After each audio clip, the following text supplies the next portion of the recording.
and scars. I'll brush you off just like the dust upon my shoulder. I have a hunch of who you are. Believe it or not, I got the strength to blow you over. You don't know.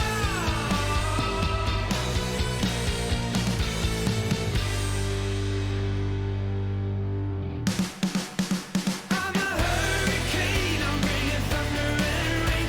I'm a hurricane if you get in my way. I'm a hurricane.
Hallöchen, was geht?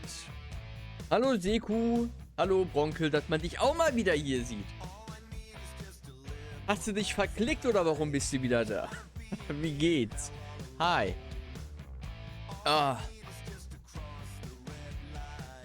Wieso? Das kotzt mich in letzter Zeit hier an mit OBS. Mit dem Chat. Seitdem mir da nicht richtig angezeigt wird da drin. Ja.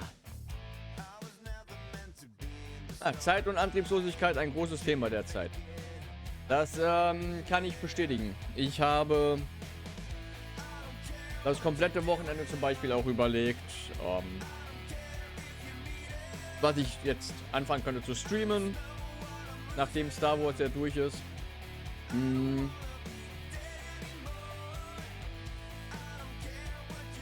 Schlimm. Ich habe gerade eben mich einfach spontan entschieden.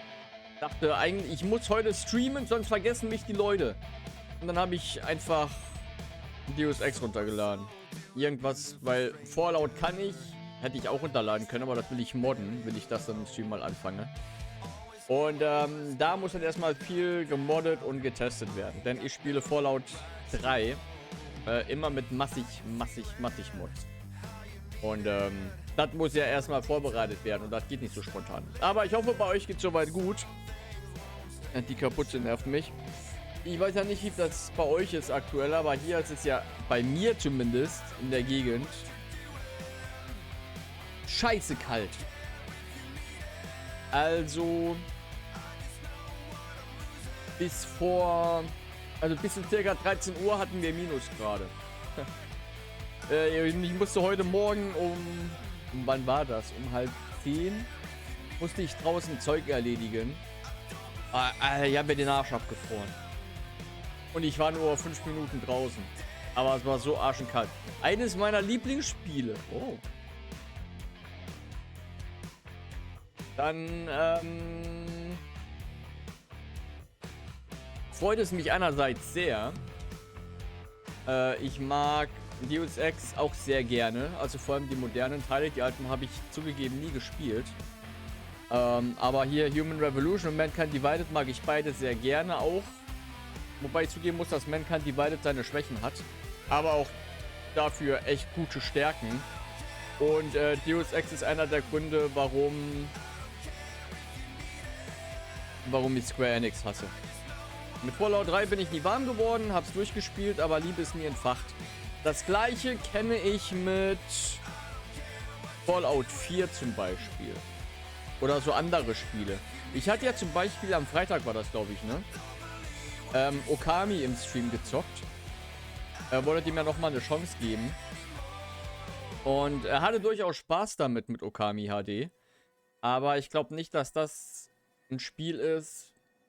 Also es hat mir schon gefallen. Aber es ist jetzt so ein bisschen wie du es geschrieben hast, Bronkel. Also es hat mir zwar gefallen an sich. Ich habe es auch gerne so weit gespielt, wie ich es im Stream gespielt habe, bis ich halt ein bisschen müde wurde. Aber ich hatte da jetzt nicht das Gefühl, dass ich das unbedingt wieder weiterspielen muss. Zugegeben. Aber vielleicht werde ich es privat weiterspielen, mal gucken. Ist jedenfalls ein gutes Spiel. Aber ich glaube nicht, dass das was ist, dass ich groß streamen würde. Und so. Deswegen auch heute kein Okami. Aber ich kann auf jeden Fall verstehen, warum man mit Fallout 3 zum Beispiel nicht warm wird. Das kann ich auf jeden Fall verstehen.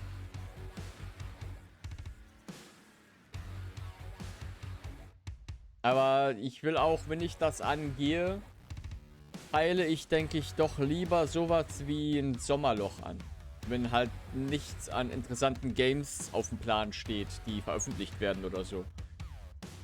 Ich denke, da passt es ganz gut rein, weil Fallout 3 ist ja auch ein riesengroßes Spiel. Vor allem mit den ganzen Add-ons dabei.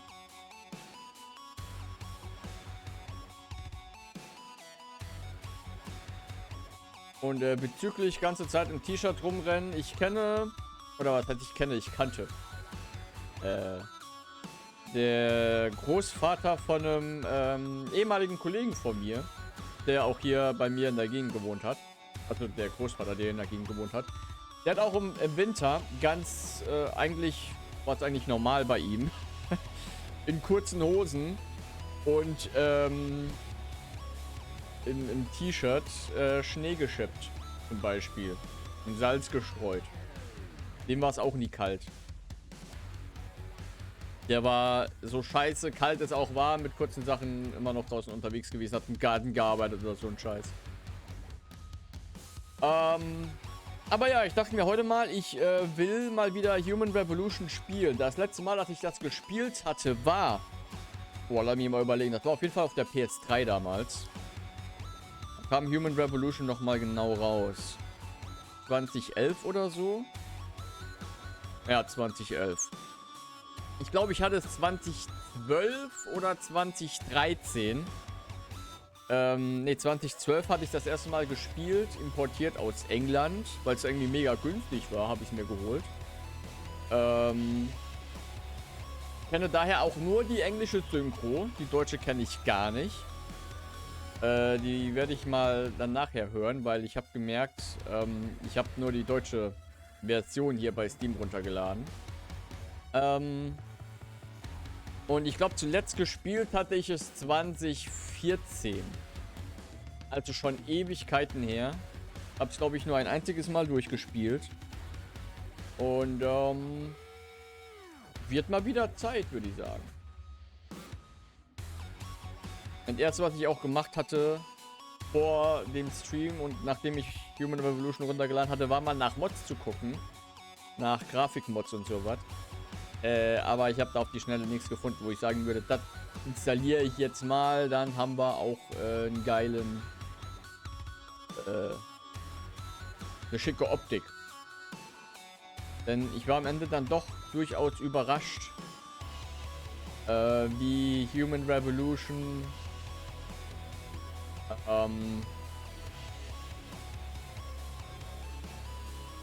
aussieht. Wenn man dazu sagen kann. Also jetzt nicht im negativen Sinne, sondern man merkt es auf jeden Fall, dass es ein etwas älteres Spiel ist.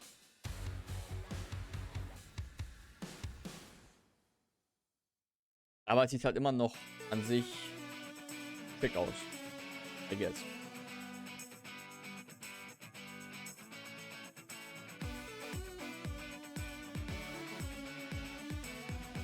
Ansonsten, wie war so euer Wochenende? Ich hoffe doch soweit gut. Ich habe ja am Wochenende nicht gestreamt. Außer man will den Freitag mit dazu zählen zum Wochenende. Manche sollen das ja wohl machen.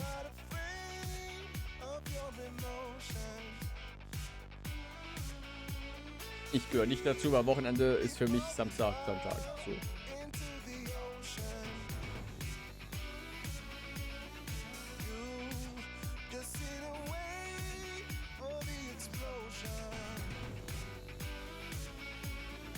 Da muss ich auch gleich noch, fällt mir gerade, das hätte ich vorhin machen können, aber ich habe es komplett verpeilt, komplett vergessen. Weil mir das gerade jetzt erst aufgefallen oder schrägstrich eingefallen ist.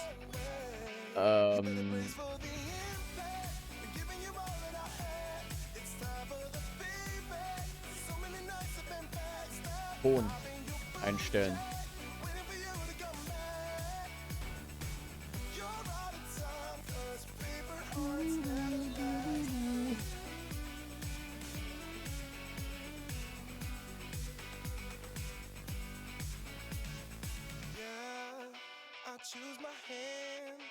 Jo, ich muss mal eben kurz was nachgucken. Oder das heißt, will mal eben was nachgucken.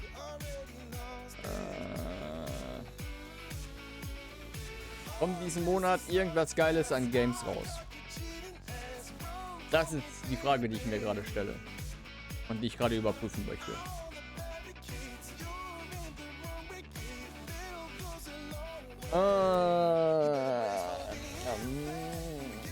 GTA 5 kommt diesen Monat raus. Again.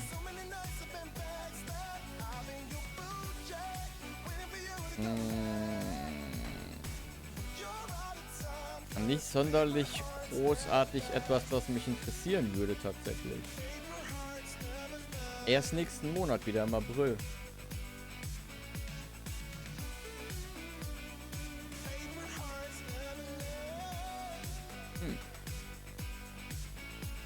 Nun denn, dann können wir uns ja voll und ganz auf andere Spiele kümmern.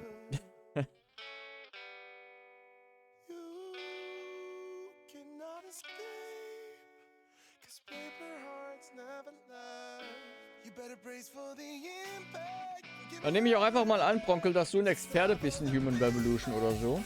I guess. Dass du weißt, welche Entscheidungen getroffen werden müssen an Menschen stellen, um das bestmögliche Ende zu erreichen.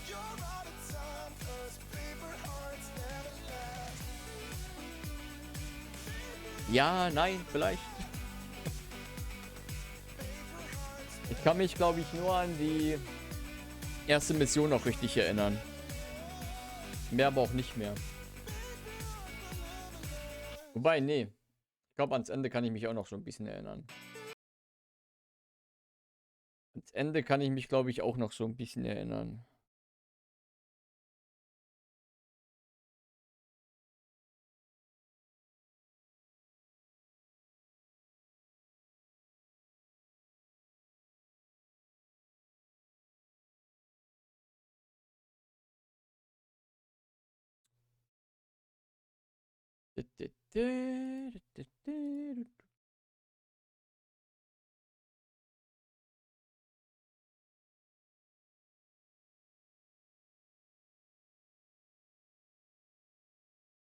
Bin ich mal gespannt, was jetzt gleich hier alles funktioniert.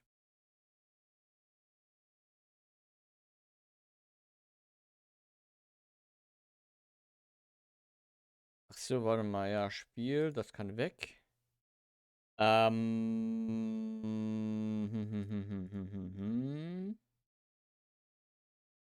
musste ich auf 0 runtergehen, weil da war noch Mikrofonverzögerung drin wegen der Elgato.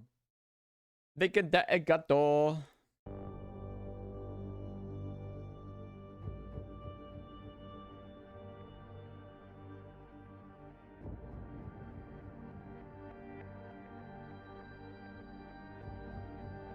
Okay, Bild habt ihr ja schon mal.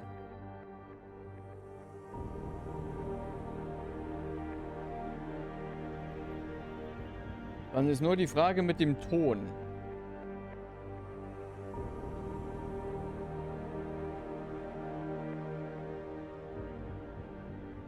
Also wie das mit dem Ton passt.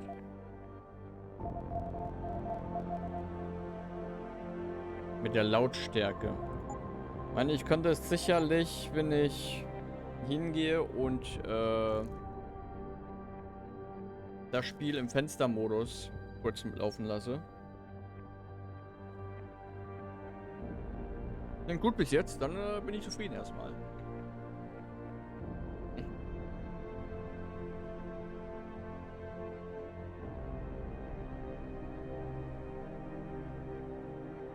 So, dann hoffe ich mal, dass das mit dem Ton an sich auch wirklich so passt. Wenn nicht, dann könnt ihr gleich Bescheid geben. Ich spiele es auf den höchstmöglichen Einstellungen, die ich hier einstellen konnte. Also wirklich alles auf Maximum. Ja, und ich würde auch sagen, wir spielen auf Deus Ex Schwierigkeitsgrad. Also auf schwer. So wie man meiner Meinung nach Deus Ex eigentlich auch spielen sollte.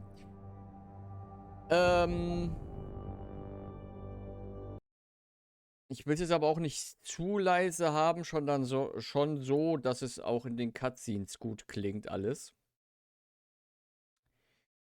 Da, da, da.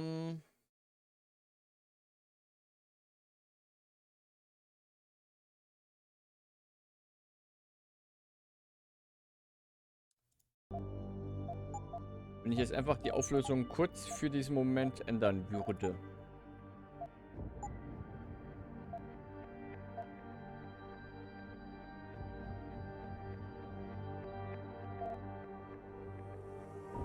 Ich mach das mal eben schnell.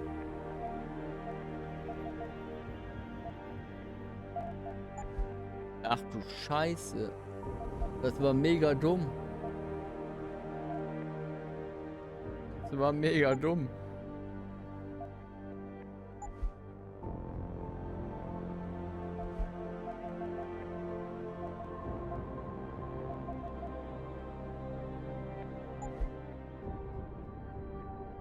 WB. Ich hoffe einfach mal, dass das alles mit dem Ton passt. So. Dass ich da nichts einstellen muss. Ich meine, hier ist alles auf Maximum und so. Ich hoffe, das sollte alles passen. Untertitel sind an. Sprache. Ich kann die Sprache ändern? Ja, wir spielen schon auf Deutsch, ne? So auf Default. Sonst muss ich, glaube ich, neu starten. Ich kenne die deutsche Synchro nicht. Ich hoffe, die deutsche Synchro ist besser als in Mankind Divided. Oh Gott, da kommen ganz böse Erinnerungen wieder hoch mit irgendwelchen YouTubern, die man auf einmal in Mankind Divided hört. Ja, Julian, was geht? Stay hydrated. Machen wir sofort und dann legen wir gleich los. Ich bin jetzt nämlich ein zivilisierter Mensch geworden, Leute. Das heißt, ich trinke jetzt aus dem Glas. Ja.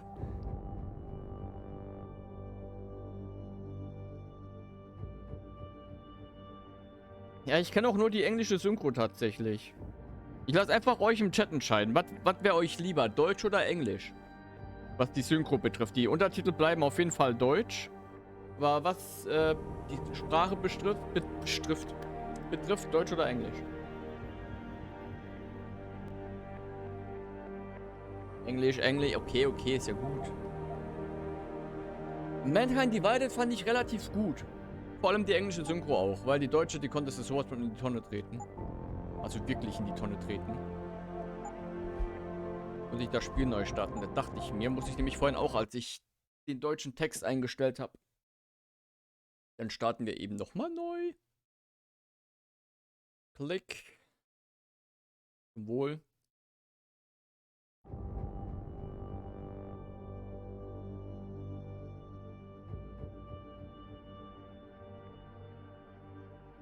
Bin jetzt... Ah, da ist das Spiel wieder. Jetzt ist zu spät, Bronke. Du kannst auch nicht deine Stimme noch abgeben, wenn schon die Wahlen vorbei sind. Wobei, das wäre eigentlich relativ witzig irgendwie. So, ich hoffe mal, dass jetzt alles soweit... jo, dann hau rein und mach's gut.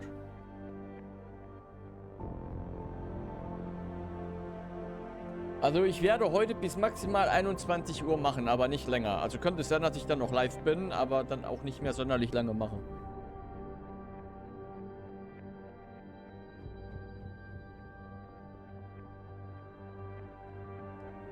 So. Audio ist Englisch. Textsprache ist Deutsch. Wir spielen auf Deus 6.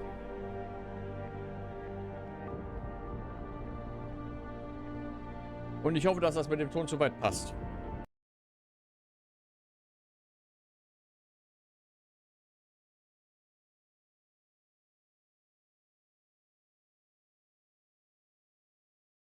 So, wenn ich mir die Weltlage aktuell angucke, könnte das sogar stimmen, Bronke.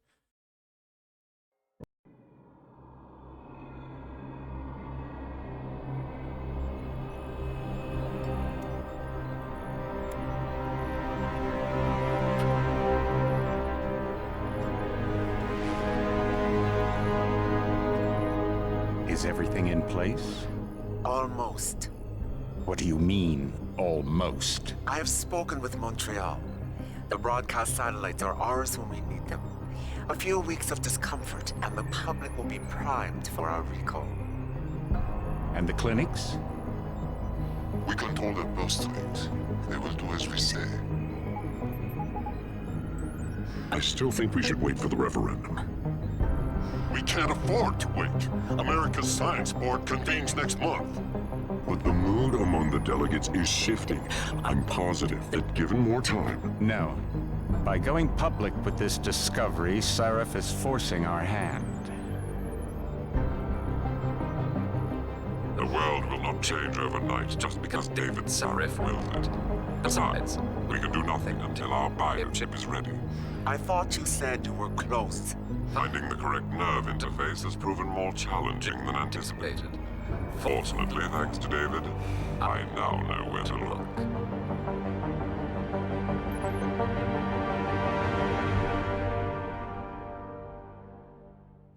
Jo, bis später, Seku. Haust du rein.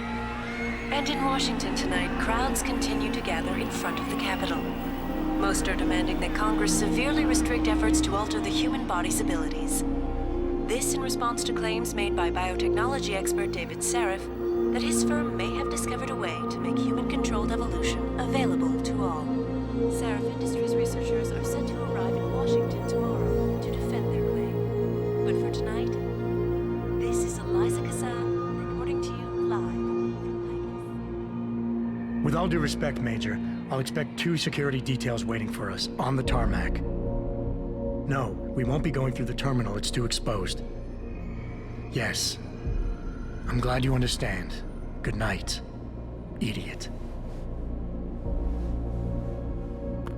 Something wrong? Gehe ich gleich No, drauf ein. not for me, it isn't. But you keep pulling on that necklace, Dr. Reed, and you're gonna break it.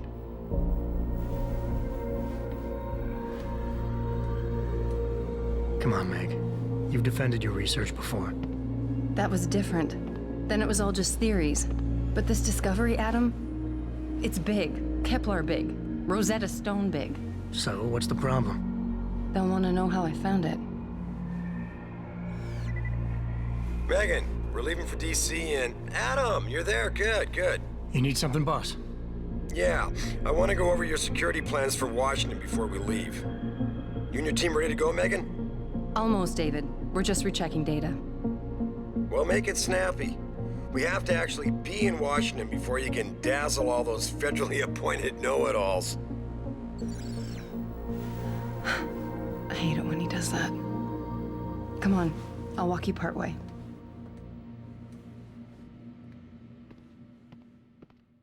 So. Ich hoffe, der Ton passt soweit bisher noch. Ansonsten wisst ihr Bescheid, im Chat Bescheid geben. Ganz einfach. Zu Mankind's Divided. Mir hat's relativ gut gefallen.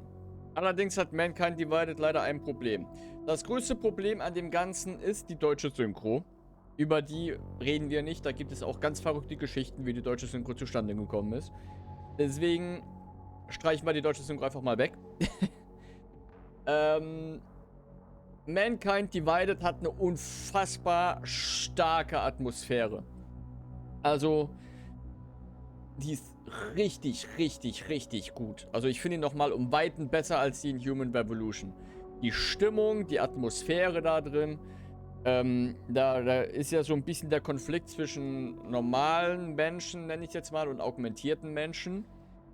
Ich nenne es einfach mal diesen Augmentierungsrassismus oder so. Und diese Atmosphäre über diesen Augmentierungsrassismus, der ist so gut in Szene gesetzt und allgemein im Spiel umgesetzt, dass du immer diese Anspannung im Grunde mitbekommst von den Leuten und fühlst. Und dann so Kleinigkeiten wie wenn du mit der U-Bahn zu einem anderen Gebiet fährst, dass dann die augmentierten Leute einen eigenen Zugabteil haben, ne, wo nur sie rein können und bei den normalen Menschen dürfen sie nicht rein. Und wenn du da halt dann in diesem Zugabteil drin bist, merkst du halt auch, wie erdrückend oder bedrückend das alles da ist. Und wenn du dann einfach dich dennoch in einen Abteil stellst mit Menschen drin, wie dich die Leute angucken und verachten und alles, das ist mega gut gemacht. Synchro, also Atmosphäre mega gut. Soundtrack hat mir auch gut gefallen. Problem ist leider, und auch die Szenerien und sowas, also fand ich alles recht gut. Problem, das ich allerdings leider habe und auch viele hatten, ist, dass Square Enix das komplett kaputt gemacht hat. Die sind ja hingegangen, haben gesagt, ihr macht jetzt noch diesen Ingame-Shop da rein. So ein paar Wochen vor Release war das gewesen. Ihr macht noch den Ingame-Shop da rein. Wir wollen, dass Spieler sich mit Echtgeld Vorteile kaufen können, schneller aufleveln können und so weiter und so fort. Und das Spiel hatte damals beim Release, oder das ganze System mit dem Ingame-Shop hatte damals bei Release dem Spiel das Genick gebrochen. Weil dann halt durchaus kritisches Feedback reingekommen ist, negatives Feedback.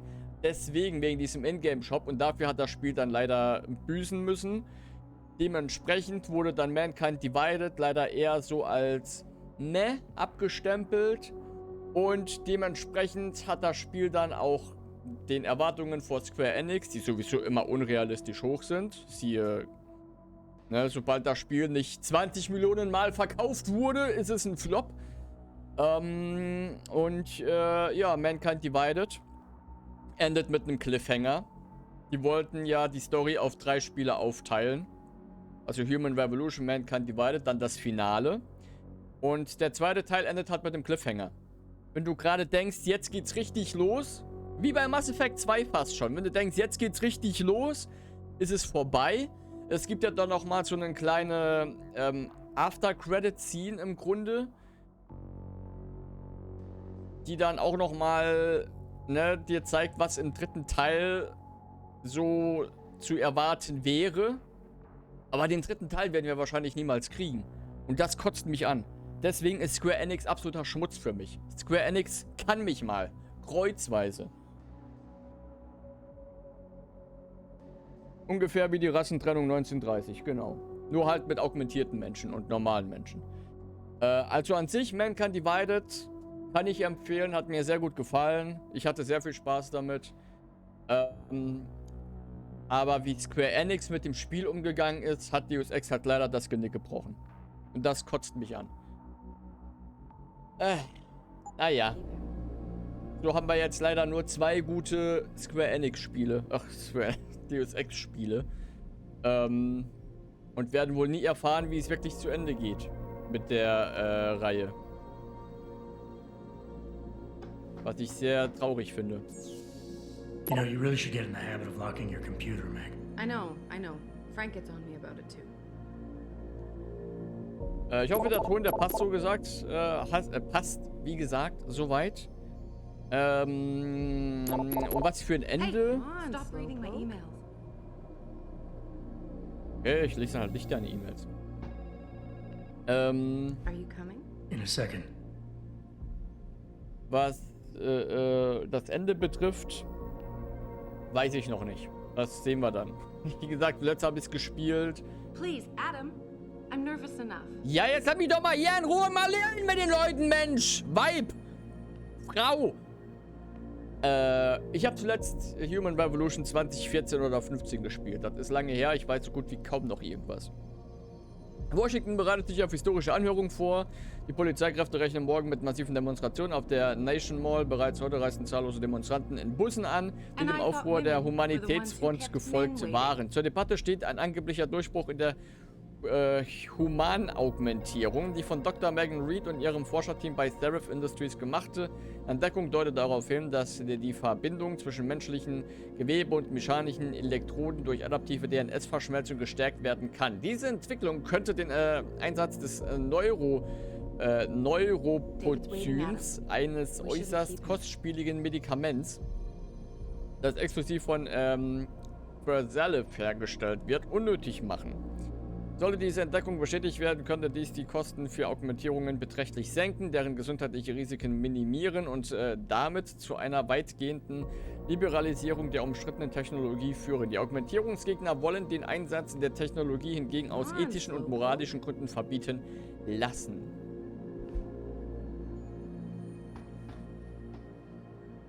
Patient X. That's nothing, Adam. Just some of the research. Look, we really have to go. Stimmt, jetzt gibt es halt echt viel zu lesen. Jetzt ist die Frage, soll ich das alles vorlesen oder nicht? Was meint ihr? Please, Adam. Männlich 32, Blut 0 negativ, DNA-Analyse des genommenen Probe zeigt einen ungewöhnlich hohen Anteil mutagener Chemikalien innerhalb des Primärstrangs. Diese scheint allerdings unproblematisch zu sein. Tatsächlich ist X offenbar gesünder und widerstandsfähiger gegen Infektionen als die meisten anderen Subjekte seines Alters mit vergleichbarem ethnischen Hintergrund. Dies basiert allerdings zugegebenermaßen ausschließlich auf persönlichen Beobachtungen, da X Krankenakte bzw. Anamnese derzeit nicht verfügbar ist.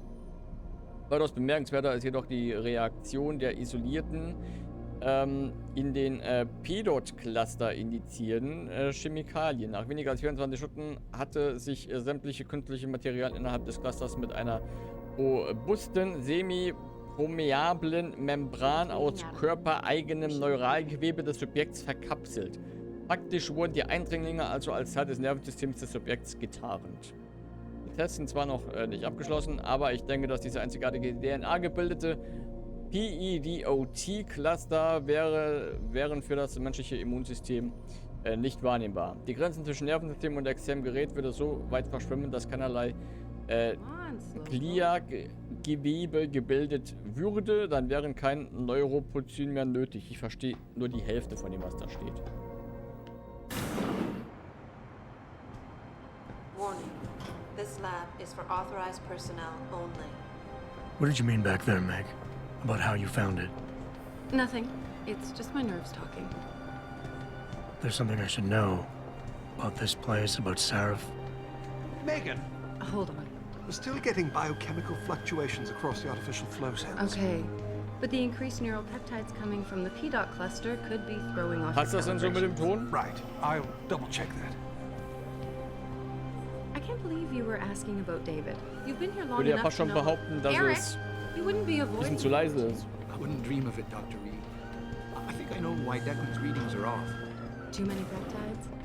I'm thinking the glial tissue breakdown we noticed after splicing in the repressive protein might be Ja, the könnte auch cause. an meinen Kopfhörern If we liegen. had a better Sich nicht so leise cytometer- You gestellt might get a hat. more accurate reading that Visitors turns must be Eric. accompanied I'll ask at all David to times. consider it.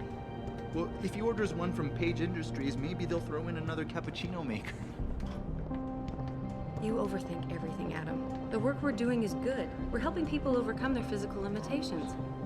Yeah, except most of our clients seem to be DOD. You're doing It's good. not all Just another hour to military. go. We work with teachers, doctors, construction workers.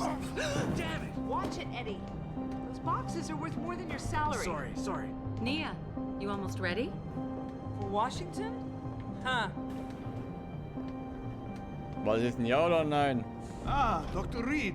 This is General O'Neill. Dr. Sevchenko was telling me you've made progress on the Typhoon. Yes, thanks to Vasily, actually. As I was saying, sir, the Typhoon uses a modified combat chassis like the one I'm wearing.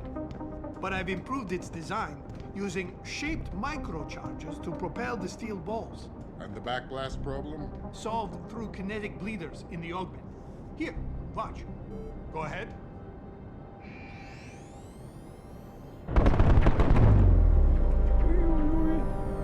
Ich bevorzuge in Deus Ex meistens immer die Stealth-Variante und nicht tödlich. Mal gucken, wie I'm gut afraid I das have geht. to run, but Vasily has all the details, General. Of course. We still have some work to do to improve the Typhoon. You're right. The teacher would just love having one of those things. You're missing the point. Wobei ich muss sagen, vor allem im zweiten Teil, also With neural Mankind augmentations that make Divided, you think faster, react wenn man da quicker, tötet, they can really improve a life. Everybody's schon recht lives. brutale Tode, die man da David's talked about verursachen it for kann. years. Yeah, he is a talker. He's a good man. Admit it, Adam. A part of you likes him. I like everyone, Dr. Reed. Yeah, right. Ja, ich kann mich da noch an die Tante erinnern, die sich unsichtbar macht.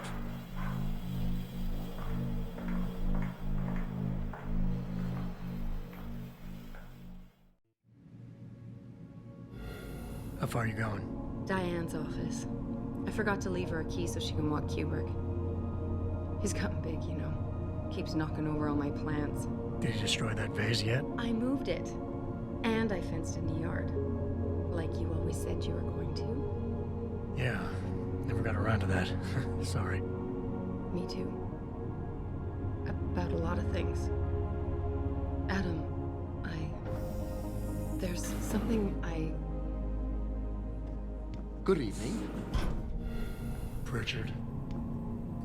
So, are we all ready for the trip? There's Farida. I'd better hurry. See you at the helipad, Adam. Sure. Did I interrupt something, Jensen? You fixed that firewall yet? You don't fix an entire firewall. You find the loophole and plug it. Then did you plug it? Yes, I did. You want to know how? Oh, wait, I forgot. Ex-cop. I doubt you'd understand. Ex-SWAT, and you'd be surprised. Sarif has to see you too. Athena. She wants me to show her how to track our scientist-implanted locator devices. In case your security plans in Washington don't measure up. They will. Gentlemen, How wonderful to see you both. Go right in, Adam. He's waiting. This is the newest and encrypted GPL trackers, Athena. It transmits data to our dedicated satellites every 10 feet. I don't care what it takes. I want you, Darrow, in Washington, by my side. The man doesn't jump for anyone. He's a Nobel Prize winner. Senators love this guy, Lyle. The hearings will go much smoother with him there. Big day for us tomorrow. Everything in place? Yes, sir. Capitol Police will escort us to the Hill, and then Federal Protection Services takes over. Good, good. How's our girl holding up? She's nervous. All she has to do is show him her research. She explain it to you? Not really into the whole science thing, boss. It's incredible. All those purists out there accusing us of tampering with the natural Muss aber sagen, dafür, dass es halt viel Future-Knick hat, finde ich es ganz geil, dass es so dieses Viktorianische noch mit einbindet. It's safer and easier than anything you, Darrow, ever did. Wenn man es denn so nennen kann. Environmental malfunction. Laboratory subsection 6. All lab chiefs, please report in. We better not take any chances. Not tonight. Use my elevator to get down there. You know the code? Yeah, 0451. Ich habe nicht aufgepasst. Wie war der Code? Ich habe meine Jacke gerade ausgezogen. Meine Weste.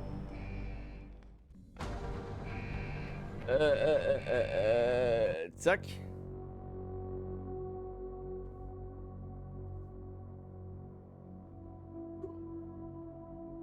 Aufs Bett geworfen.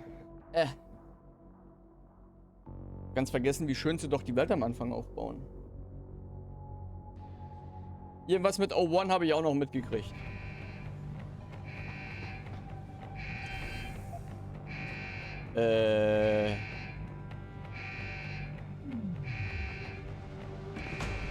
Wie war der Code nochmal? You need to know what's happening, Adam. Use my elevator. You know the code. 0451. 0451. Now hurry up. Wusste ich's doch. Wird auf Nummer sicher gehen. Pritchard, where's Megan? She reported in yet? Her GPL implant shows her moving through the microchem labs. I think she's running. Damn it. Must have been a serious equipment failure. Can you get eyes on her? I'm trying, but the intellicams aren't responding. There's interference coming from somewhere. Find out what's happening, Jensen. Hurry! Pritchard? Pritchard! Okay, so schießt man. Wie ziel ich denn? Ah, so.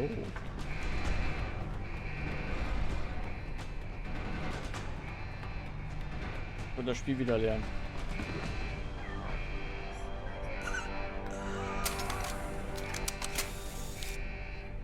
Okay, so drücke ich mich. Ja, aber hier ist eine böse Ballerwaffe. Da kann ich doch gar nicht mehr Pazifist-Mode spielen.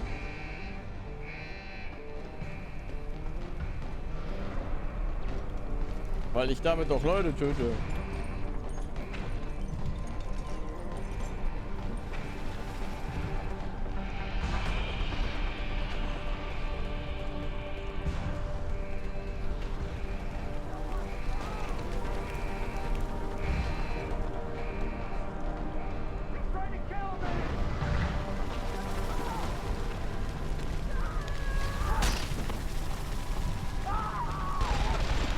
Das ist schon ziemlich feige, wehrlose Leute abzuknallen. Arschloch.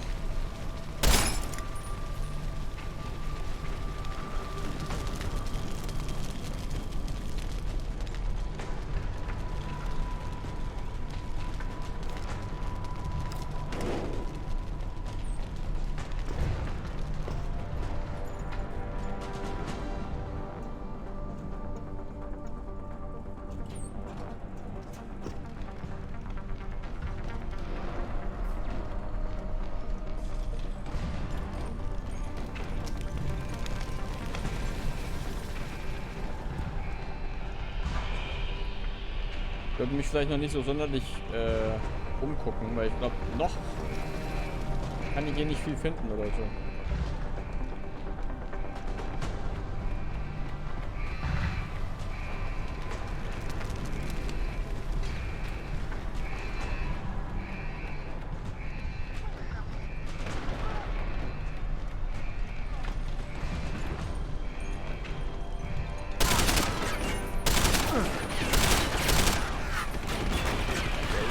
ja, das hat jetzt schon weh.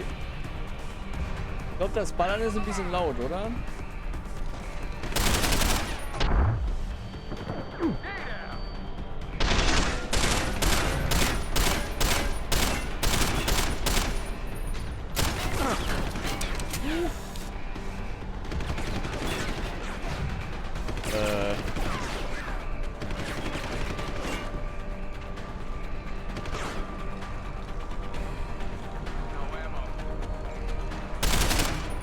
Okay. Ey, muss ja erstmal auf die Steuerung klarkommen. Ich finde ich ein bisschen für jemand, der aktuell wieder Cyberpunk spielt, erstmal wieder eine komplett andere Steuerung gewöhnen. Vor allem das Zielen und so. Da merkt man, dass das noch ein älteres Spiel ist, so ein bisschen. Okay, so lehne ich mich an. Aber wie viel ich dann? Scheinbar gar nicht. Ah, so einfach. Wow. Okay.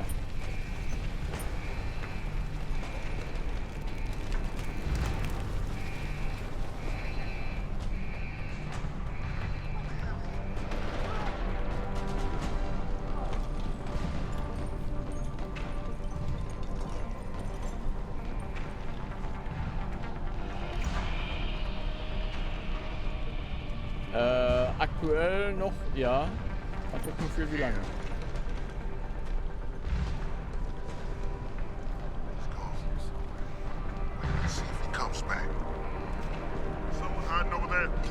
Nope.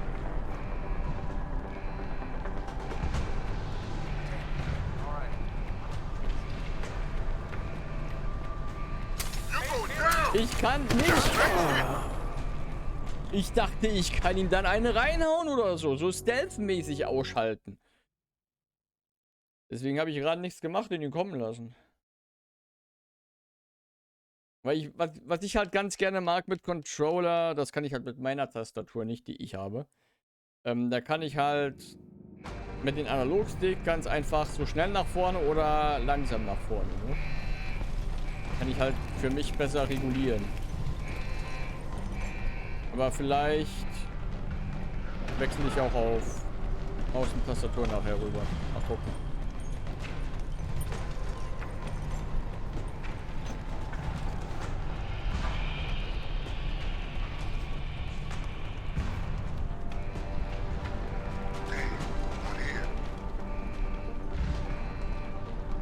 Keep running.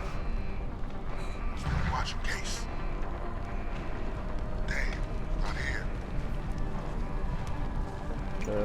Ey. Wieso konnte ich ihn nicht anders ausschalten?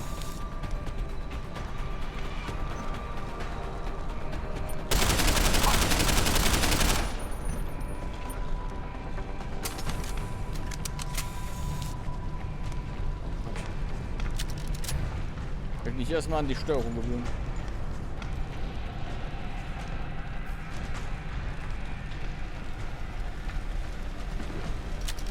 Zum Beispiel Cyberpunk spiele ich auch mit Gamepad als auch Maus und Tastatur. Je nachdem, wie es die Situation gerade erfordert. Benutze ich gerne Gamepad so normal zum Rumlaufen, aber wenn ich gerade im Gefecht bin, dann Maus und Tastatur. Verwechsel ich immer während dem Spielen zwischendrin rum. Ey, man muss ja auch nicht alle spielen. Ne? Ich hab nur halt für mich, mir macht's mega viel Spaß. Ich spiele es unfassbar gern. Jetzt tatsächlich schon das 4. Mal, seit es rausgekommen ist.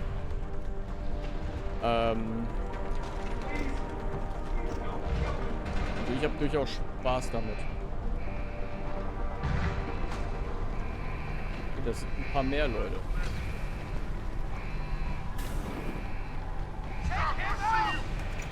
Das sind ja...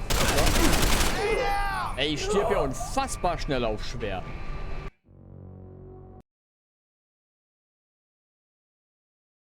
Ja, also wenn du spielen willst, ist jetzt eigentlich ein guter Zeitpunkt, würde ich jetzt mal sagen. Oder halt warten, bis die DLCs irgendwann kommen. Aber jetzt ist es gar nicht mal so schlecht mit den ganzen Bugfixes, die es ja jetzt gegeben hat.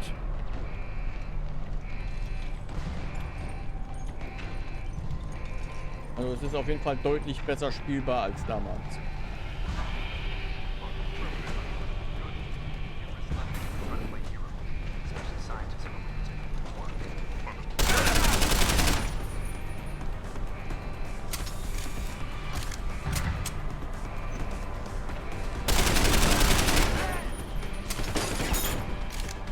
Den Typen da hinten sehe ich ja gar nicht. Ah, jetzt.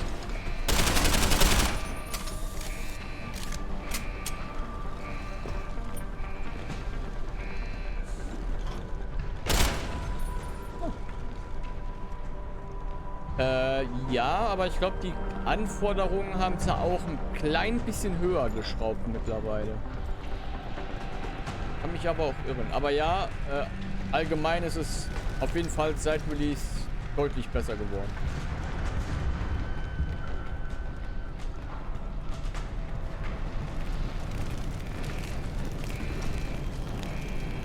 Also Pazifisten-Run werde ich jetzt eh nicht mehr hinkriegen. Weil ich schon Leute erschossen habe. Ach, die dumme Bitch! Und ja, ich habe das böse B-Wort gesagt, aber ach, ich habe keinen Bock auf sie. Ich hatte diese Frau.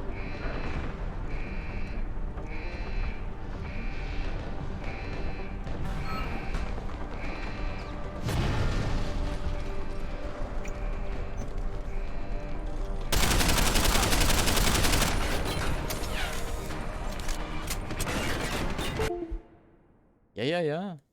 Alles gut.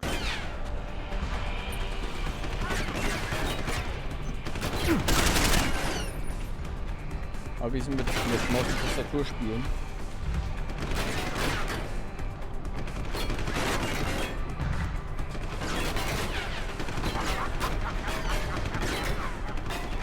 Alter!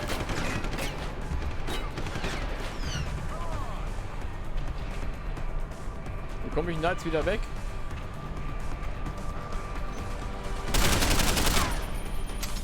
Von der Wand.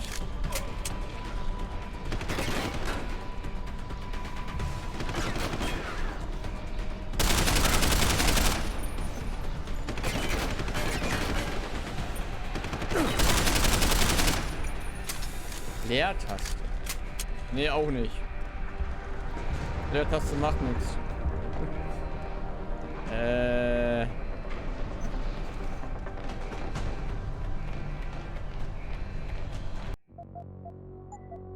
Steuerung. E. Ne, C ist einfach nur gucken, ja.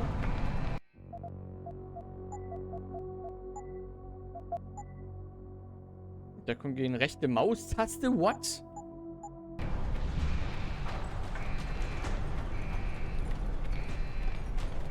Leertaste springen. Und ich habe immer so Mikro-Lags. Was soll denn das?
Shows the bullet caused severe hematoma. We need to repair that artery.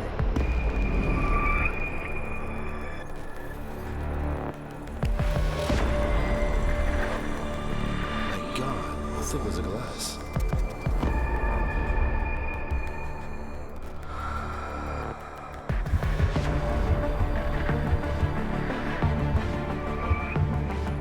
Also an sich würde ich sagen Commander Shepard.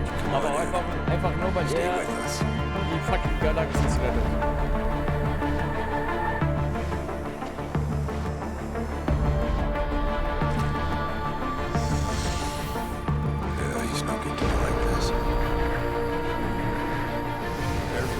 Aber Deus Ex hat das geilere Intro.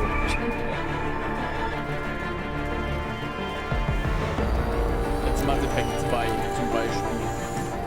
Wo Shepard wiederhergestellt wird. Da sieht das hier deutlich besser aus. Where's that cyber-arm prosthesis? I love you.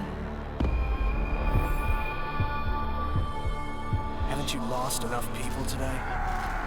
I'm sorry. Und Jensen hat die geilere Stimme.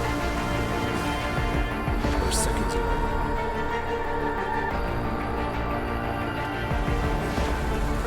His body can take it.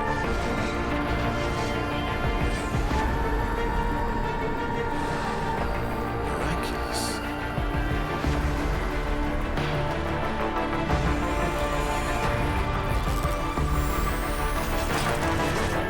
I think we got it, Doctor.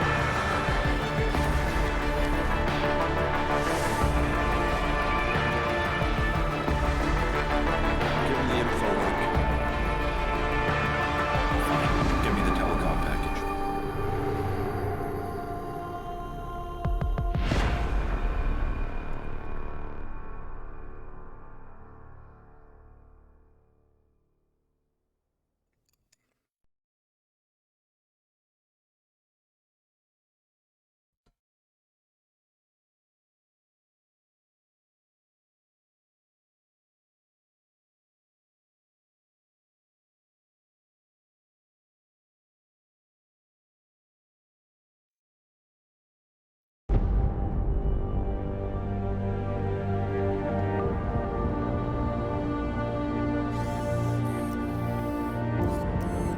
Big Brother is watching you.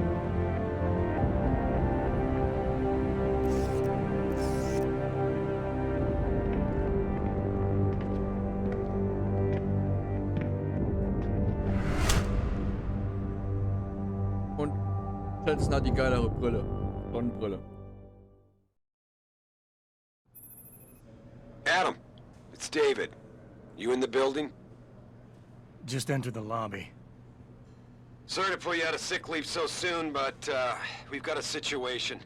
A break-in at our Milwaukee Junction factory. Meet me at the helipad. I have to see Pritchard first. Something's wrong with my retinal enhancement. Frank's on the second floor in the tech lab. Make it quick. People's lives are at stake.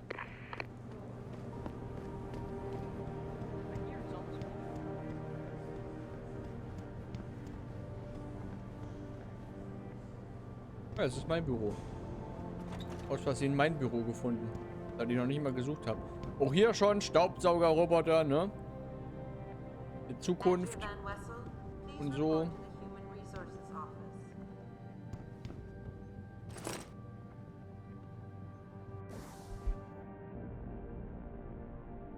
Ah, Jensen, Passwort Mandrake.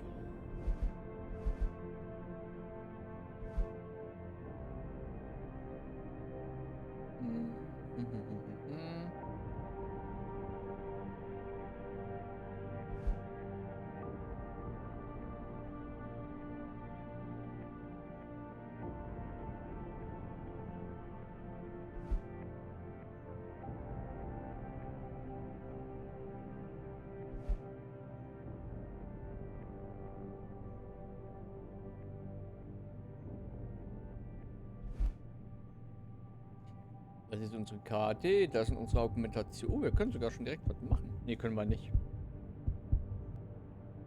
Leeres Inventar.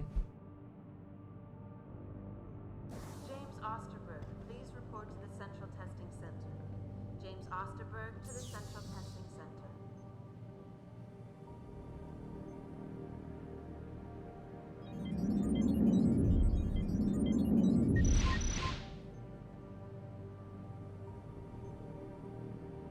Zugriff verweigere ich. Könnt kotzen. Nicht darf ich zugreifen.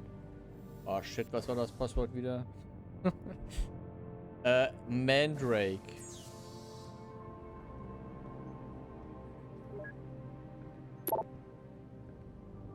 Ein richtig krasser Hackerboy. Denzel Mitchell, you have a call on 3716. Denzel.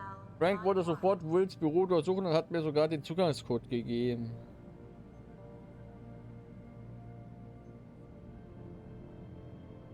Büro Nummer 23.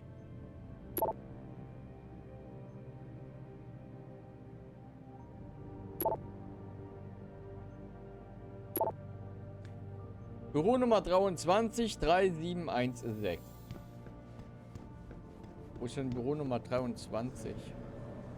Oder war 32? Ich hab das schon wieder vergessen. Schlimm. Büro 23, 3716.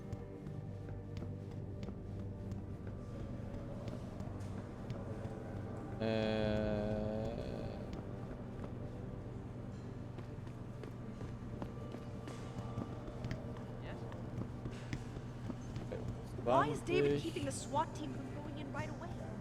Remember the last Wo ist die 23? Da ist die 23. Komplett falsche Richtung gelaufen.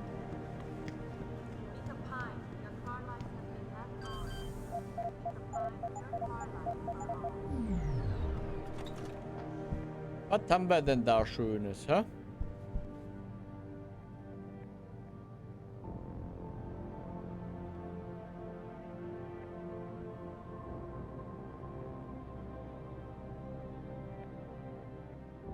Ja, aber ist das schon so ein Fall jetzt, wenn ich hier länger brauche, dass dann Leute drauf gehen? So nach dem Motto. Yes, it's me. Dr. Sandusky. The boss called in a specialist. Lab 1C. Dr. Sandusky. Testing Lab 1C. Zimmer 32, 9642. Ja, richtige Schnitzeljagd hier. 32, 9642.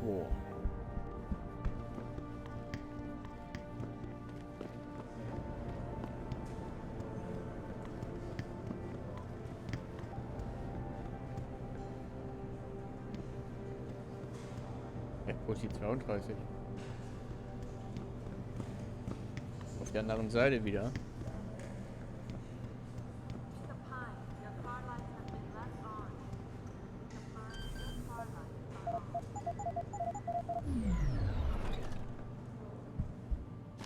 Ein Energieriegel oder Proteinriegel ist ja fast das gleiche.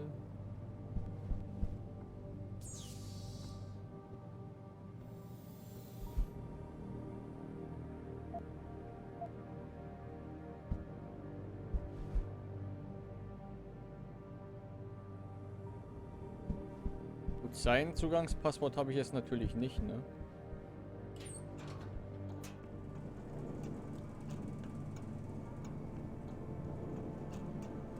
Aber ich hätte auch... Ne, wo bin ich denn jetzt drin?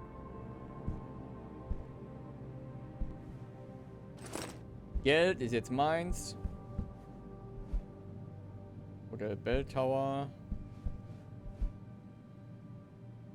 Druck auf Kongresse wächst. Floridas Gouverneur Philip Rayner fordert den Kongress heute eindringlich zur Wiederaufnahme der Anhörung bezüglich der Humanaugmentierung auf. Die Anhörung, die...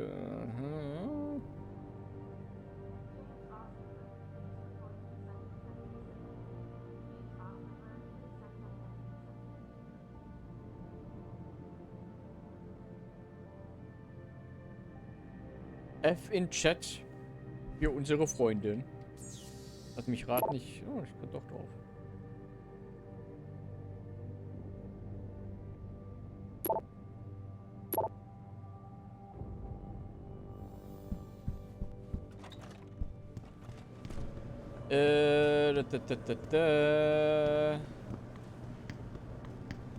Ich glaube, ich muss ein Stockwerk runter, ne? Für Pritchard.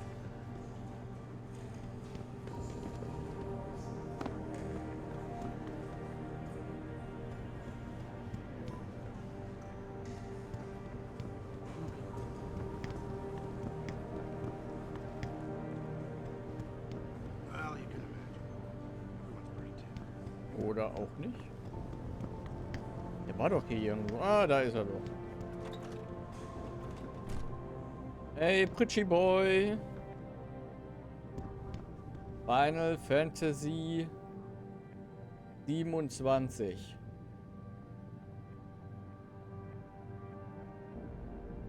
Das sieht scheiße aus. Final Fantasy. About time. What happened? You get stuck in an air duct on the way over? Yeah, nice to see you too, Francis. Something's wrong with my retinal display. Can you fix it?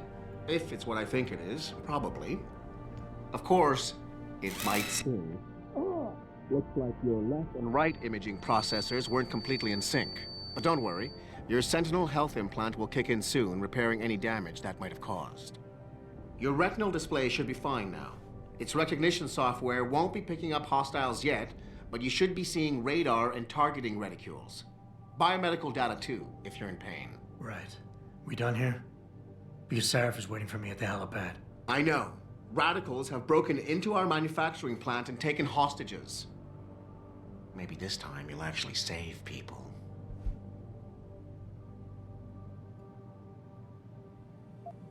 If you got a problem with me, Pritchard, why don't you just say it and get it over with? Why no, Jensen? I don't have a problem with you. If anything, I blame myself. The mighty Pritchard blaming himself. That's gotta be a first. I'm the one who told Sarif we needed a physical security team to protect us. If he'd read my report closely enough. Wait a second. Are you saying it was your idea to hire me? Not you, Jensen. I wanted Dynacore, Sharp Edge, or Bell Tower. All the top private security contractors were on my list, but Sarif wanted somebody in-house. And so did Dr. Reed. I suggest you leave Megan out of this. Why, Jensen? It's no secret how close the two of you were. And let's face it, you'd just been fired from SWAT for that massacre in Mexican town. No one was about to hire you. You really have to stop getting your news from those Picus blogs, Francis. They only confuse you. The point is, if Sarif had listened to me, we wouldn't be having this conversation. But Megan, God love her, always did have Sarif's ear. Sarif's ear is going to be hearing a report about violence in the workplace if you keep this up. You really feel like continuing? Point taken. Einfach mal mit Gewalt drohen auf dem Arbeitsplatz, dann läuft You don't das have schon. time to mess around. Get to the helipad or something seriously bad is gonna happen. Ja, ja, komm ja schon.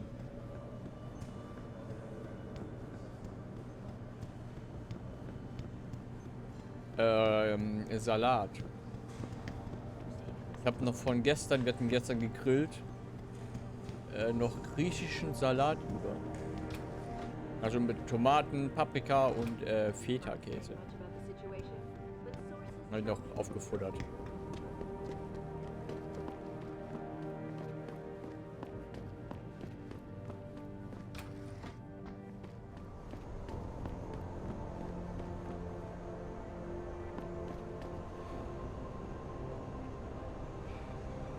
Hey, alle hier am Rauchen. Das gibt's ja nicht.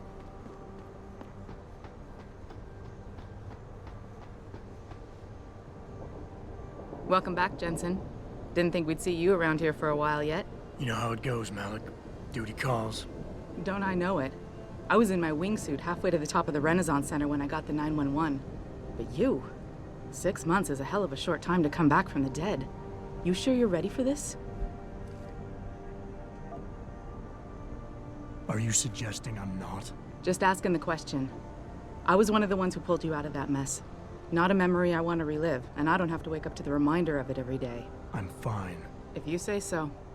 The boss is already on board, arguing with the DPD's tactical response team. They've got the plant surrounded, but Mr. Sarif wants you to go in first. Are you all set here? Because the sooner we take off, the better it will be for everyone. Nur damit ich das mal gerade kurz verstehe. Oder richtig erkenne, deute. Ich habe jetzt am Tutorial-Level, sage ich jetzt mal, schon ein paar Leute ganz klar umgebracht. Das heißt also, Pazifist Run ist schon längst vorbei. Ich habe das auf Steam noch nie gespielt, deswegen nehme ich auch einfach mal an, dass ich den Pazifisten-Achievement nicht mehr kriegen kann. Nur so als Frage. Great, then let's get airborne.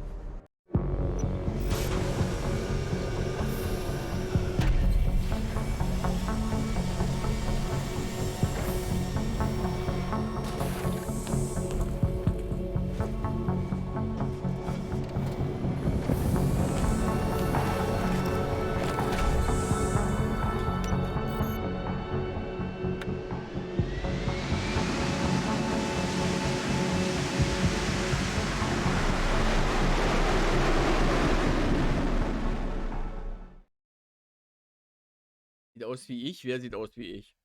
Niemand sieht hier aus wie ich. Einfach aus dem Grund, weil ich aussehe wie ein Lappen. Und Jensen jemand wäre, bei dem ich mich nicht I told Farida to put us down on a roof. stellen würde, um I don't want the crowd seeing you go in. Fine. As long as she pulls you out the minute I'm gone.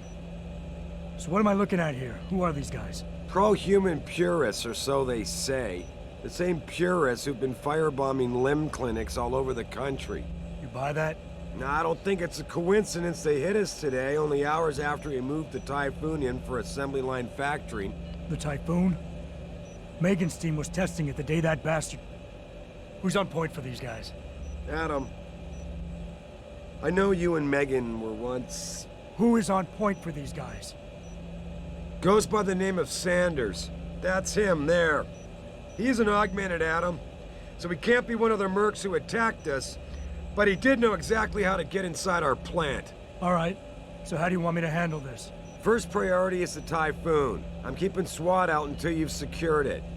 As far as rules of engagement go, I'll defer to you. Lethal or non-lethal? Ich glaube, wir gehen hier mal... Ich denke, wir passen das auf die Situation an. Wir gehen hier mal auf nicht tödlich. Weil das ist eine Geiselnahme. Wenn ich jetzt anfange rumzuballern da drin, dann könnten wir ein Problem haben, wenn wir jetzt mal logisch betrachten. Wenn ich aber reingehe und rumballer, dann...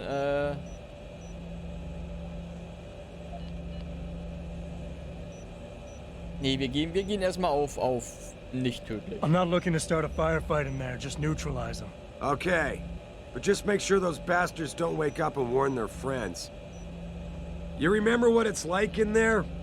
A lot of tight enclosed hallways, but the labs themselves are pretty open, high ceilings. So, do you want something you can use from a distance, or up close?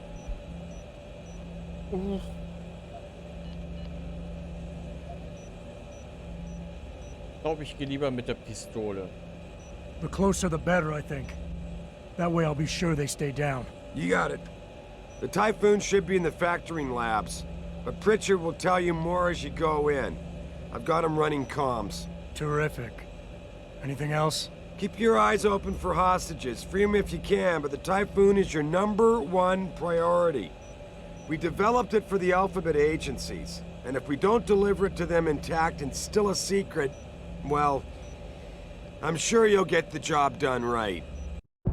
Gentlemen, prepare for landing.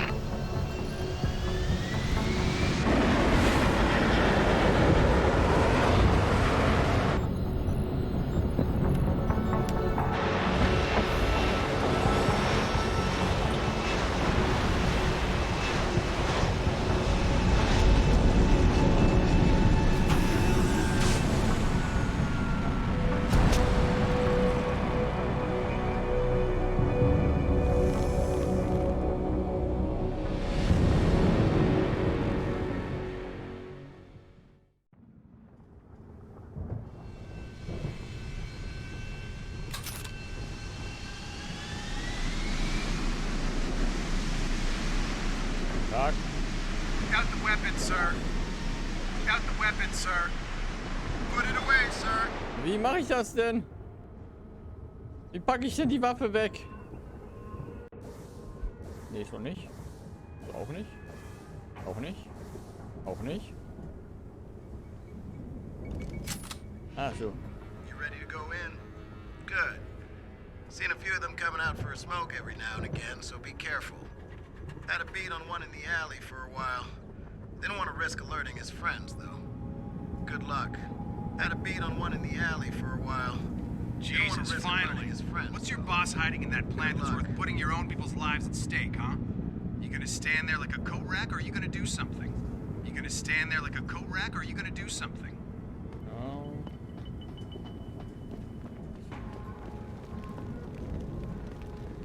Also was ich ja ganz gerne mag hier an Human Revolution und auch Mankind Divided, dass es halt verschiedene Wege gibt, die man gehen kann.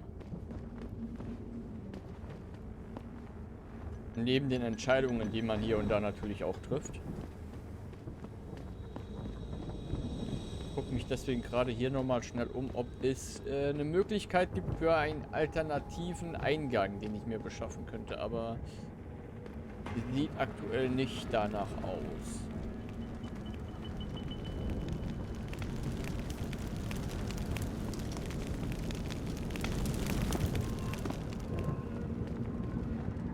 Gebäude sprengen easy.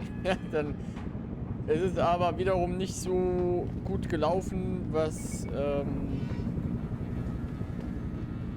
Geiselrettung betrifft. Ne?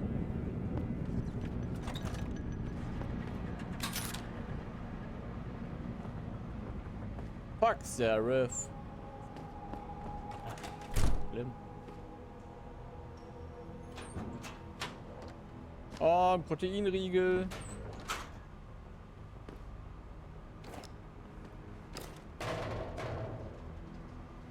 Wie war das nochmal mit dem Werfen?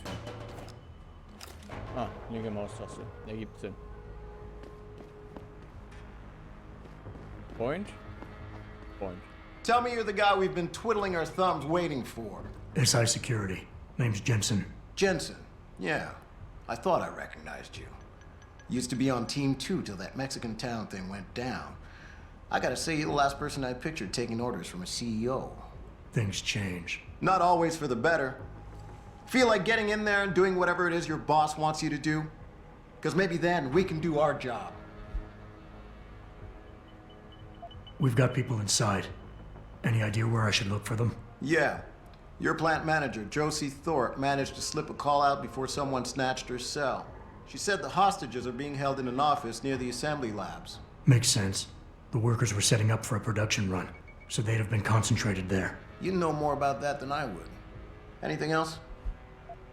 Intel on these purists. How much you got? How much you want? How many am I looking at down there? Hard to say. We've spotted 3 in the courtyard, maybe half a dozen inside. But that's a sketchy estimate at best, since we seem to be getting a loop playback off your telecams. That shouldn't be possible. I told Seraph to make sure Pritchard overhauled the system. Well, someone inside must be tech savvy, because all we're seeing is a loop. For all we know, there could be 5, 10, or 3 dozen perps in there. They communicate any demands yet? Not yet, but I get the feeling they're not that organized. Most of the guys I've seen look like street bangers and thugs. The kind who get their jollies trashing equipment. You ask me, it's the man in charge you have to worry about. The leader's name is Sanders, right? What's his story? Zeke Sanders. We're running background on him now. Looks like he fought 2 tours in the Gulf. One of them on a recycled military bill. You mean he's augmented? Seraph told me he's not. He used to be augmented. Says his augs made him do evil shit, so he ripped him out. Now he's got a whole crew of gullible street kids listening to his crap and ready to die for him. Or kill. I think I've heard enough. You sure? Wouldn't want to make your boss unhappy. You look pretty dug in up here. What's the react team plan? We got Alpha as point and Bravo as wing, both standing by to breach the target. We're coordinating from here, but until your boss gives us the go-ahead, we're just holding our dicks. Realistically, how much time do I have before any shooting starts? According to protocol, none. According to your lawyers, the sooner you get in there, the sooner we can hose this powder keg down and call it a day. All right. I got it from here.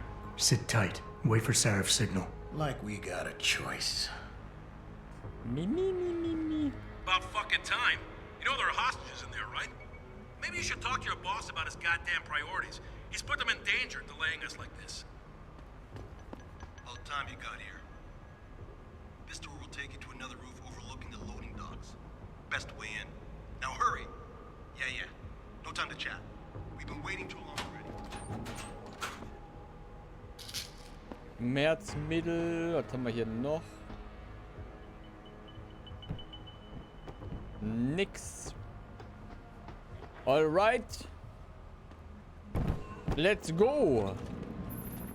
Jensen, it's me, Pritchard. Where are you? On a roof overlooking the plant. Good. Your point of entry should be through shipping and receiving. Should be, Francis. What the hell does that mean? We have an employee entrance there. Heavily guarded by purists, no doubt. So, if you're not a fan of the frontal assault, I suppose you could try accessing the building's roof.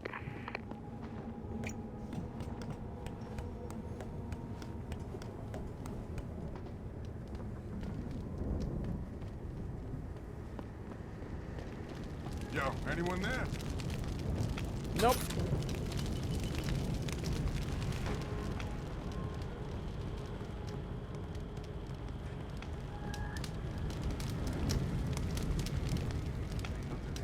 Man sieht zwar, ach, das HUD, die Minimap dort, ich erkenne so gut wie gar nichts da drauf.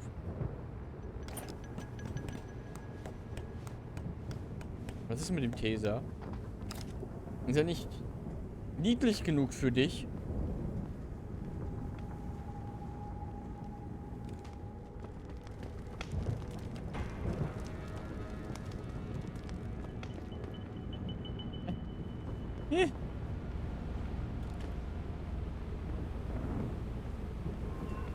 Ja, das Betäubungsgewehr hätte ich auch holen können. Ich hatte ja die Wahl dazu, das zu holen, aber dachte mir mal,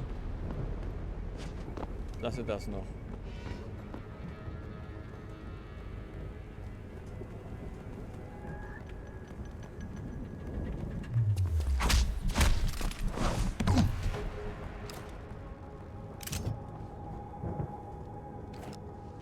Gut.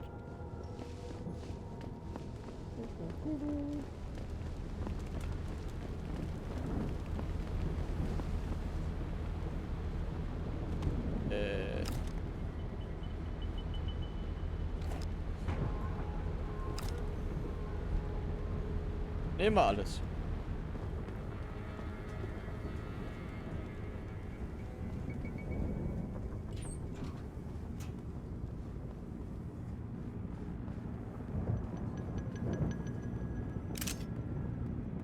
Und die Elektroschockpfeile wären, glaube ich, fürs Gewehr gewesen, ne? I heard that. Stop messing around. Du hast gar nichts gehört. Ich weiß nämlich nicht mal, dass ich hier bin. Hahaha.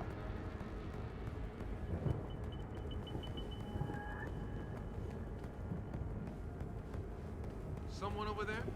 Nein. I think it came from around here.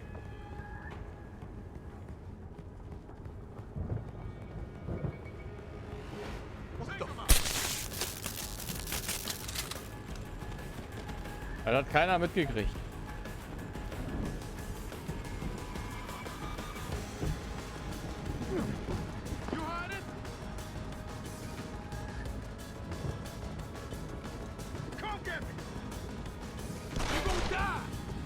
Als ob ihr mich gesehen habt.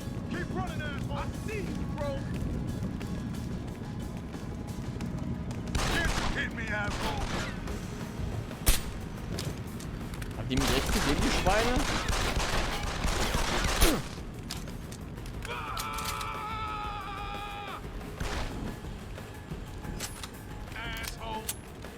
Immer diese Gewalt. Diese Beleidigung.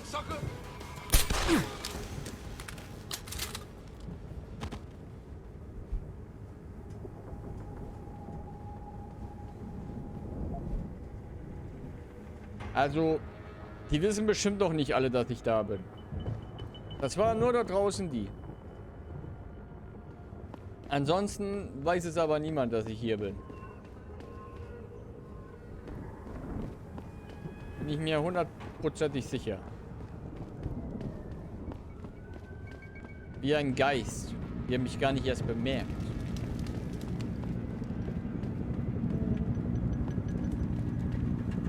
Erstmal wieder richtig ins Spiel reinkommen und dann sollte das auch mit dem Stealthen klappen.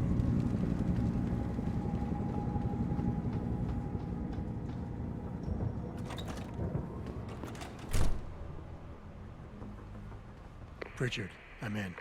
The door worked just fine. I'm happy for you. The Typhoon is in the factoring labs. There's an elevator just past the assembly labs that will take you to it. Got it.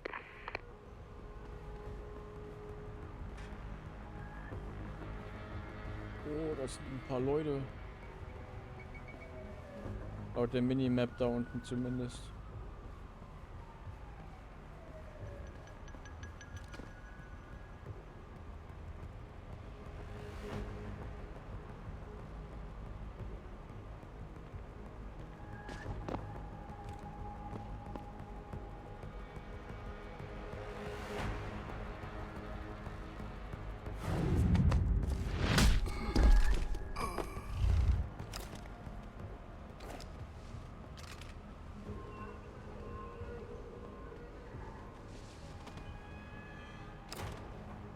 haben wir denn bei dir? Nehmen wir alles mit.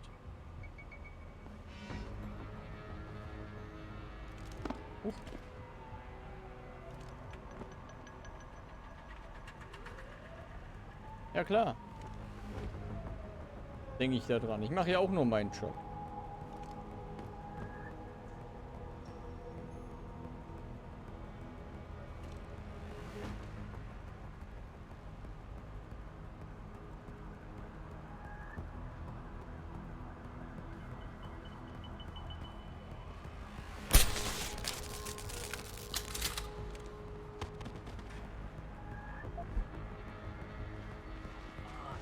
We gotta find something before the cops.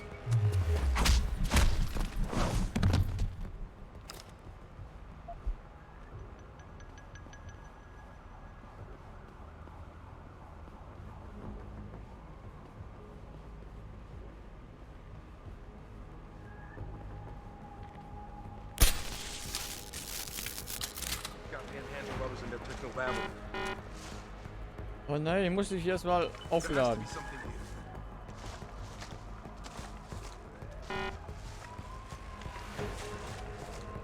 Wir haben ja Zeit, ne?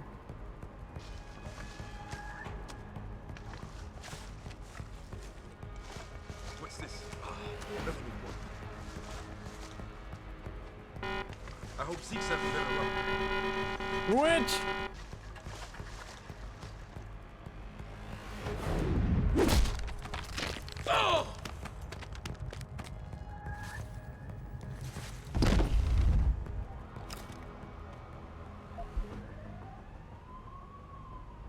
Aber die Frage,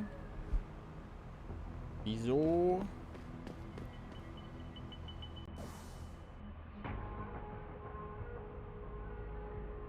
kann ich das Zeug nicht benutzen?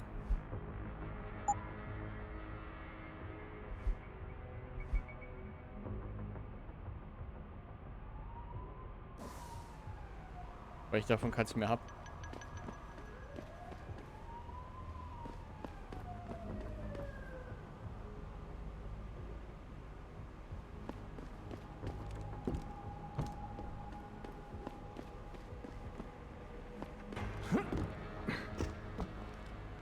Minions hoch.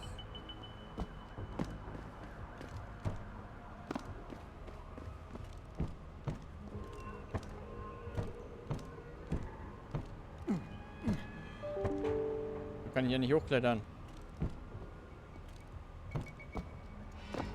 Was haben wir da unten eigentlich?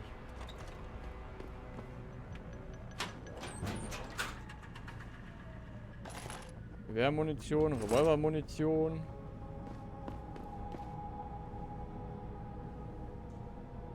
Ein E-Book.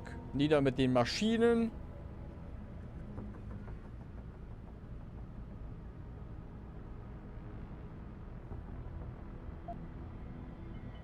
Okay.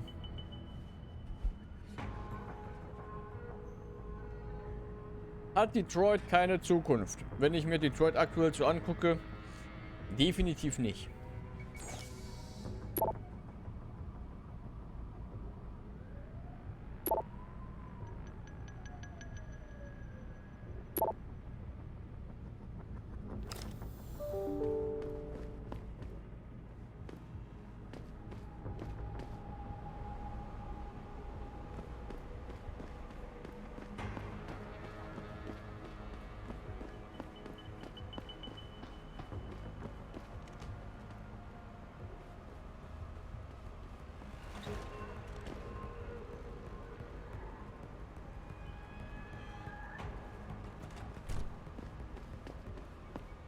Wir gehen oben entlang.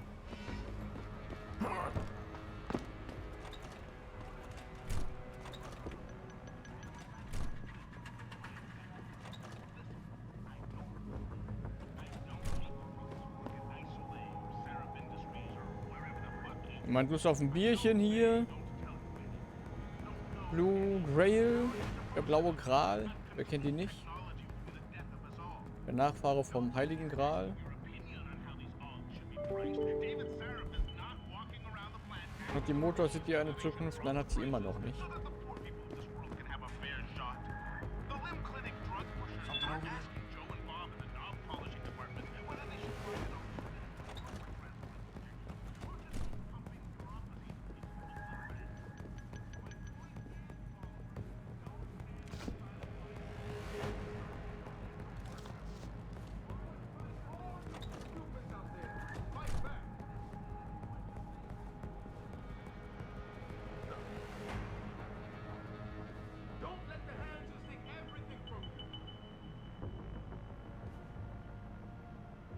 Frage, geht da vorne der weg? Fucking blue boys, go ahead. Just try something.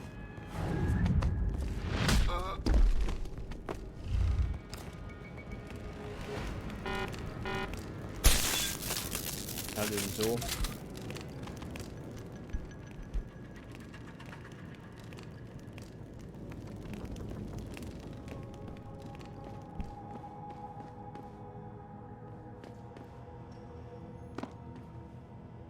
Gute alte zu schwer. Ich hab's nicht vermisst. Sag ich ganz ehrlich. Okay, 2 Computer. Was haben wir denn hier so? Pritchard. Sicherheitscode.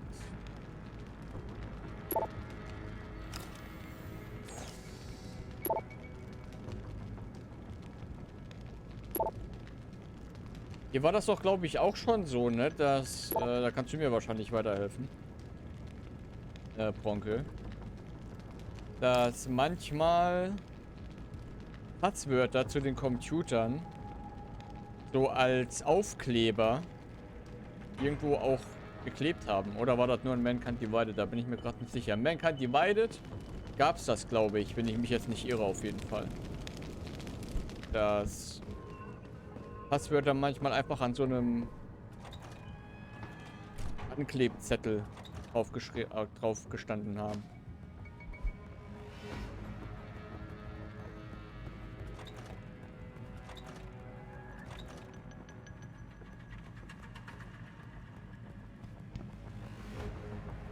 You're dead, Connor. Ihr habt mich getroffen. Beat me covered. Boah, jetzt aber schlecht, Flip's done. Hold him off.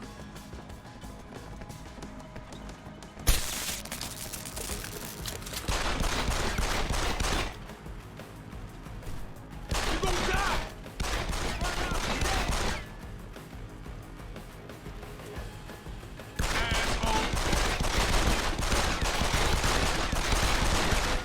Alter, was shit. Die ist die Tür kaputt. Find him.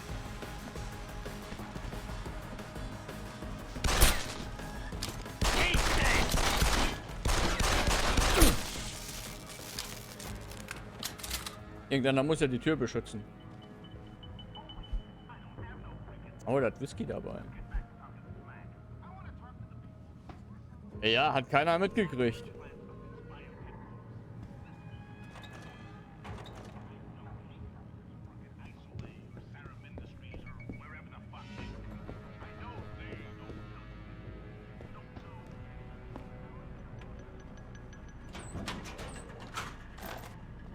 Schockgranate. Ich meine, wer hat nicht auch alle schon eine Schockgranate in seinem Spind versteckt?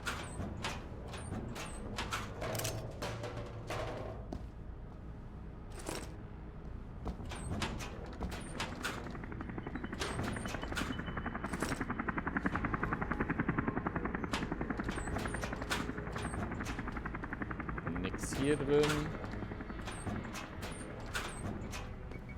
Nix da drin. Nix da drin.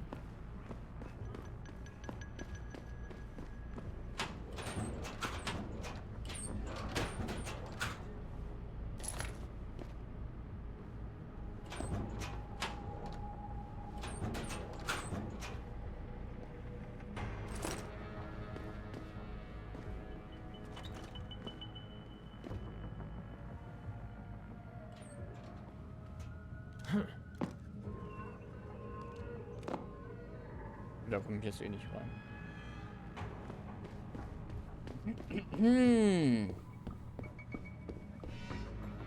Okay, da war ich ja eben schon drin.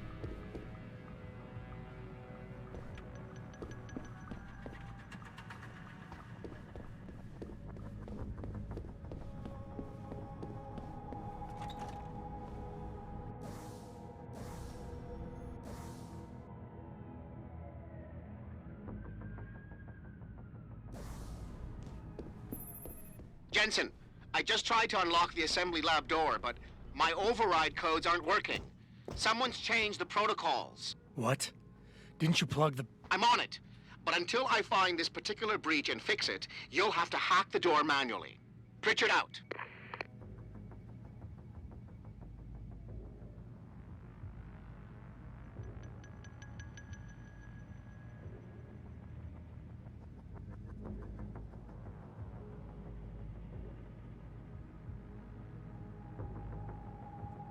Wie war denn das Hacken nochmal?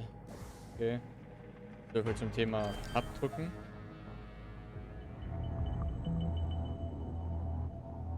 Was war die Geschichte?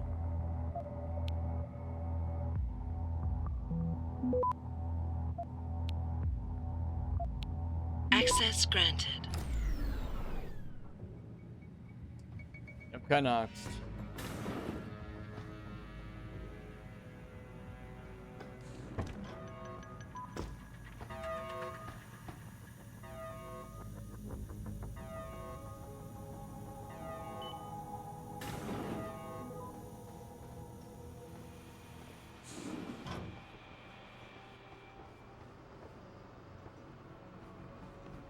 Jesus Christ, you killed him, man. He asked for it. Kept calling me a biggie. No way, no way. I am not going to prison for this. Hate to tell you this, Trev, but once that bomb goes off, this guy won't be the last skinner in here who buys it. Shut up, J-Ro. Trevor, you gotta calm down. Help me find something to cover him up with. I'm telling you, man, these hands of lovers deserve what's coming to them.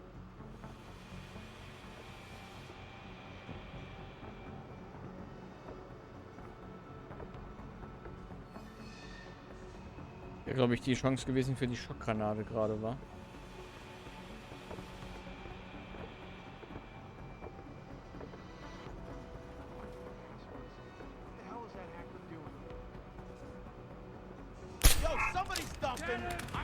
Ja, dass man aber auch kein Fadenkreuz hat. Ihr habt gewonnen. Ich ziehe mich zurück. Alles cool. Eieiei.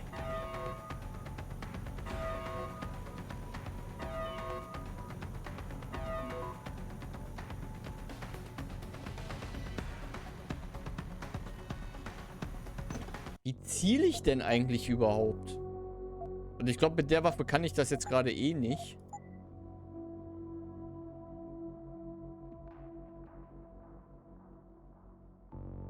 Ich kann auch markieren, da war ja was. Mittlere Maustaste? Wollt ihr mich verarschen? Nee, Leute. Das machen wir mal. Rechte Maustaste in Deckung gehen, machen wir dann mittlere Maustaste. Okay, ich kann mit der Waffe eh nicht zielen. Oh, Jesus!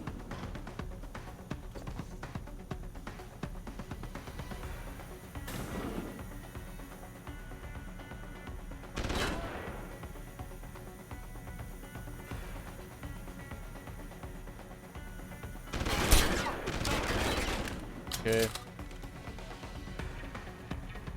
Ja, oder halt... Scheiße.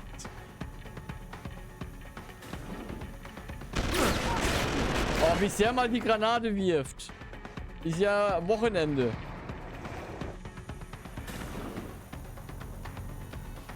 Weil jetzt habe ich keine mehr. What the hell ist jetzt passiert? Weil ich den Whisky gesoffen habe, aus Versehen. Er trinkt aber auch dann scheinbar direkt die komplette Flasche, wa? Nicht mal so kurz dran nippen. Nee, direkt. Look, look, look. Aber es hat mich wieder geheilt. Leute. Merkt euch das. Better make sure, though.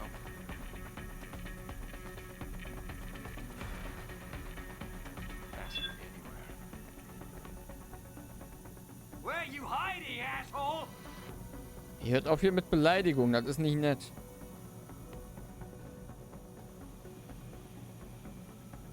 Fuck. Better stay on it in case he comes back. Gotta check over there.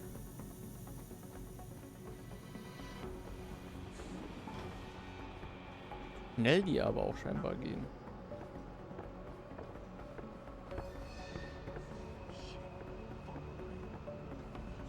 better stay running, asshole. I'll take that spot. Ich treffe einfach nix. Where is it? Man, I just saw something move. See anything? Nothing here. You better stay running, asshole. Enough, he's running. We'll wait here for him to come back. Where is he?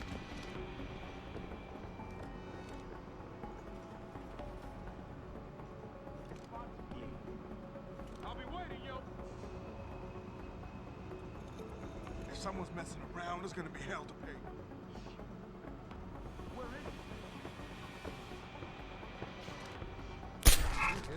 is Das gibt's doch nicht. Also mal ernsthaft.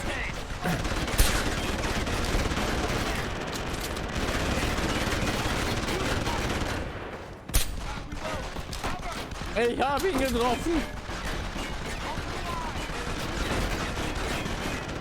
Alter, Leute, spannt euch.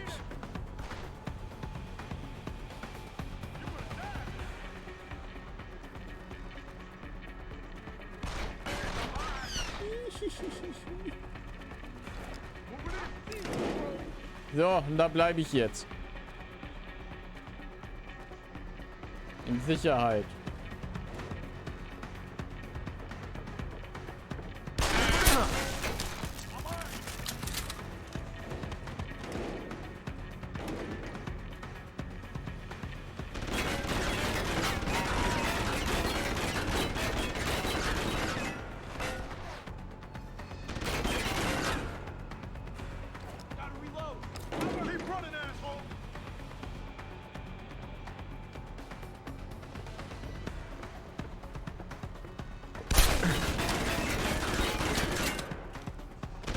Ich bin jetzt die Box.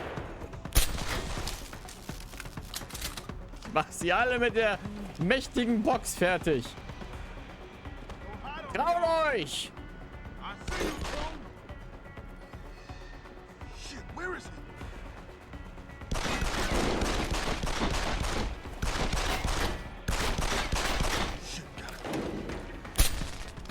Hahaha! Die Kiste ist jetzt mein bester Freund. Das ist jetzt Kumpelkiste. Die kommt jetzt mit auf unsere Abenteuer. Unzertrennlich. Kumpelkiste. Und Adam. Kumpelkiste.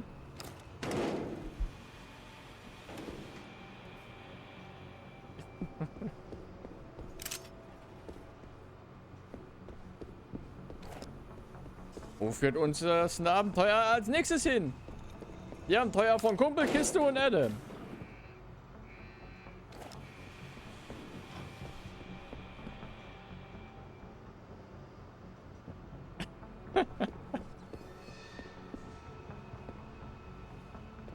Für die Wissenschaft müssen wir es rausfinden.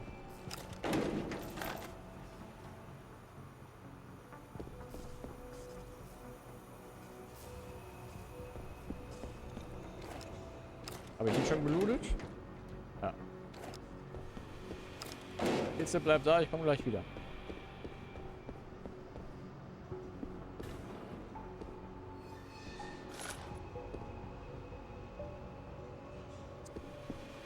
Wir brauchen einen Namen für unsere Kumpelkiste. Ihr könnt die nicht immer Kumpelkiste nennen. Die brauchen einen Namen.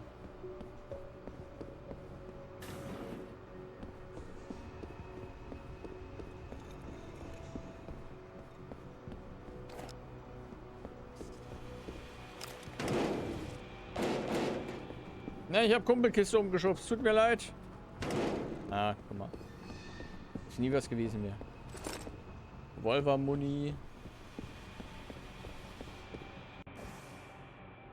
Wo muss ich denn eigentlich hin? So viele Wege.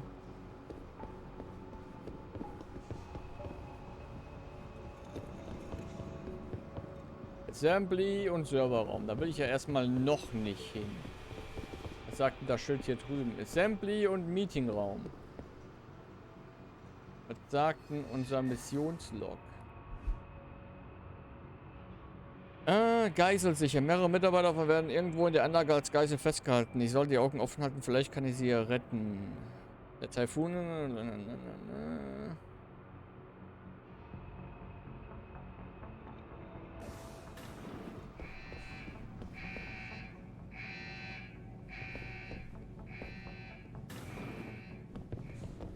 Kumpelkiste, ich brauche dich.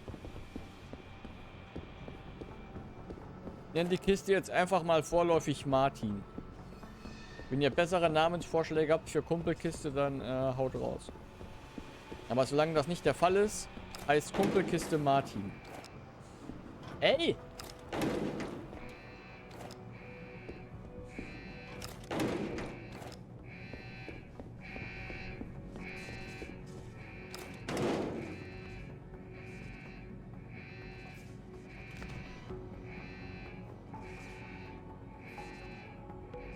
Kumpelkiste beschützt uns vor allem, sogar vor Sicherheitsdinger. Kumpelkiste namens Martin.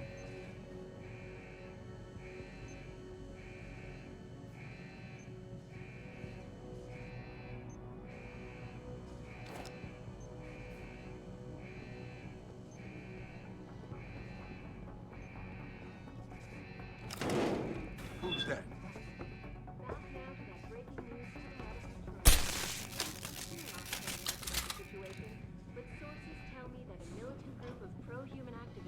Kumpelkiste hat uns den Rücken frei, indem Kumpelkiste die Tür überwacht. Factory workers have been taken hostage, and the entire city holds its collective breath. I doubt I need to remind you folks that this is the second time the biotechnology firm has been attacked. The first time, 6 months ago, on the eve of controversial hearings set to scrutinize the company's research. With those Die Motor sieht halt immer noch keine Zukunft. many are now wondering if something else may be going on. Is David Seraph hiding something? For tonight, this is Eliza Kassan reporting to you live from Picus.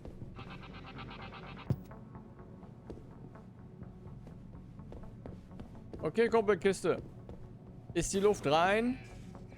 Die Luft ist rein.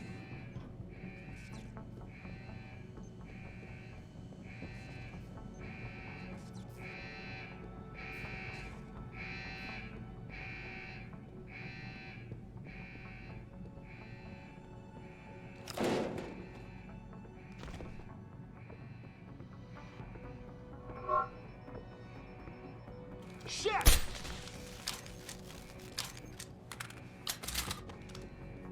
Kumpelkiste. Und Adam.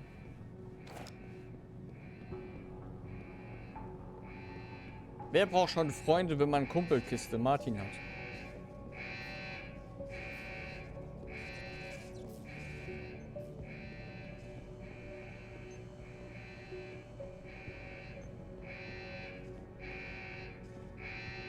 Muss man auch aufpassen bei Martin, das ist ein ganz wilder. Kiste Martin.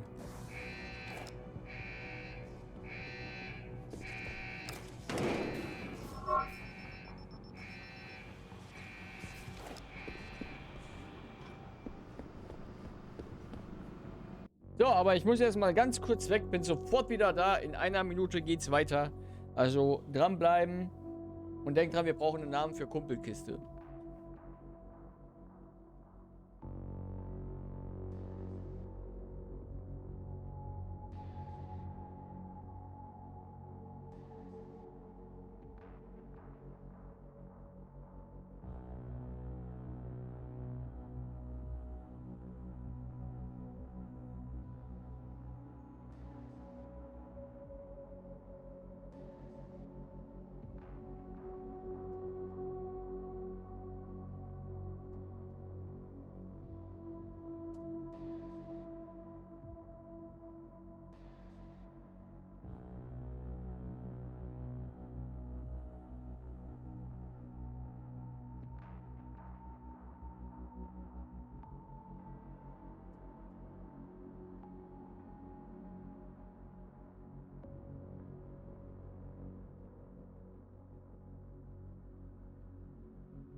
Leute. Ich hatte die... Michael J. Box ist auch nicht schlecht. Unterwegs dachte ich gerade an Kasten. Also, ne, Karsten, nur halt das R ist stumm. Kasten.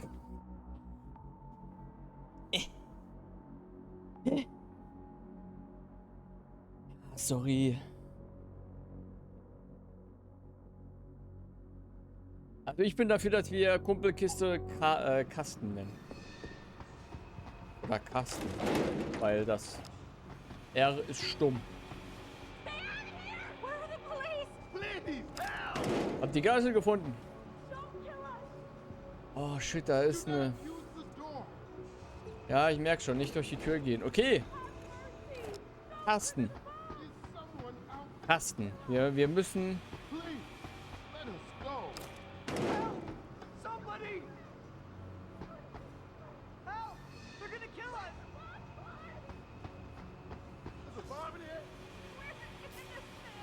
Also durch die Tür dürfen und können wir, glaube ich, ja nicht gehen, ne?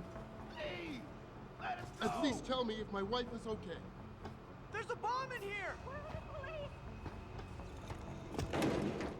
Bill, there's a bomb in here, right to the door. Warte, was? Irgendwas mit der Tür? Wiederholen Sie... Sagt ihr schon mal ganz...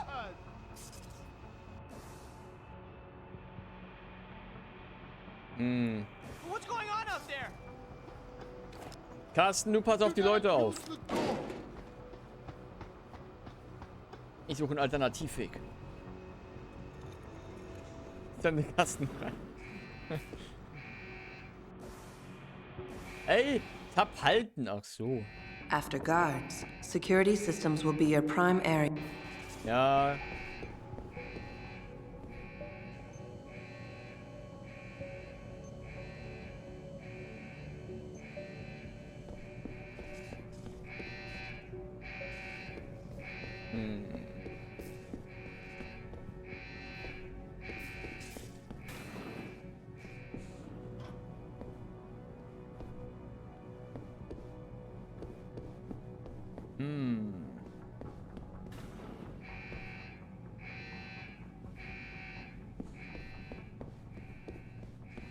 Da komme ich ja gerade.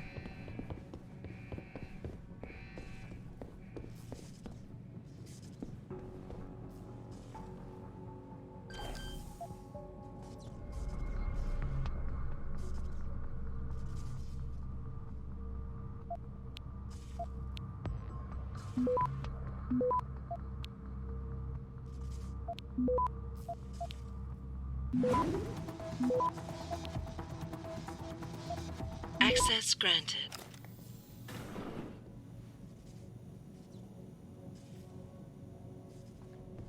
Sieht mir da schon aus, als wenn ich zu weit gehen würde.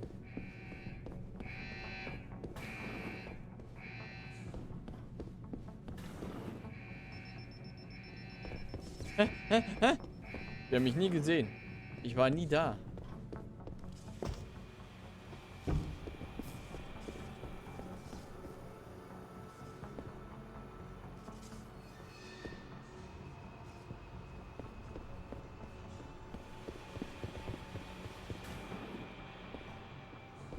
Die Sache ist halt, ich will Carsten nicht die Bürde auf die Schultern setzen, die Leute retten zu müssen.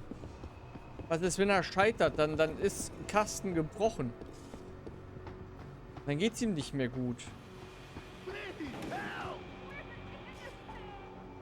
Is anyone there? Get Ja. us out of here! Please, don't kill us! We just work here! You'll trigger it! There's a bomb in here. There's a bomb! The door's been rigged! Help! They're gonna kill Is us! someone out there? Please, let us go! Please, let us go! Mercy! Don't kill us! Please, help!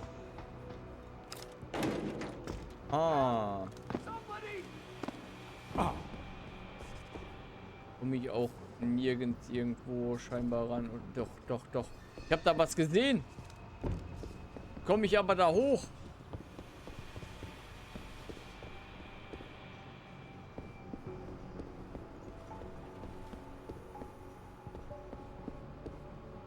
komme ich da am besten hoch? Weil ich erkenne da ein Lüftungsgitter.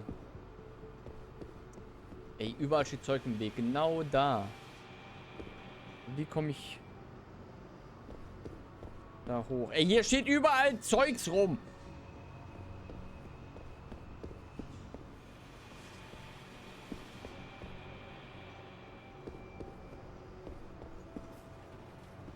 Überall ist hier Zeugs im Weg. Das ist ja schlimm.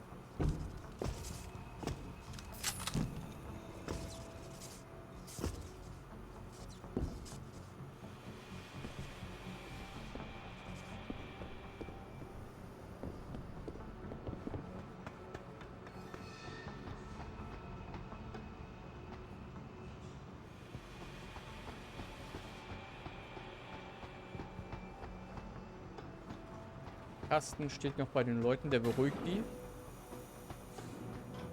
Das kann er nämlich ganz gut. Kasten kann unfassbar gut Leute wieder beruhigen.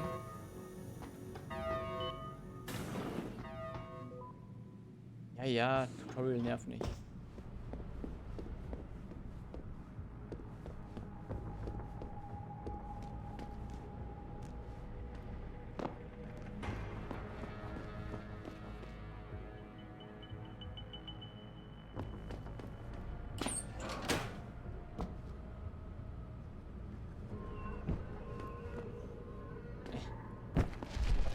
Scheiße. Geht. Du machst es auch.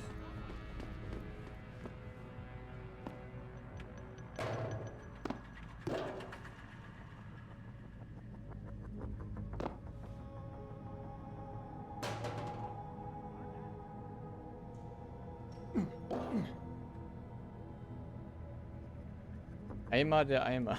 Ist auch nicht schlecht. Auch da. Adam, halt dich doch mal fest hier. Dass ich einfach nicht die Leiter benutzen kann, ist eine Frechheit.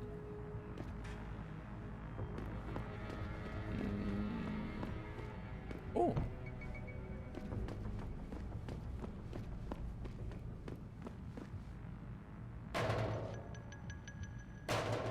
Ihr müsst zusammenarbeiten, Leute. Ich brauche euch jetzt. Ey!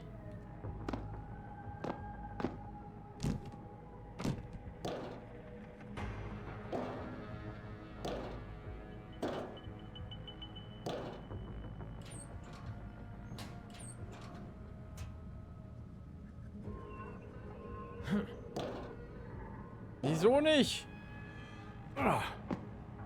Ist doch Bullshit.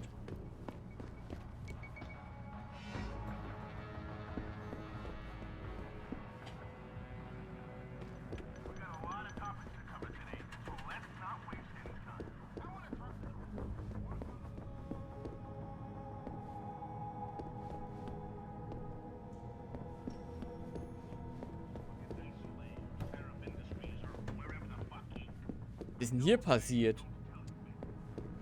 Schlimm.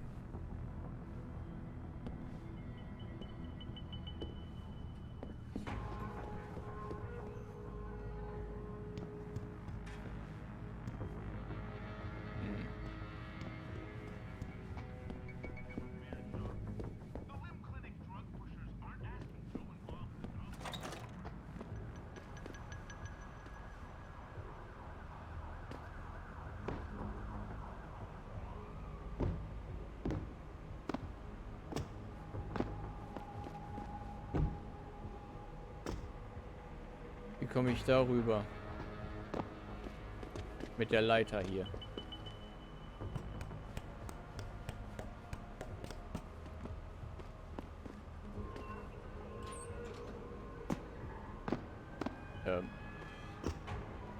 Wieso will der nicht in diese Lüftungsschächte rein? Was ist sein Problem? Also, ernsthaft gefragt. Egal, was ich drücke. Geh doch mal rein da jetzt!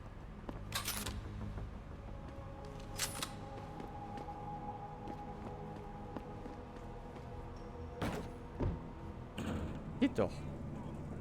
Meine Güte, benutz mal deine Hände, Adam. Ist ja schlimm.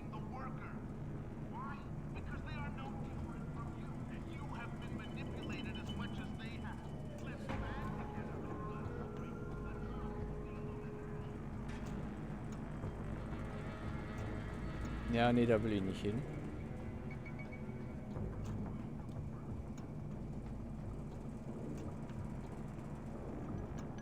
Hab das Gefühl, ich bin hier auch gerade komplett falsch. Ich trinke ja schon was.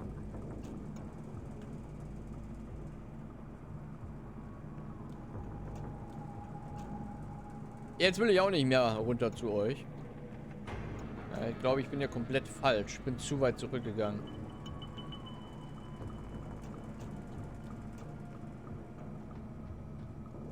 Ja. Shit.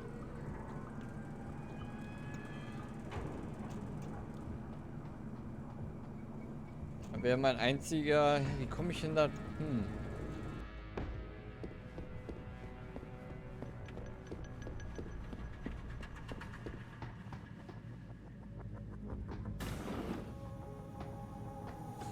Da kann ich ja nur durch diesen... Möchte gern Ladebildschirm. Also storymäßig finde ich Cyberpunk unfassbar stark. Wenn du jetzt nicht sowas erwartest wie das krasse neue GTA mit RPG-System, wie es halt die meisten Leute getan haben, und du gute Story zu wertschätzen weißt, sowohl Neben- als auch Hauptmissionen, gibt immer noch so eine Nebenmission, die mir noch so ein bisschen in den Knochen liegt, weil die echt gut geschrieben war und der absolute Horror für mich gewesen ist. Im positiven Sinn, also vom Storytelling her, war das nämlich echt gut geschrieben und Zeug, den ich relativ creepy finde. Und ich mag, was sich hier CD Projekt Red traut mit dem Storytelling. Denn auch was Nebenmissionen betrifft, es gibt nicht immer ein Happy End. Auch wenn du die bestmöglichen Sachen herausgefunden und gemacht hast. Es gibt nicht immer ein Happy End. Und das finde ich sehr stark. Dass die sich das in dem Sinne getraut haben, sage ich mal. Dass du halt dich entscheiden musst zwischen schrecklicher Option A oder schrecklicher Option B. Was ist dir lieber? Das haben die schon echt gut gemacht.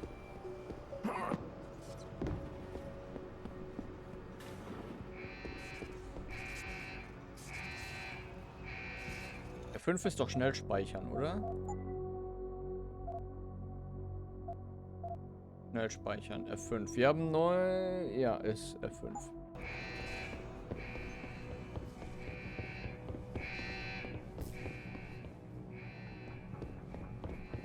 Wir gehen einfach mal weiter. Eine andere Option sehe ich jetzt nämlich gerade leider nicht. Aber ich habe ja schnell gespeichert.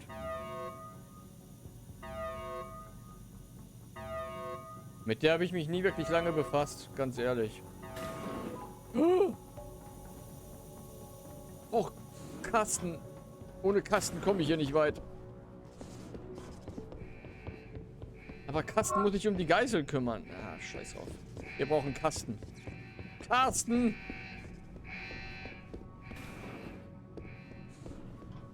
Ich habe auch nicht mehr so viel Munition, sehe ich gerade. Das heißt, ich brauche auf jeden Fall Kasten. Damit.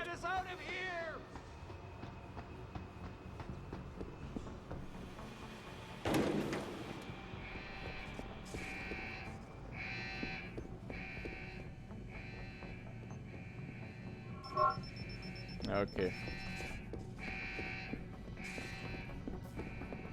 Hätte ja sein können, dass die Kamera dumm genug ist.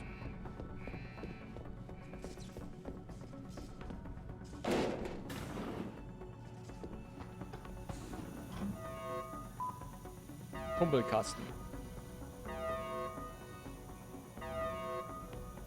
Beste Kasten, den man sich wünschen kann.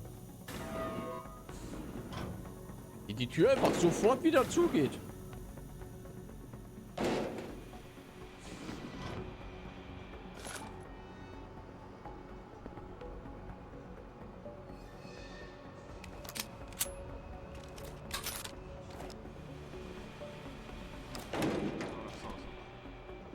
Du hast nichts gesehen.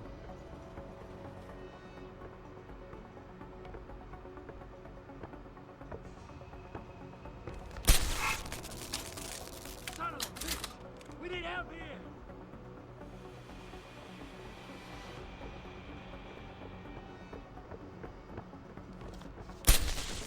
What's the matter? You can't hit me? Oh, Carsten! Das war aber auch jetzt nicht wirklich smart, zugegeben. Das war nicht smart. Definitiv gar nicht smart.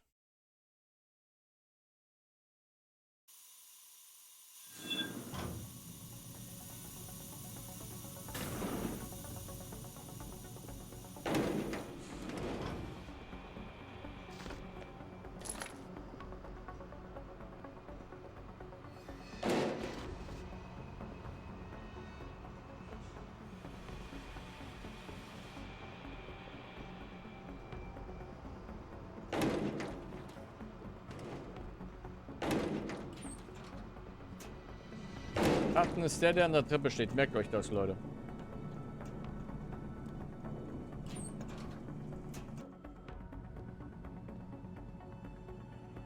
Nicht, dass wir den falschen Kasten mitgenommen haben. Später.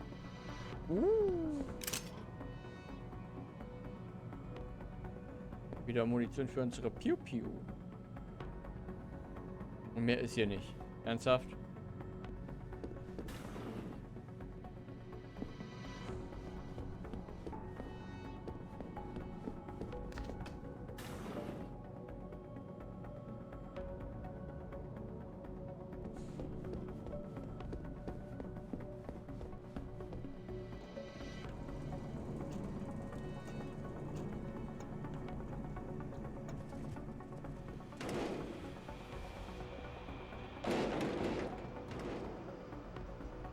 Ach, das ist denen egal, wenn da Kisten durch die Luft fliegen oder was. Better check it out.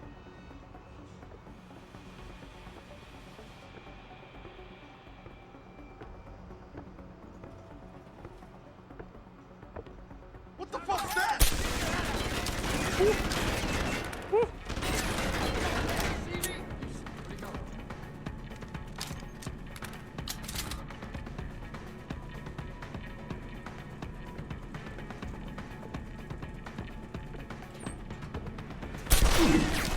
Aua. What's the matter? You can't hit me?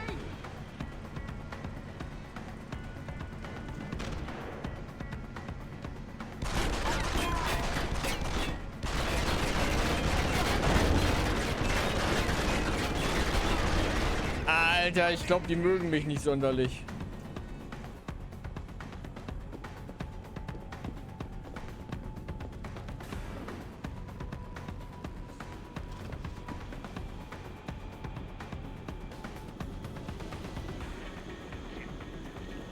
Ne? Gar nicht verstehen, warum.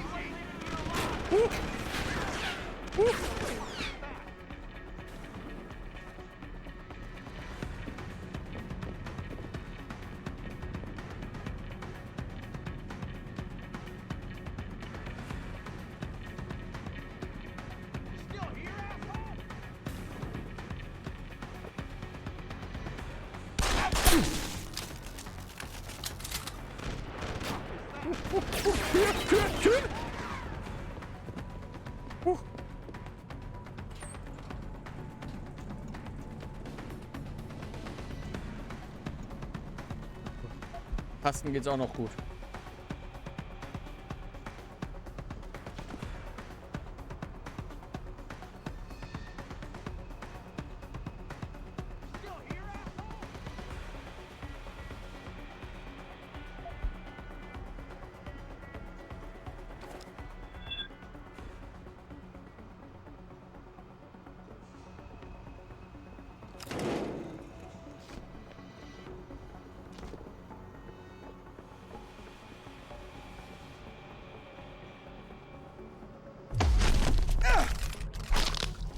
Aua, das hat sich schmerzhaft angehört alles.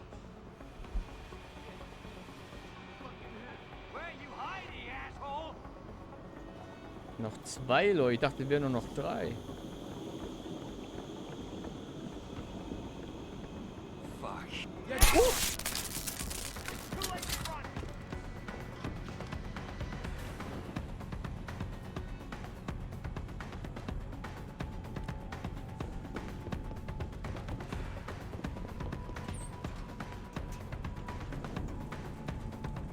Die sind alle nur einfach durch dich, weil ich einen coolen Kumpel mit in Carsten hab und die nicht.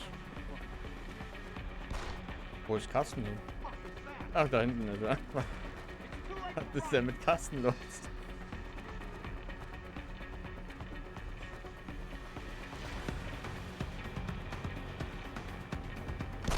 What is that?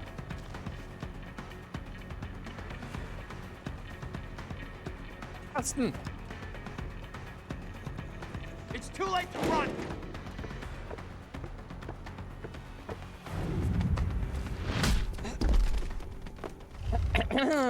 Ja, lief ja ohne Probleme. Carsten und Adam.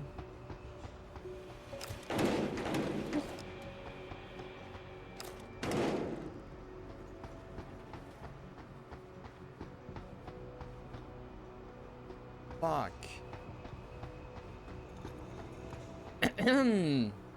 Okay.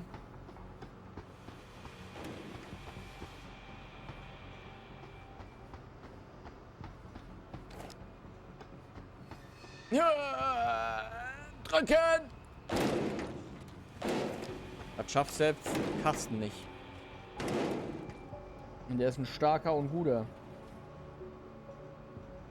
Wie soll ich denn bitte die Geisel retten können?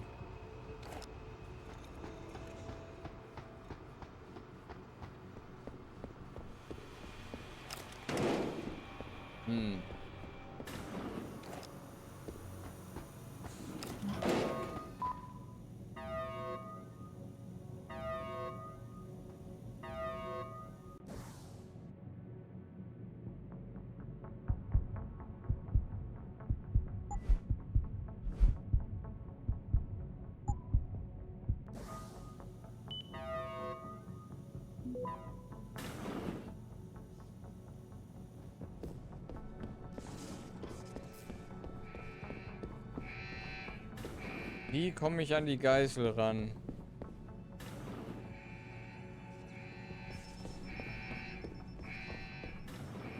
Ja, Sicherheitssysteme, bla. Ich muss ja dann irgendwie da hochkommen können. Da ist auch so ein Gitter. Irgendwo übersehe ich doch was.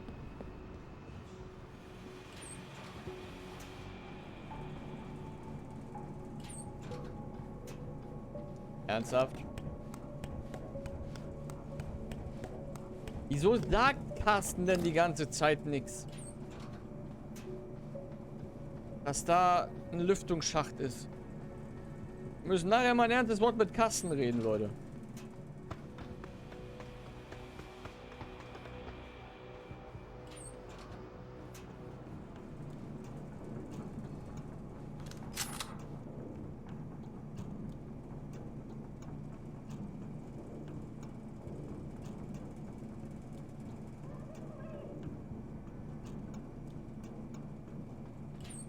Help!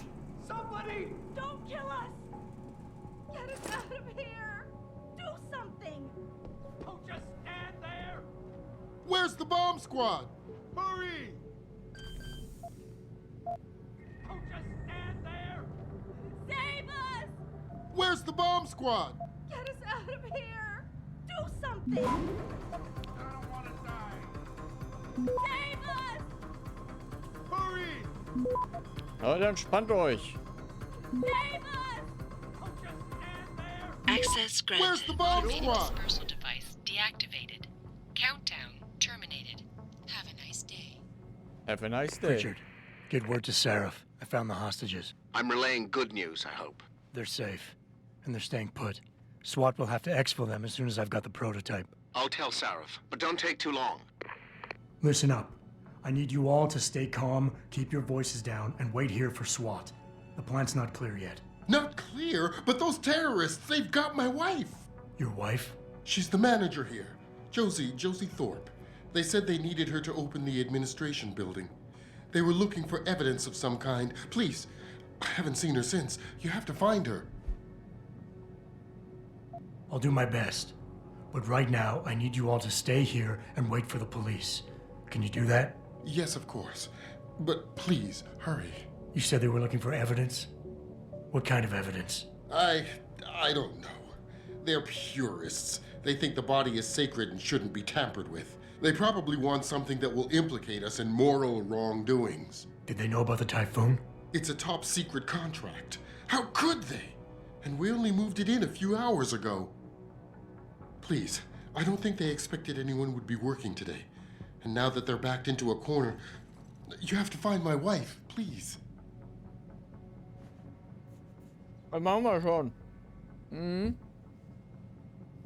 Carsten und ich. I know you don't want us running around the place until everything is secured, so why don't you go ahead and do that so we can get out of here? Man für mich noch so ein bisschen Blitzpew-Munition oder so.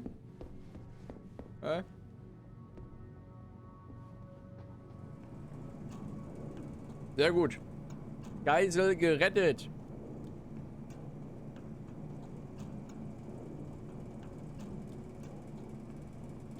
Nice.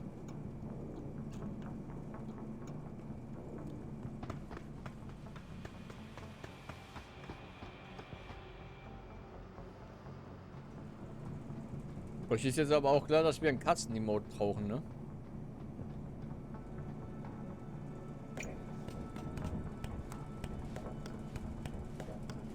Scheiß auf den Companion Cube von Portal. Kasten ist viel cooler.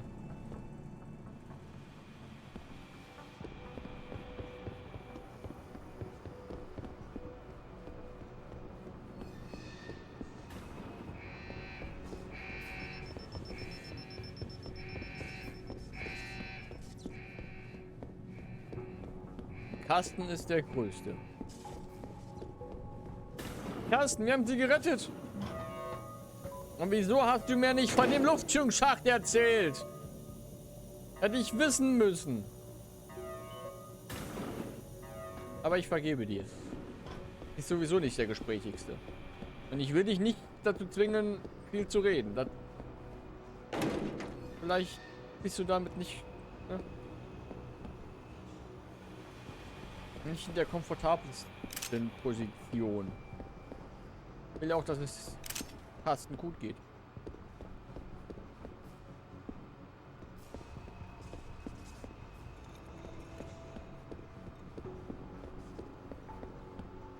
Irgendwas zum Looten da.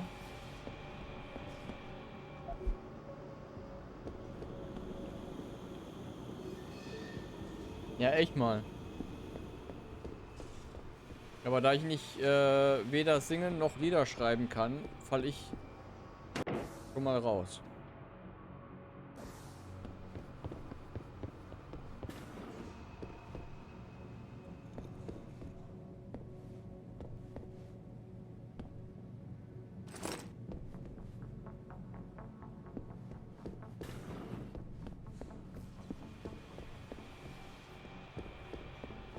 Komm, Carsten. Unser Abenteuer führt uns in den Fahrstuhl.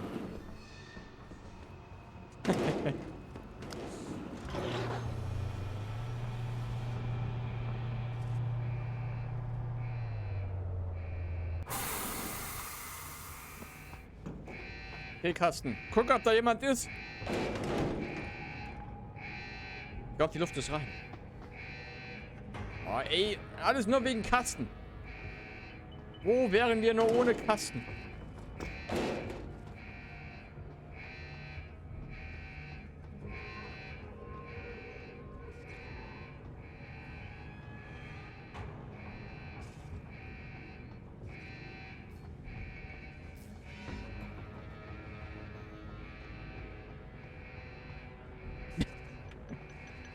Carsten, der kann sowas ab. Das ist Tarnung von ihm.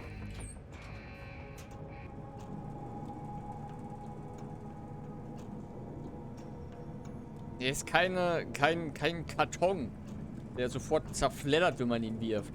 Kasten ist hart im Nehmen.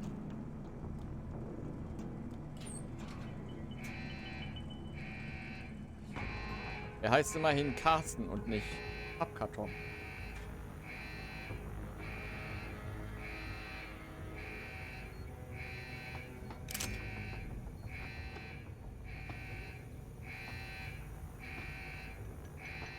Okay, das ist schlecht.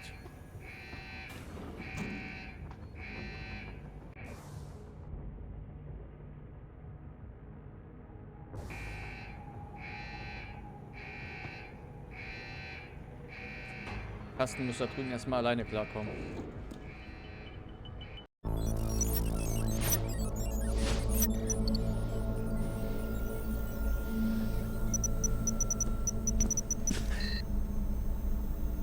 Step away from the console.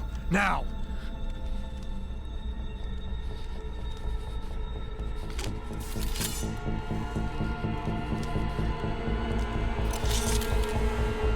Help me!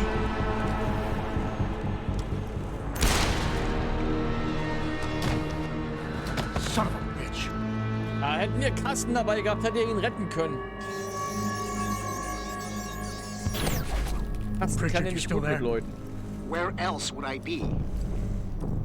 Patch me to Seraph, now.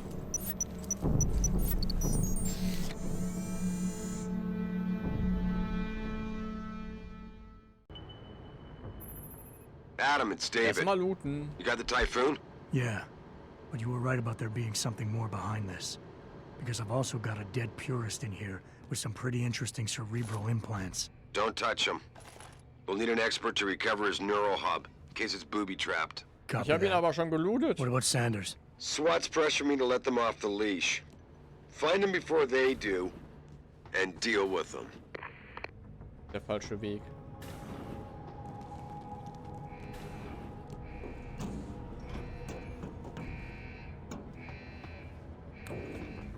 Hätten wir doch nur Kasten dabei gehabt. Der hätte ihn retten können. Kasten kann gut mit Leuten. Er hat vorhin auch schon die Geisel beruhigt.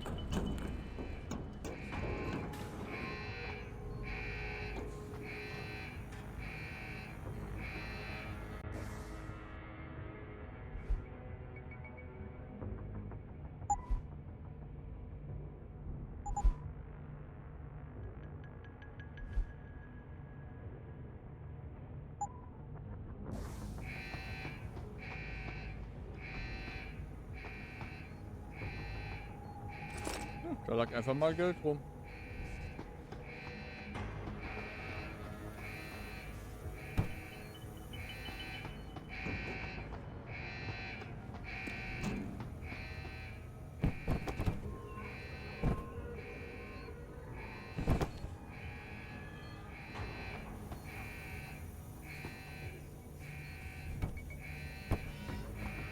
So, mit dem linken trifft er schon mal nichts mehr.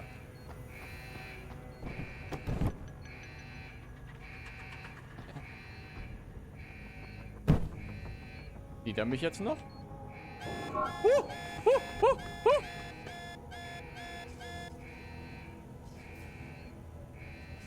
Ja, tut er. Vorne ist eine Mine oder was? Okay. Wir müssen jetzt mal gucken, wie wir Kasten hier rüber schaffen können. Ohne Kasten gehen wir nicht weiter. Er hat uns schon so viel geholfen. Wenn wir ihn jetzt zurücklassen, was sagt uns das über uns aus? Dass wir herzlose und kastenlose Leute sind. Und damit bin ich nicht einverstanden.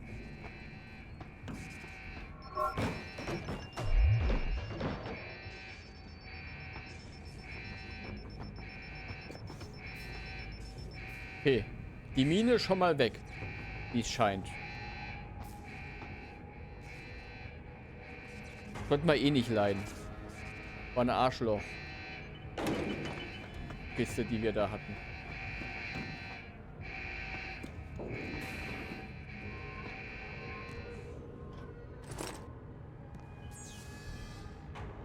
Ah, shit.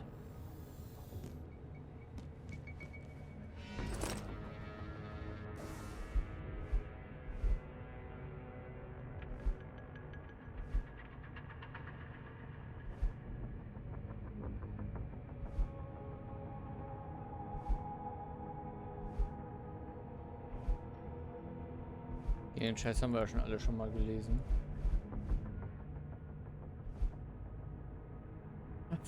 An China Boy. Okay. Hm.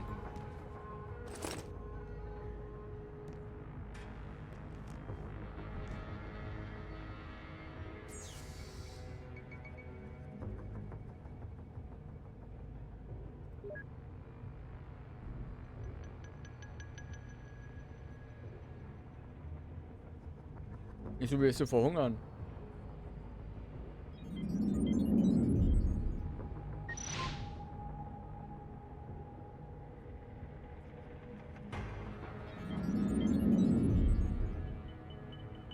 Aber sonst kann ich hier mit nichts interagieren.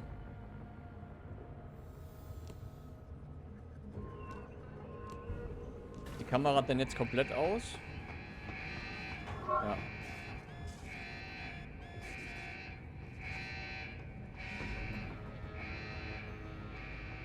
Hey, Carsten. Rüber mit dir!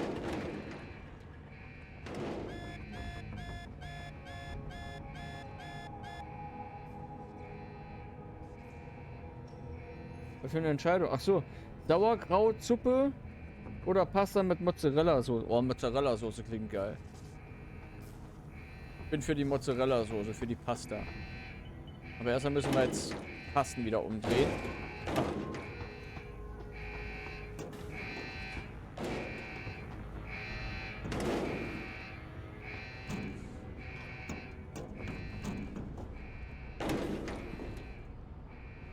Kasten wird nicht zurückgelassen.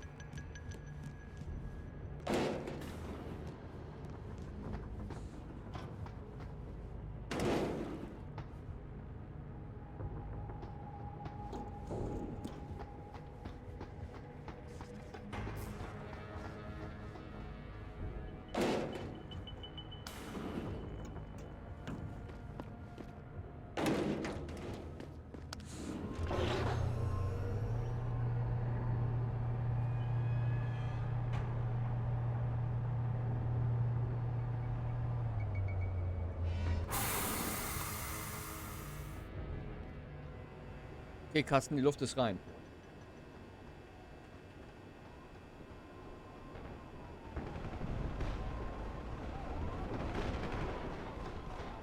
Oh nein, Carsten, guck dir das an. Wie sie sich alle hinter deinen Kastenfreunden verstecken. Ne, guck woanders hin. Guck da nicht hin, guck nicht nach unten.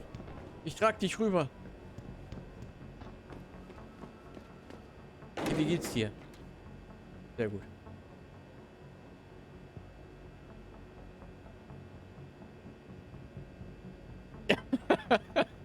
Ist doch geil. Weiß nicht, wo da das Problem ist, ehrlich gesagt.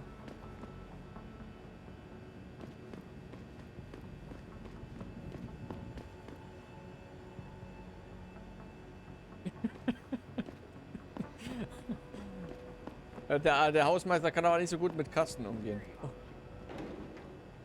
Zeke hasn't found any juicy secrets yet, if that's what you mean. But he was positive we'd find something we could show to Picus. Are you saying we got nothing? I know, man. I think you really messed up this time. Motherfucker, how are we gonna get out of this mess?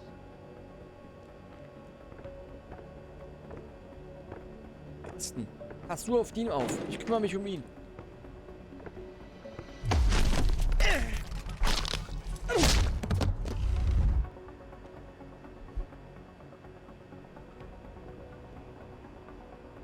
Ey, wie gut Carsten alles im Griff hatte. Der ist nicht wieder zurückgekommen. Der Kerl. Mega stark.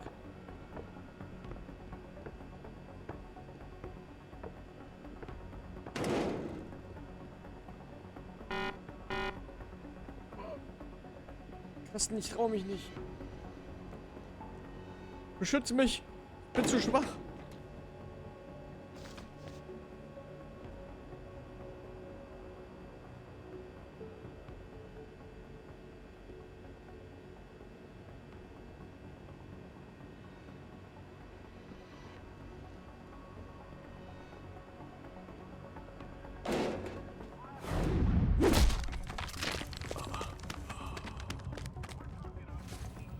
Ich finde es gut, wie Carsten uns immer Deckung gibt. Ist ein richtiger Freund. Okay. Hast du vor der Tür auf? Ich gehe mich da drin mal umgucken. Okay, da ist ein Schacht.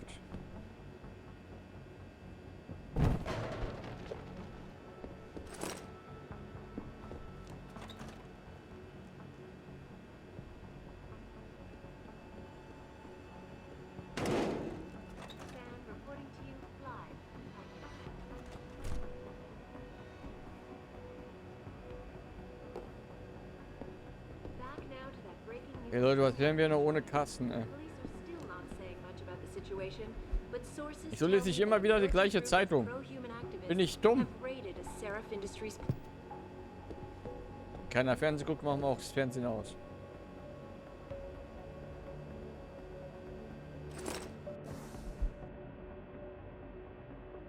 Seaboy. Wait, what? Covid. Witzig, wie sie Covid schreiben.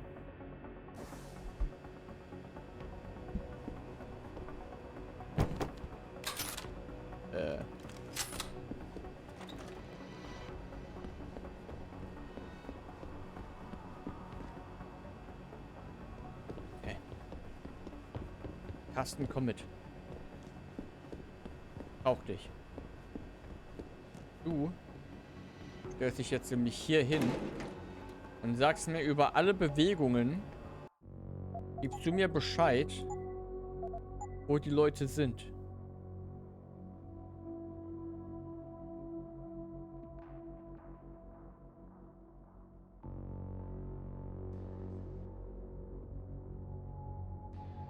Kann man Leute nicht irgendwie markieren?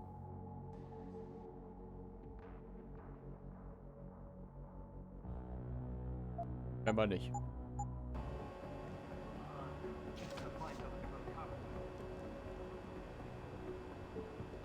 Tasten halt oben die Stellung.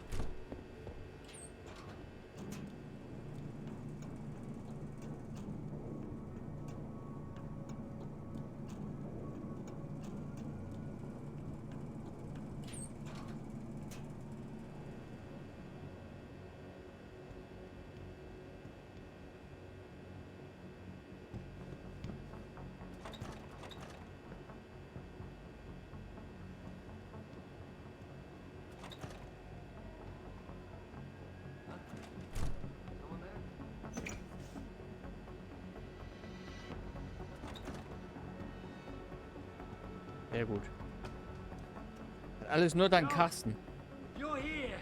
Der hat jetzt nämlich dafür gesorgt, dass einer hier rüberkommt.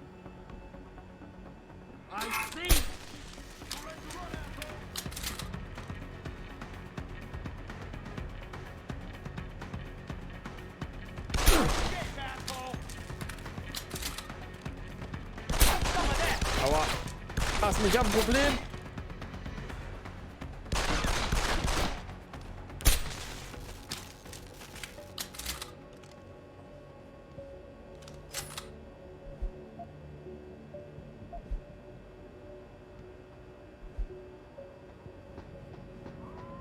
Carsten, mir geht's gut. Kannst runterkommen. Wie viele CDs hier rumliegen. Von wegen Zukunft. Das ist ja die Vergangenheit.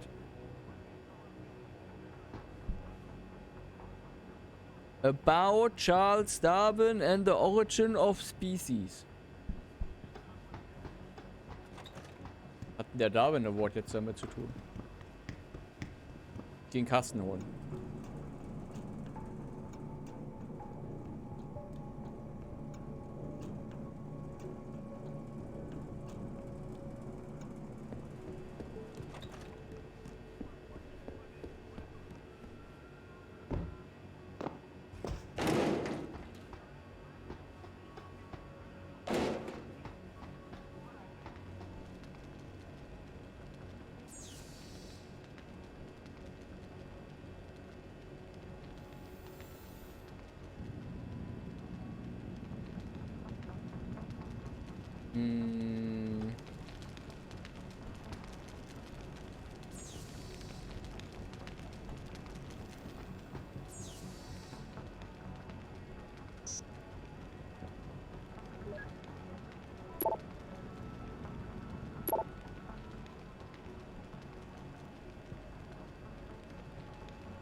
Keine Shareware-Spiele spielen. Wie? Kein Doom? Doom war auch mal ein Shareware-Spiel.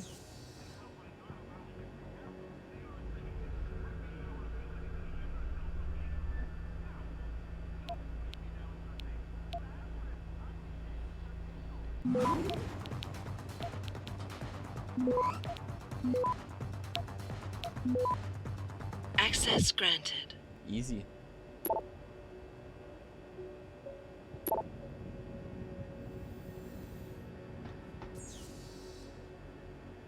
Einfach alles hacken hier.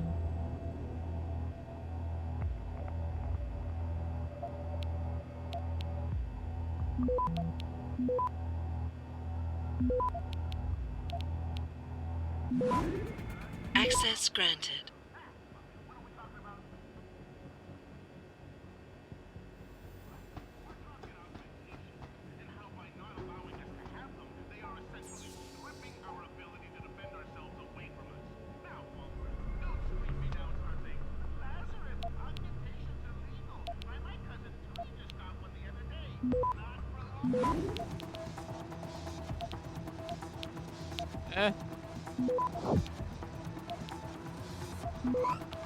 Access granted. Easy.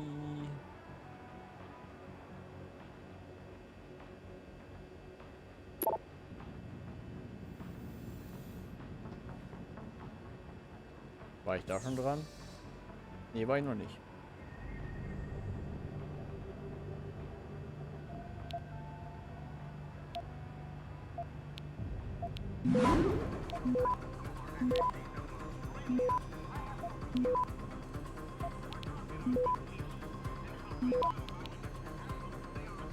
Access granted.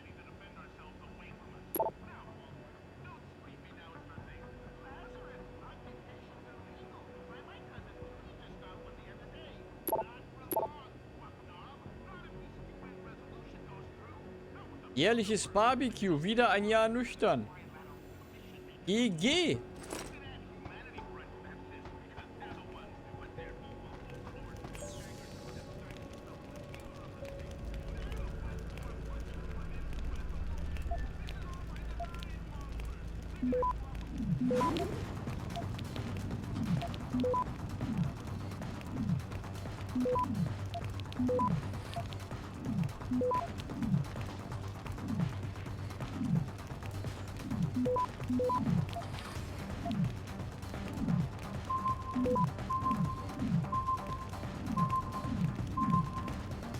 Access granted.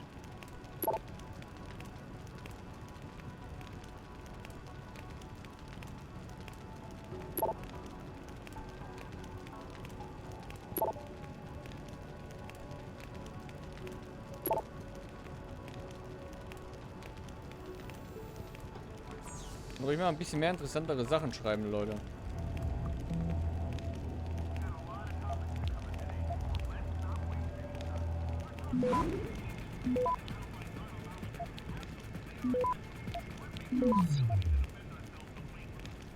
Access granted.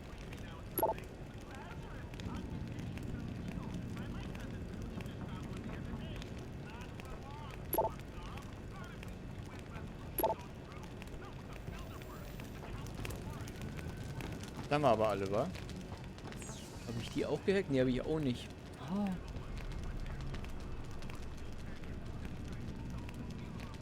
Boah, eine Kastenmod, in der man Kasten spielt.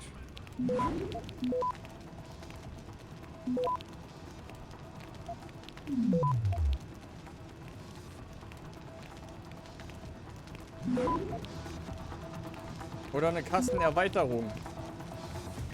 Access granted. Die Origin-Geschichte von Kasten. Wie kam man der hin? Und wo kommt er eigentlich? Solche Dinge eben. Die wichtigen Fragen. Ach du Scheiße.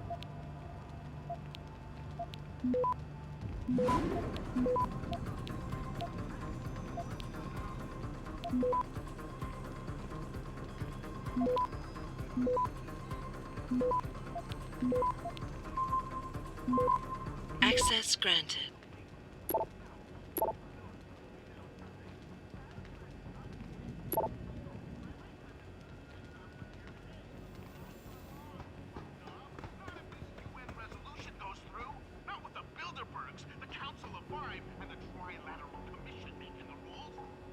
Okay, was können wir hier denn noch so finden? Wir haben jetzt alles gehackt.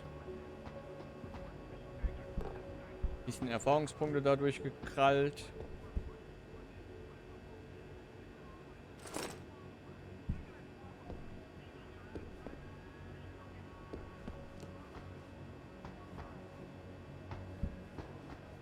Und wir können weitergehen. Carsten? Carsten? Da. Jetzt. Nicht jetzt. Jetzt hab dich doch nicht so. Wir sind so weit gekommen. Hör auf zu zweifeln. Wir schaffen das. Sehr gut. Er ist ein bisschen durch den Wind. Alles zu viel für ihn gerade. Kann's verstehen.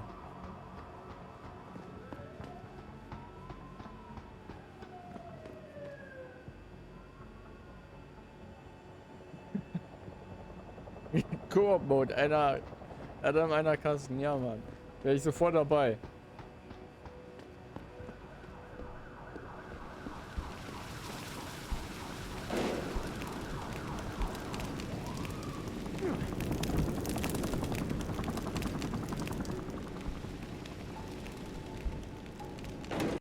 Don't lie to me. I don't want to hurt you. You're a civilian. But I will if you don't give me a choice. If you didn't want to hurt anyone, you should have stayed home tonight. Oh, look! Seraph's attack dog! You're here to clean up before the police bust in? He thinks we're breaking the law. Shut up! All you body polluters break laws. You're all the same. You're gonna have a hard time convincing people you're any different once they hear you had an AUG on your team. What? I found your attack dog in the factoring labs, trying to cut through security with his implanted hackware. Nice try, Cholo. But I would never let one of you freaks on my crew. Ah! Back off, Hunter! I got business to take care of, understand? If what you say is true, and I'm not saying it is here, but I gotta check things out. So me and la vieja, we're leaving.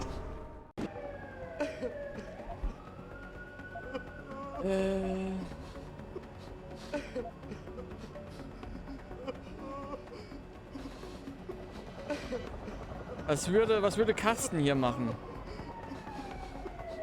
Also kämpfen würde er bestimmt nicht. Er ist nicht so der aggressive Typ. Carsten ist der Pazifist im Kasten.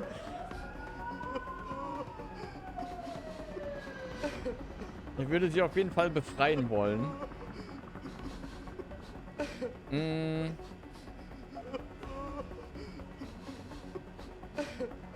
Aber die Frage ist, befreien oder ihn laufen lassen? Genau, handle with care. Wir müssen auch dementsprechend vorsichtig jetzt hier sein. Also, ich habe genauso viel Interesse daran, den Drahtzieher zu finden wie Sie. Das stimmt.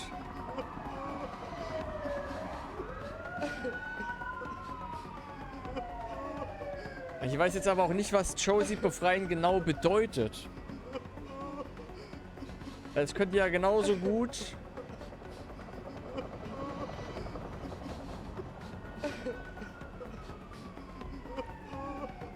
in Gewalt ausarten. Und das will er ja nicht.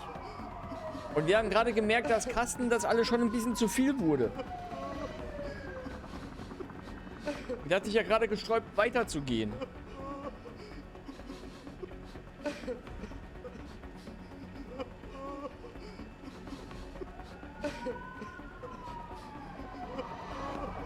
You know I can't let you go with her. Stand down, Hanser! I told you, stand down or this bitch is dead! Bullshit. You're bigger than that. You don't kill civilians. Damn right! I'm a decorated vet, and I won't be jerked around. I need to find out who's behind this, and right now the boss lady's my only ticket out of here. Listen to me. Whatever's going on, it's big. You've got a better chance of getting to the bottom of it if you work with me. But I can't do a thing until you let her go. Are you stupid? I don't work with dogs. Dann hör auf, God, you must Kasten. think I'm some kind of moron. Arbeite mit Kasten zusammen. Because it's exactly what it must look like to everyone right now. Trapped in here by the cops, and my only option is to take a hostage. How screwed up is that? Kasten. Okay, Kasten, handle with care. Wir müssen mitfühlen.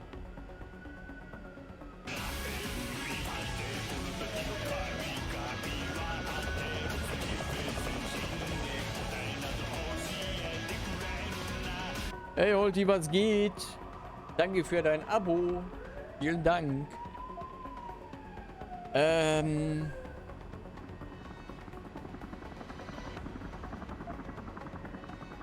Nothing else to say. Handle with care.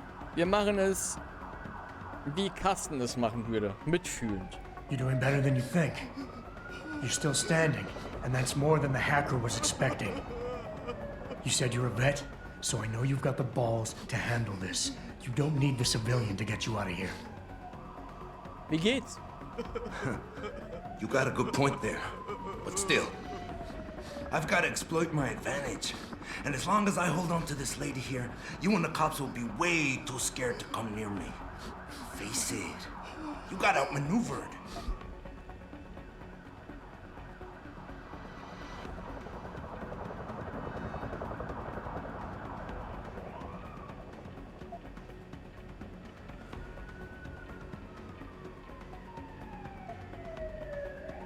Handle with care.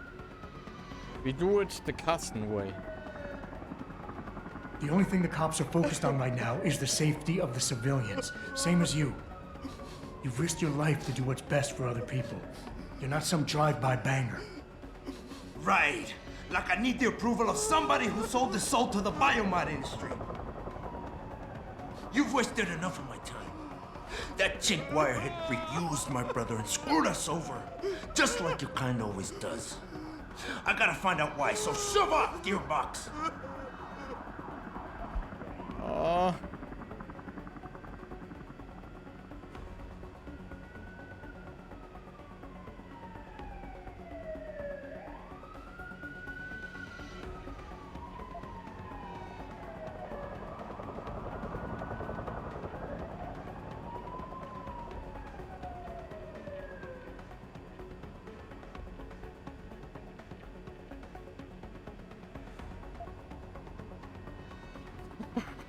Nothing else to say!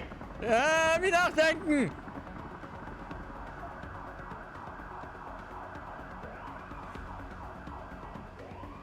Listen, the hacker's plan was for you to die. He knew there would be civilians here tonight. He thought of everything. He used your brother because he knew you would trust him. That's how well he knows you. He expected you to take a hostage, just like he knew the cops would kill you for it. To hell with this. You're making my head hurt with all your bullshit. I'm a man of action. And what I really need to do right now is fix the damage that was done to me tonight. No! Get in my way, and she dies. Police! Stop right there!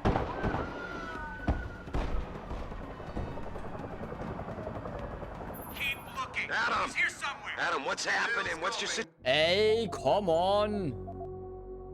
Letzte Autosave. Als ob. Das hat gar keinen Sinn ergeben.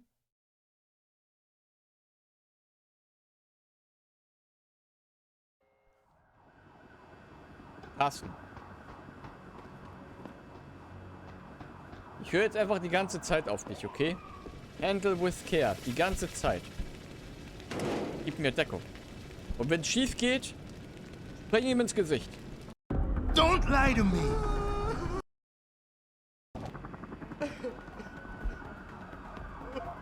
You know I can't let you go with her.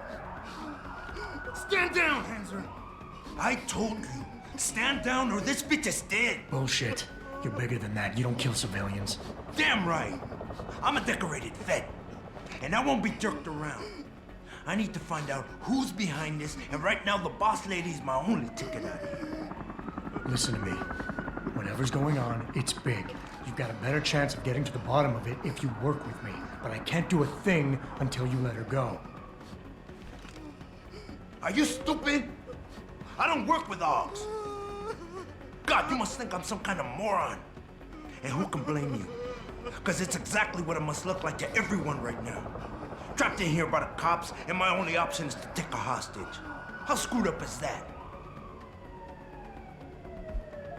You're doing better than you think. You're still standing, and that's more than the hacker was expecting. You said you're a vet, so I know you've got the balls to handle this. You don't need the civilian to get you out of here. You got a good point there. But still, I've got to exploit my advantage. And as long as I hold on to this lady here, you and the cops will be way too scared to come near me. Face it, you got outmaneuvered. The only thing the cops are focused on right now is the safety of the civilians. Same as you.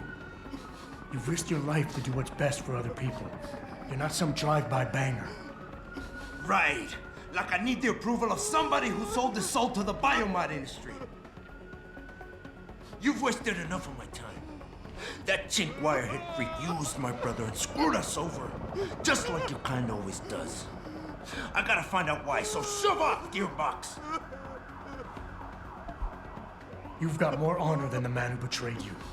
You're not gonna let your brother down like this. The hacker was expecting civilians to be in the building tonight. You were supposed to take hostages and force the cops to silence you permanently. But you're smarter than he is. Oh, it's so obvious. Can't believe I didn't see it till now. He thinks he can just lead me to my death? Think again, cabron. Get out of here. Ey, Carsten hatte die ganze Zeit recht.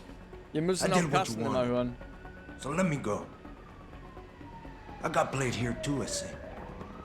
I've got as much interest in finding out who's really behind this as you do, cabron. Yeah, well, maybe I'll owe you one. But I promise you this, someone's gonna pay. I'll look over there. Adam! Adam, what's happening? What's your situation? Adam! Sanders is gone, boss. But I'm pretty sure he's just a dupe. Somebody else set this up. Damn it. Okay, I want you back here now. The admin building has a rooftop terrace. Meet Farida on it. Copy. Leute, das hier ist der wahre Held, der sie und die Geisel gerettet hat.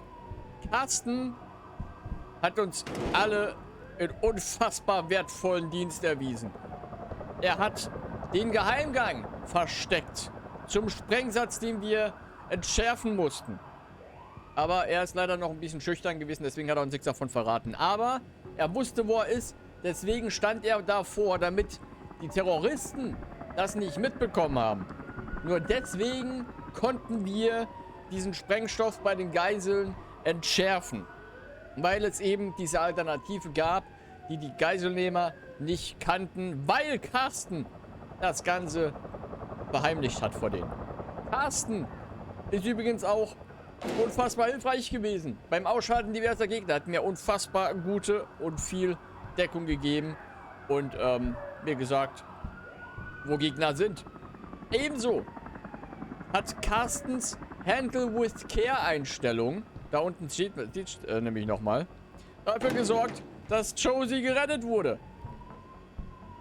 Das ist euer wahrer Held. Nicht ich oder die Polizei. Nee. Carsten.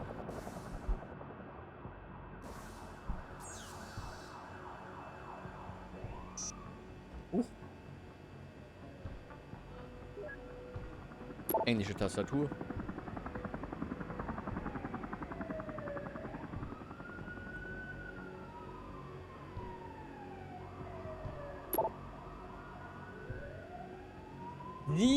$47.500.000 Credits.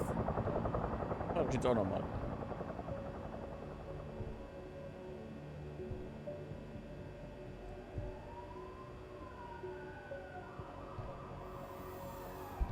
Jensen? You're the guy who was sent in before us? Those hostages owe you a lot. Nice going. Bedankt euch bei Carsten. Defusing that bomb was some quick work. You should get a commendation.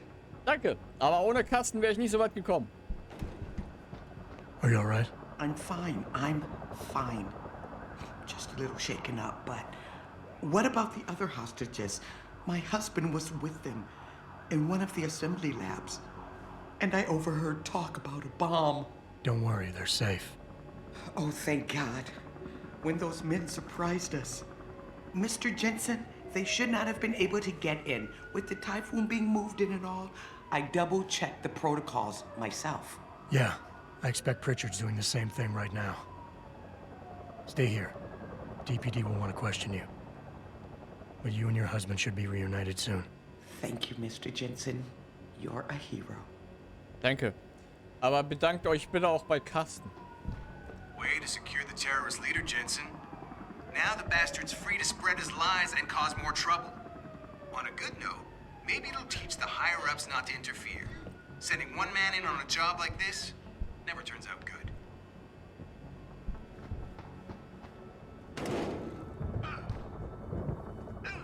Leute, die Tür geht in die andere Richtung auf.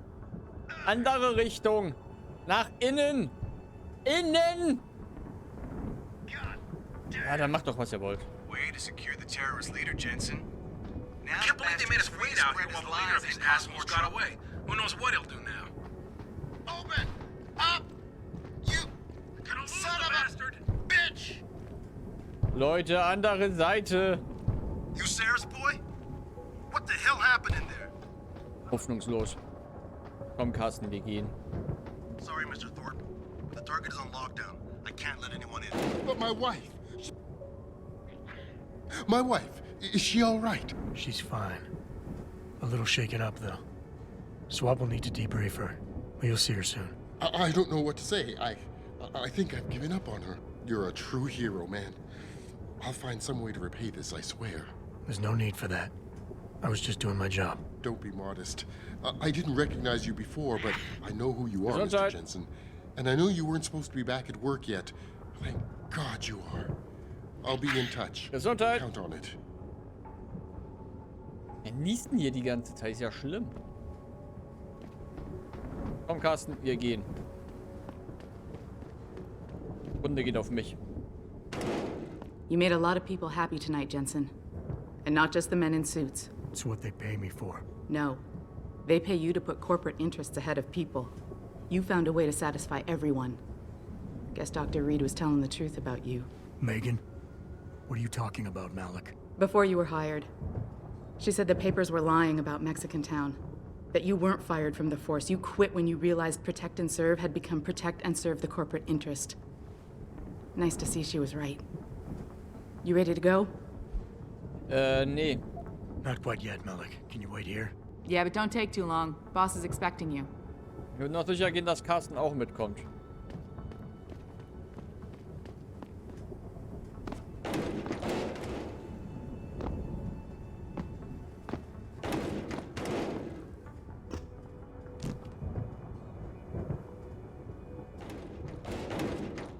Na komm.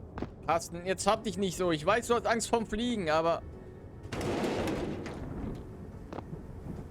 Du kannst nicht hier bleiben, du musst mitkommen. Ohne dich bin ich doch nichts.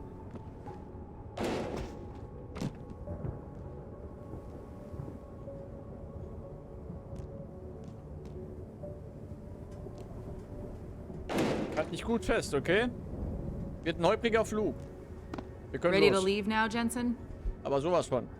Yeah, get me out of here, Malik. Pass auf Your Carsten wish auf. is my command. Climb in.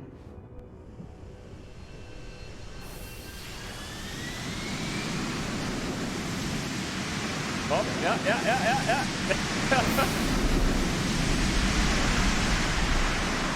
Wir haben Carsten mit dabei. Oh, sehr schön. Wie Carsten sich in das Flugzeug reingebackt hat. Oh, ist ja großartig. Oh.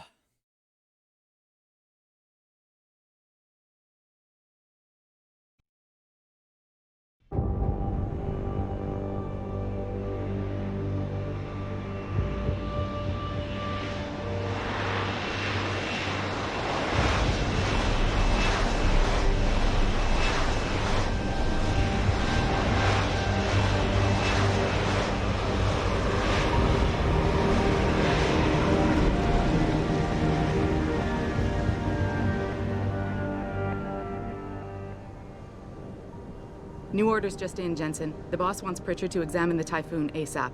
Copy that. Thanks for the lift. No problem. Hey, and Jensen, I just wanted to say, new look suits you. Like you haven't missed a beat at all. Thanks. So, how's it feel?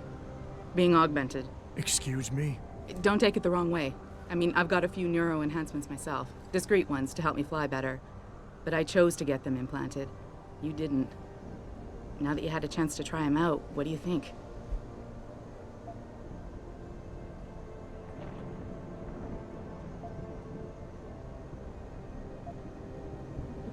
I'm not gonna lie and say they didn't come in handy back there.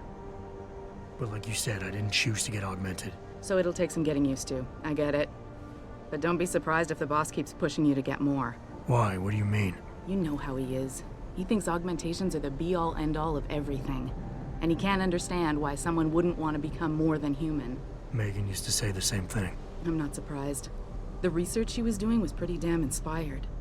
Might have convinced a lot more people to give what we make here a try. If that bastard hadn't killed her. Listen, Jensen. I know you want to find the men who attacked us, and so do I. If I can help in any way, all you gotta do is ask. Actually, there is something. I want to know about the first attack. Fine. Ask away.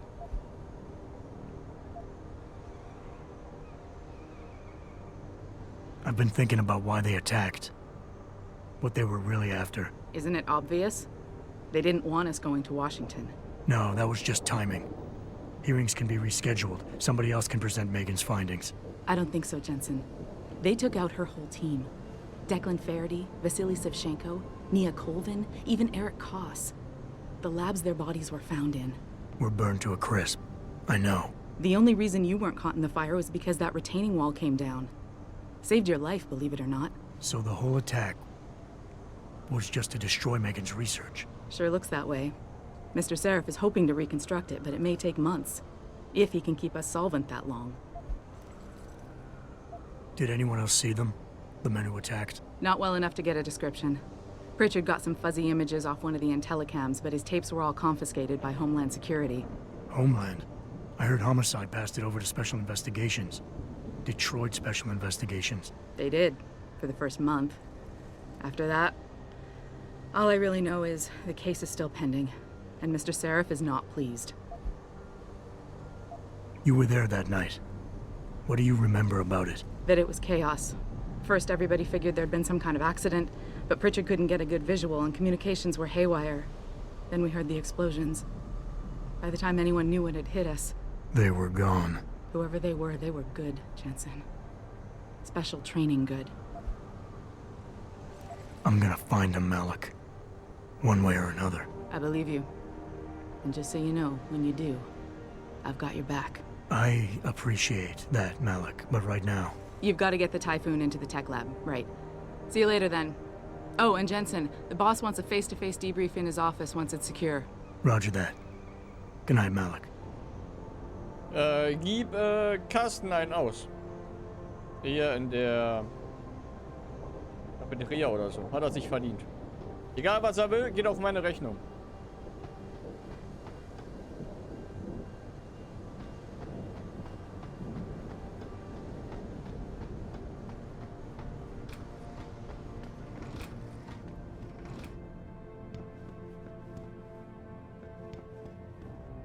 Jensen, you were there, at the plant.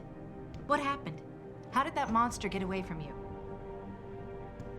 Die alle sagen, der ist entkommen, aber um die Geißel geht's hier niemandem, oder was? United in their... Carsten, der versteht mich. Der weiß, was los war.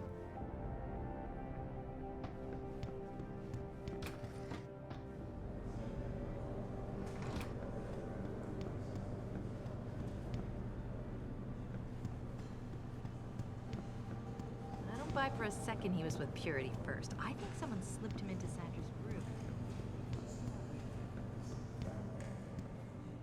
Well, if it isn't Mahatma Gandhi himself, come to honor us all with his life-preserving presence. If this is about the Typhoon, I'll get to it in a minute. Now, Pritchard. I didn't risk my neck to have you lose it in a pile of CPUs and scuzzy adapters. Well, look at you, using the big words. Don't think just because you hacked through the plant security system so fast that you're an expert on everything computer. There's a reason I can't examine the Typhoon yet. Do tell. For your information, I am running a diagnostic sweep on our network and router security to find out how Sanders' hacker got a hold of our codes. I'd have thought the first question to ask is, whose codes were they? Unless you already know. Stick to kicking down doors and shooting people, Jensen, and stop trying to do my job. I guarantee you we'll get along better that way. Willkommen zurück, Siku. Welcome back. Ist mein Proteinriegel, Arschloch. Ja, genauso. Alles meine Snacks.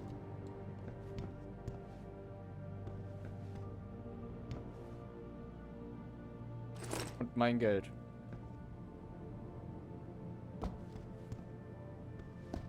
Das sieht aus wie so, als wenn er sich ein Motorrad aus aus Pappe zusammenbauen wollen würde.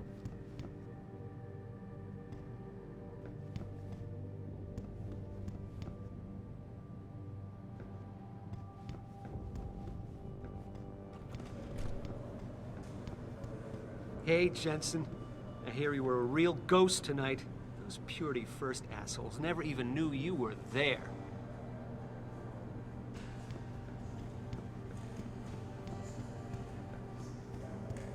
Miterlebt oder verursacht?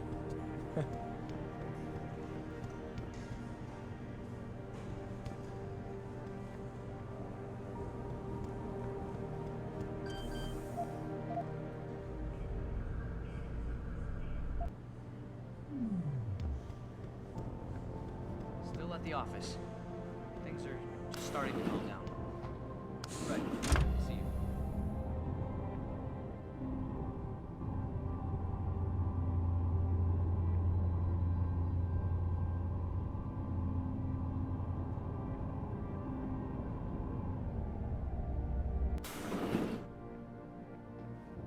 I'm telling you, Hugh, he might not have put the gun in Sanders' hand, but it was Taggart's speech to the UN that started all this. William Taggart is nothing if not a shrewd political operator. You know that, David. So for the sake of appearances, I have to look him in the eye and let him bullshit me? With a smile. Always with a smile.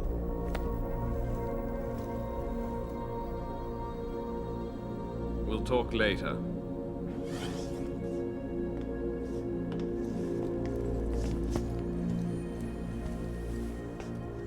You wanted to see me? Yeah, how you feeling? I've had better days. Well, when we're done here, check him at Dr. Markovic at the limb clinic downtown. Can't hurt to get a checkup. If you insist. Listen, about Sanders? Yeah, about Sanders. What the hell were you thinking? Letting him slip away like that? I sent you in there to take care of things.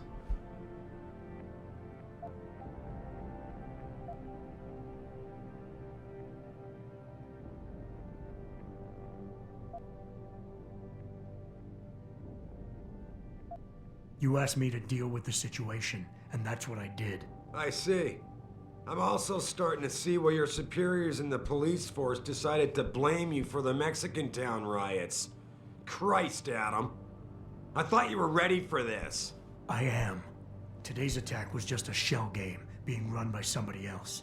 I intend to find out who and why, so that it never happens to anybody again. Good, because so do I. That hacker in Sanders' group, you're sure he was augmented? I pulled his cables out myself. Yeah, well, the police are saying he's not, and they're refusing to let me see the body, no matter how much money I threaten to pull from their retirement fund.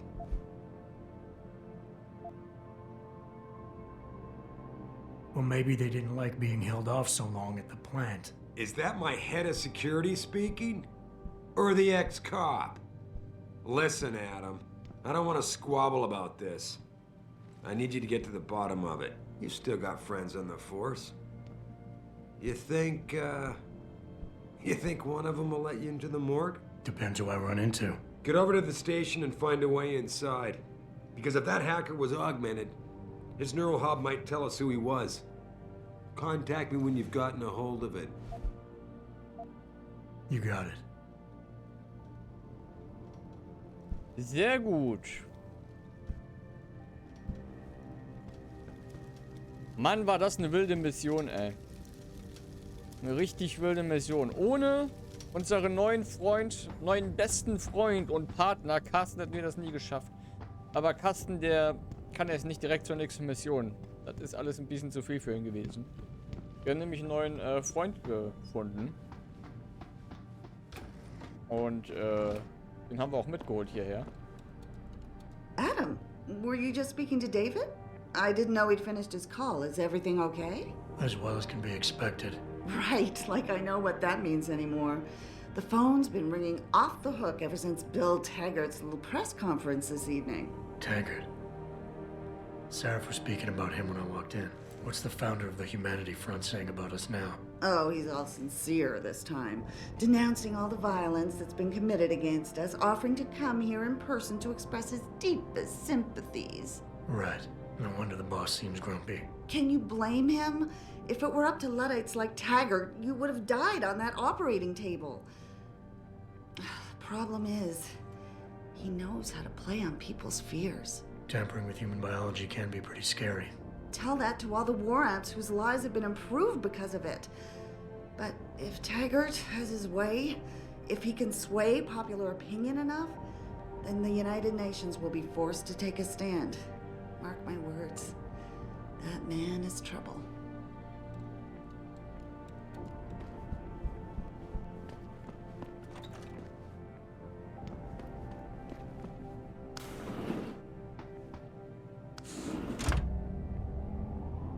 Okay, was ist denn jetzt unsere Mission? Besuchen der Klinik und Untersuchung des Hackers. Also wir gehen erstmal zur Klinik. Und dann gucken wir mal weiter. Aber erstmal gehe ich jetzt Wasser lassen. Also wir sehen uns sofort wieder. Bis gleich. Okay. Aber erstmal müssen wir gleich in unser Büro. Aber erstmal gehe ich jetzt pinkeln. Bis gleich.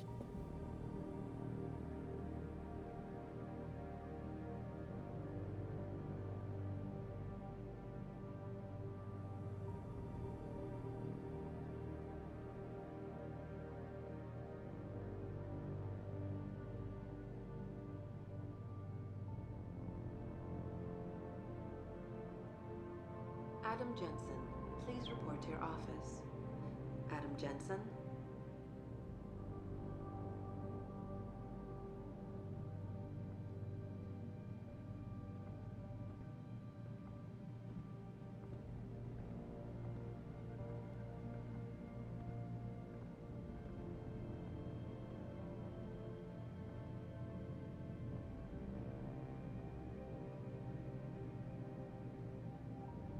Adam Jensen, please report to your office.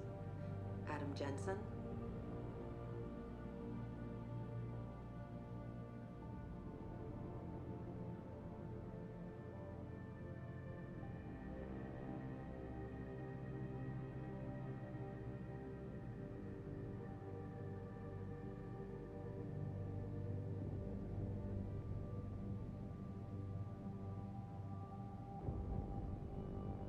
Adam Jensen, please Ja, ich bin doch wieder da. Entspannt euch, Leute. Mein Büro war ein Stockwerk oben, ne? Security Manager.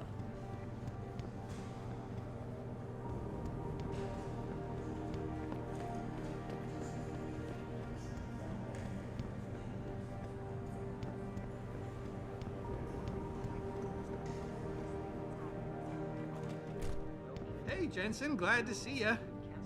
Damn it, now I sound like his girlfriend or something. Bevor wir... Okay, was könnten wir als erstes machen? Sozialoptimierer. Was heißt das denn genau? Analysiert und überzeugt Personen. Ja. Hat sogar 2 Punkte, die ich vergeben könnte. Radarsystem Pfadfinder.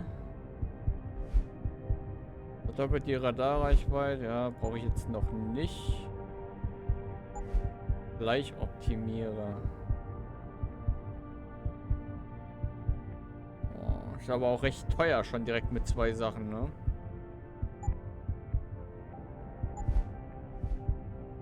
Das Hacken. Hacken von Geschützen klingt eigentlich schon smart. Das merken wir uns mal.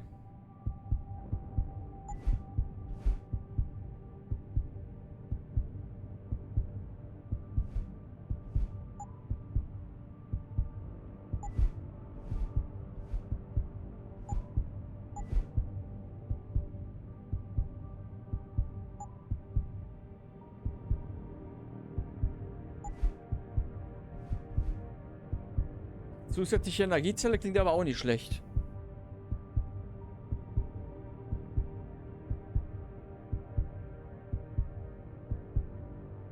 War ein Tannhill nochmal für ein Pokémon.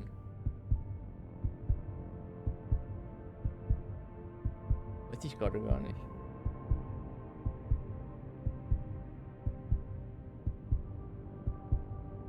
Ein schlechtes Kann ein Porenta überhaupt schlecht sein? Ich würde mal sagen, nein. Porenta ist immer super. Zusätzliche Energiezelle klingt eigentlich auch sehr nice.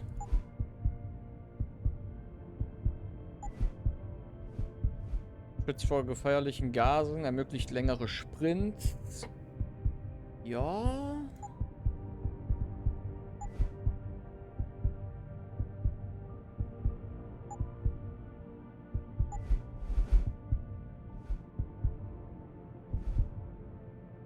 Okay, durch geschwächte Mauern brechen ist schon ein sehr geiler Move.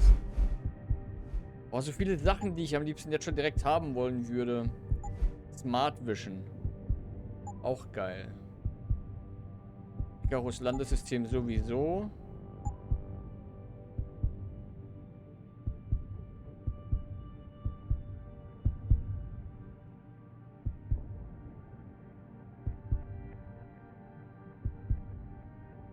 Reflexverstärker. Neutralisierung mehrerer Gegner.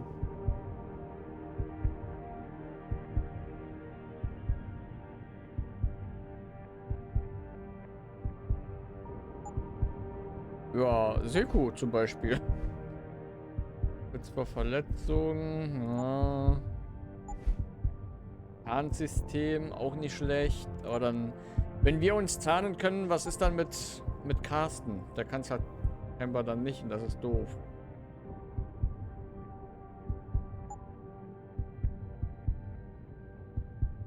Also was brauchen wir wirklich? Brauchen wir die Sozialoptimierer, analysierten überzeugt Personen?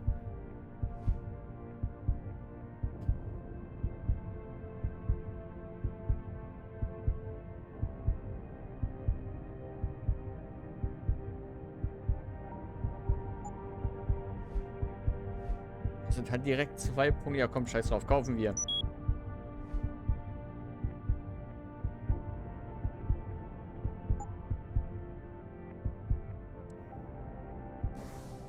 Hey, Jensen.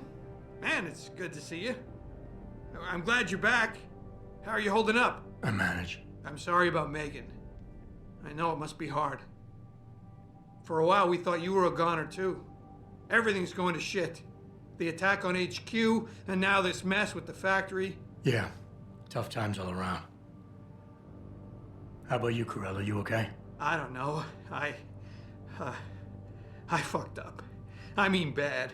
What happened? Well, a couple of months ago, me and Tyndall, you know, one of Pritchard's techs, we started sneaking out some neuropozyne from one of the labs. Jesus, Tim. You realize this could get you fired. Worse, arrested if the company chooses to prosecute. What were you thinking? I know. It's complicated. I didn't want to do it at first, but there were good reasons. Anyway, now I want out, but Tyndall has security footage of me stealing the stuff and says he'll expose me if I ever stop helping him. I'm in a bad spot, Adam. I need that footage back. I know you're busy with everything that's going on right now, but I could really use your help.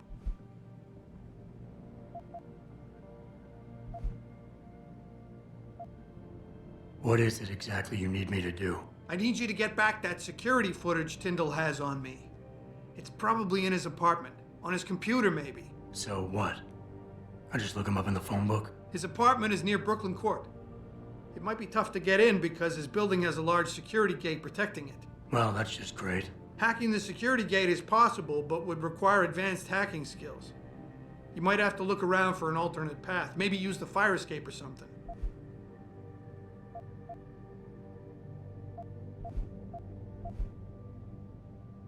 Pretty ballsy stealing a patented drug from a secure lab.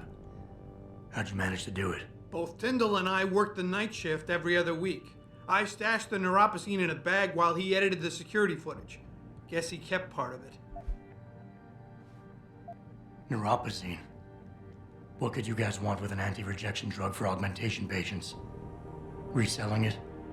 Providing a competitor? Why do you automatically assume I was trying to turn a profit? How about Tyndall? Can't you reason with him? You could try, but Tyndall's a pretty driven guy. I mean, the guy's like a rock. You'd need a Casey aug or something to crack him. I got it covered.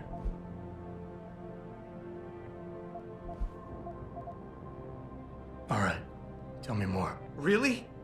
Wow, thanks, Adam. I thought I was done for. The security footage will probably be on his apartment computer. Meet me in front of the subway station parking lot once you get a hold of it. I got it from here.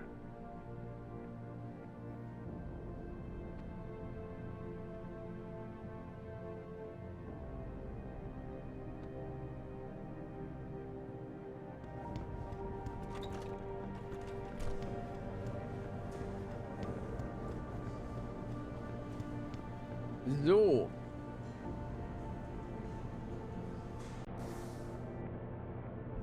Haben wir eine Nebenmission. Würde ich gerne aktiv verfolgen wollen.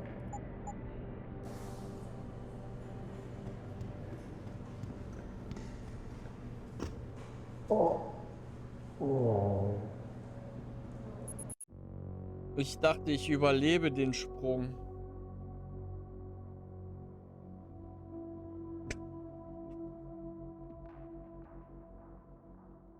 Oh.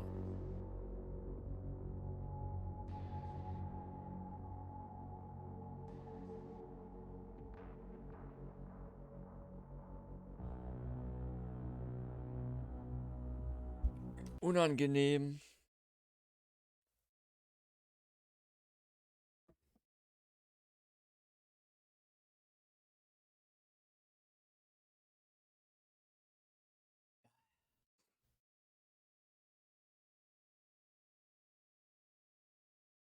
Recovering the typhoon is going to be the best thing that's happened in this country. Auch ernsthaft?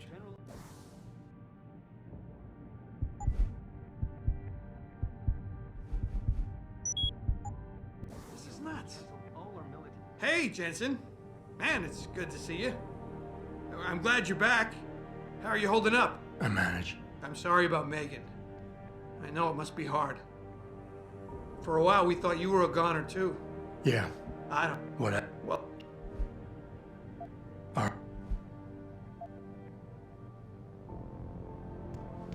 So, dann nehmen wir mal die Treppe. Wir haben schon halb, also so lange werde ich es auch nicht mehr machen. Gucken, ob wir vielleicht die eine Nebenmission noch erledigt kriegen.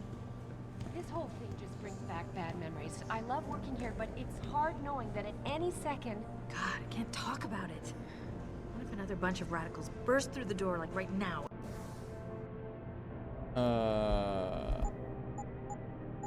Aktiv. And starts shooting. I know. It's so awful.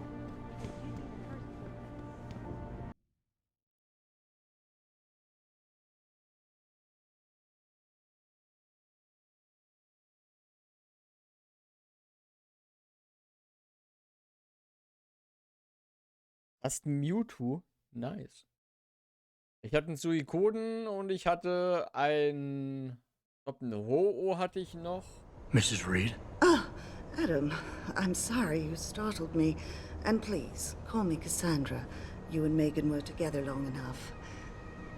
I was waiting for you. Den Entei hatte ich auch noch. Why not come meet me inside? I don't know.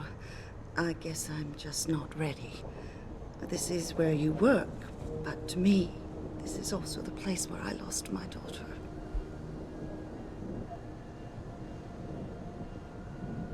I know what you mean. It's never been the same for me either. I guess it's not meant to be easy.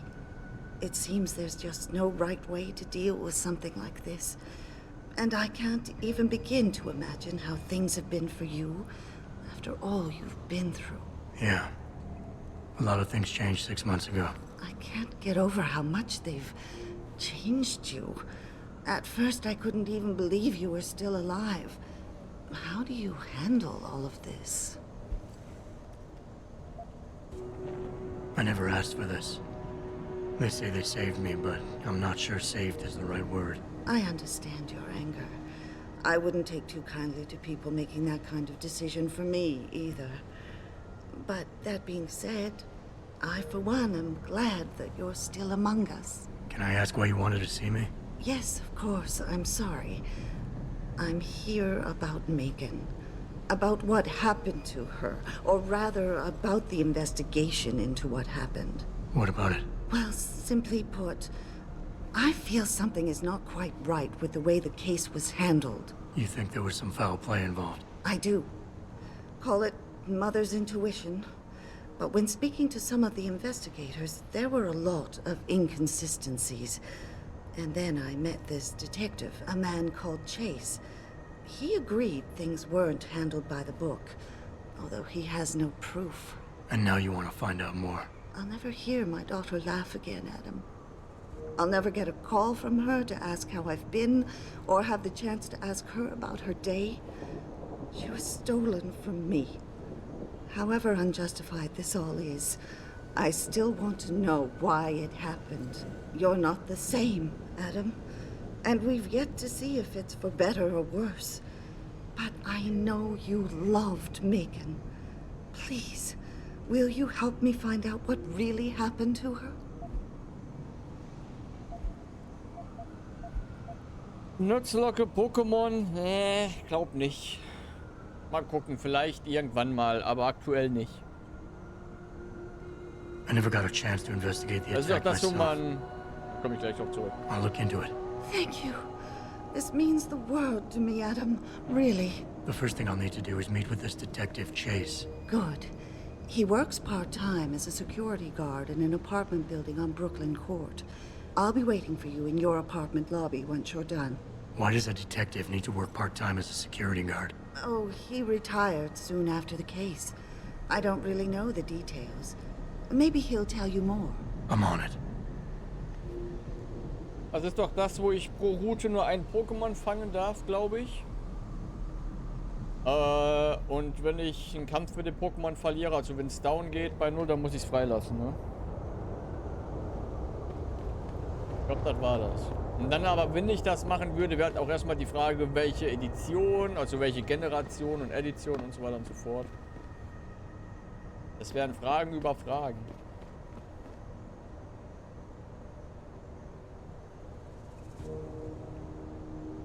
Hoch. Obwohl, ich wollte noch was nachgucken.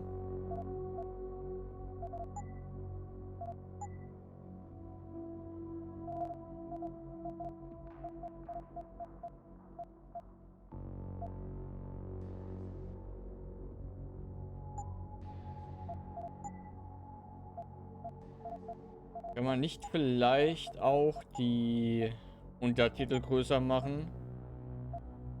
Das wäre nämlich was, das ich vielleicht für den einen oder anderen hier durchaus machen würde. Größere Untertitel. Mich stört es jetzt halt nicht.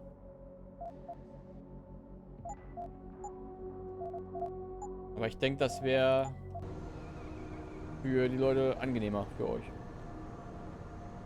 Ja, aber Generation 9, ey, bei Pokémon bin ich schon so lange raus. Die letzte Version, die ich gespielt hatte, oder Generation, war die mit Rubin und Saphir. Also wirklich original Rubin und Saphir auf dem Game Boy Advance.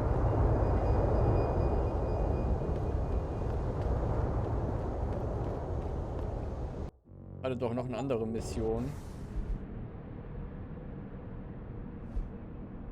Genau, mit dem Doktor reden.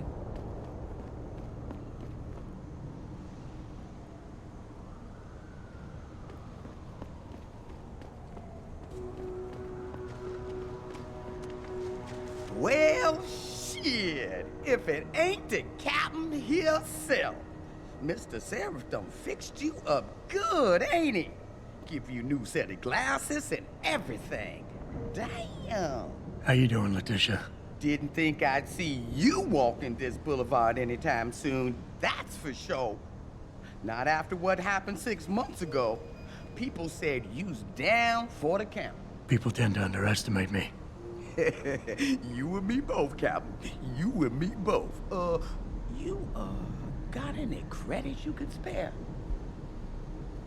Also wenn ich etwas machen würde in der Richtung mit Nutslock, dann wäre es sehr wahrscheinlich, dass ich Gold oder Silber machen würde. Also Hard Gold oder Soul Silver. Das sind nämlich für mich immer noch die besten Editionen.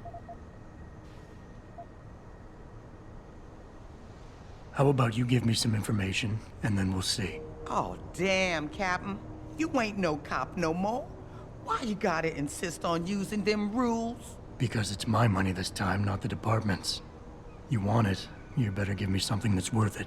Yeah, I guess. So what you wanna know? You've always had a good feel for this city, Tish. What's the mood on the street these days? Oh, things ain't looking good, Captain.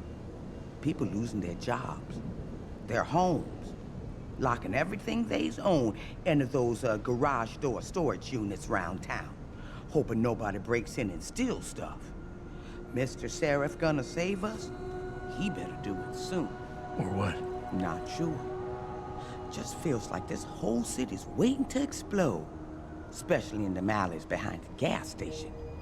Most of the time, you's fine walking there, long as you don't cause no trouble. But you do something wrong, well, cops and punks both trigger happy these days. I might need to do a little trespassing soon. Maybe get inside some places where I'd rather not be seen going in. You being kind of vague, Captain, but maybe it's best I don't know the Pacifics. You got that right. What I do know, though, is that most people tend to look down, not up. And even when looking down, they don't necessarily think about what's under their feet. If a person ain't too squeamish about getting dirty, they might be able to get inside one of the more sensitive areas in the city. Especially if they arm themselves ahead of time with the right information.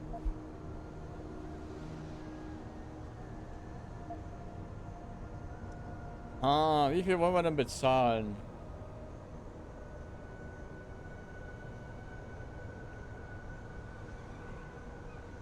Ja, komm, 2000.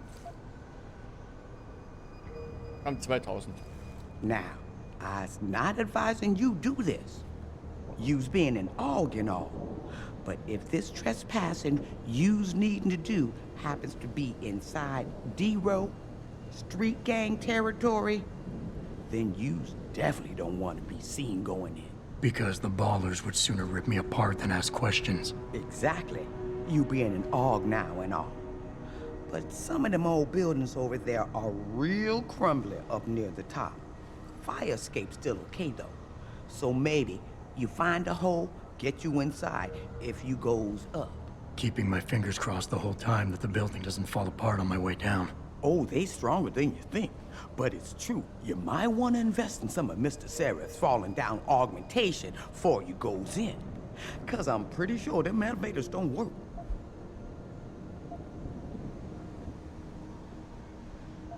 Interesting thing about the sewers in the city, Captain.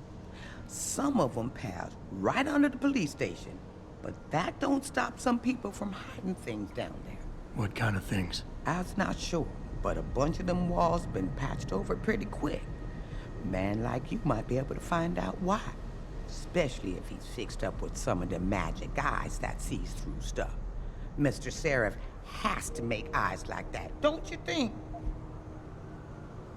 I was just guessing here, Captain.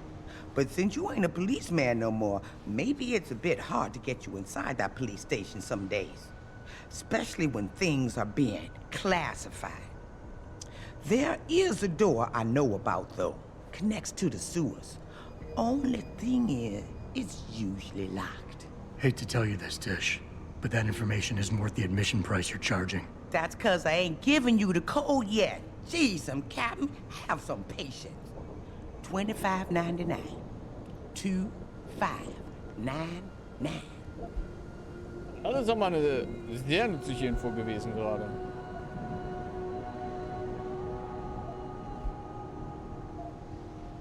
Here. It's not credits, but...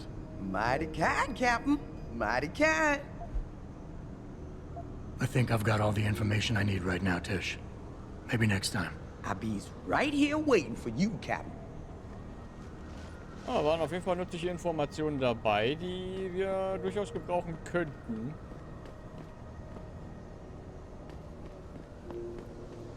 Wir gehen aber weiterhin erstmal ins Krankenhaus.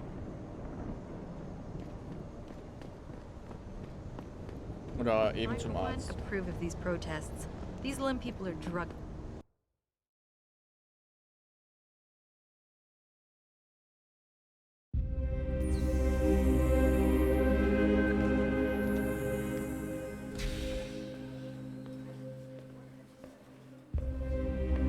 Und welcome back, Onkel. Ah, Mr. Jensen. David Seraph told me you'd be dropping by.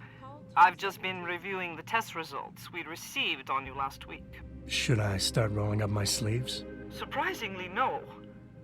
I see no trace of glial tissue buildup in any of your charts. It's been 6 months, Doc.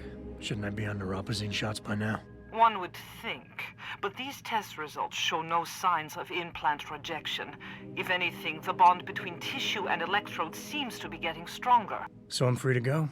Well, Mr. Seraph did ask me to discuss another topic with you. You are aware that several precautionary measures had to be put into place during your first surgery? Not all of my implants were switched on, I know. The damage caused by the hematoma had to be taken into account. Your brain needed time to recover, to get used to the mechanical neural processors and turn them on naturally over time. Cut to the chase, Doc. What does Seraph want? He feels that you might be ready to speed up the activation process using special software known as Praxis kits. You mean I don't have to wait for my augmentations to kick in naturally anymore? You can, if you prefer. But Mr. Seraph did make a generous donation to Lim in your name, thus ensuring that Praxis software linked to your particular neuroenhancements would always be available to you and you alone. Please, take a look. Und die Sachen konnte man in Mankind's Divided für echt Geld sogar kaufen. No shit.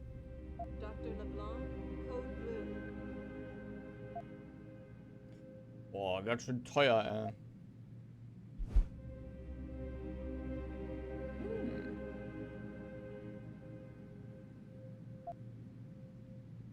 Das sieht aber nur über 50 an.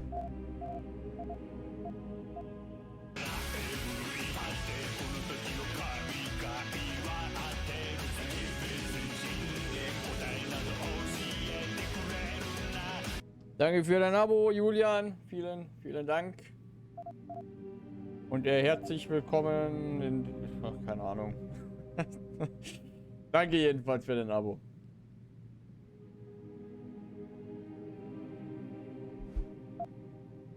Haben wir hier, lädt 3 Energiezellen vollständig wieder auf. Nehmen wir mal ausverkauft, okay.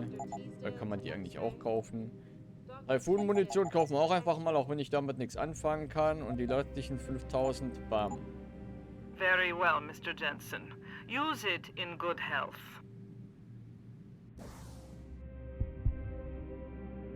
Was hätte ich denn dafür jetzt ganz gerne? Ich wäre fast schon am Überlegen, dass ich mir diesen einen Praxispunkt aufspare für den Moment, wenn ich ihn brauche.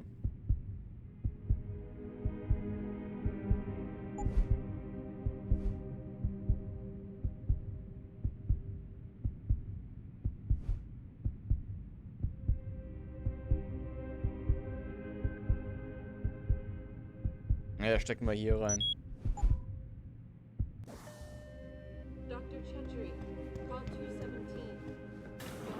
Protesting is not against the law. I know that. So.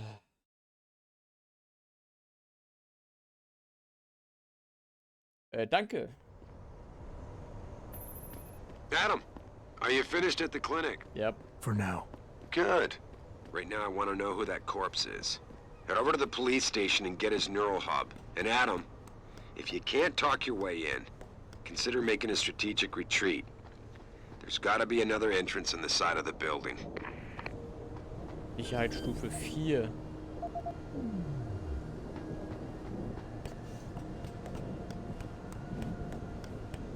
Also, mein erster Gedanke wäre jetzt...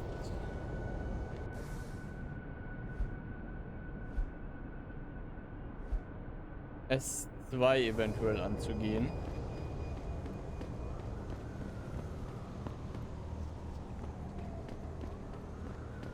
I ain't got nothing for you. Check with the man. And keep your hands where I can see them. Ja, das ist der Waffenhändler. Dem will ich aktuell eigentlich erstmal nichts zu tun haben. Ich habe eh keine Kohle dafür. Grayson hooked me up with some real tight merch. Those art lovers get in my face now, I'm ready to pop. Grace? I'm thinking about getting my pit bull augmented. Get him some cyber claws, cyber fangs. This city is one big gutter and always will be. You think this is bad? Sicherheitsstufe 2. Kommen wir nicht ran. Damn right. I've been living for 10 years. Don't I got the right to get enhanced? No. Dude, even if I did, how the hell am I gonna afford that drug? Neuropupazine. Neuropazine. Whatever. Okay, kümmern wir uns erstmal um die S3-Mission dann.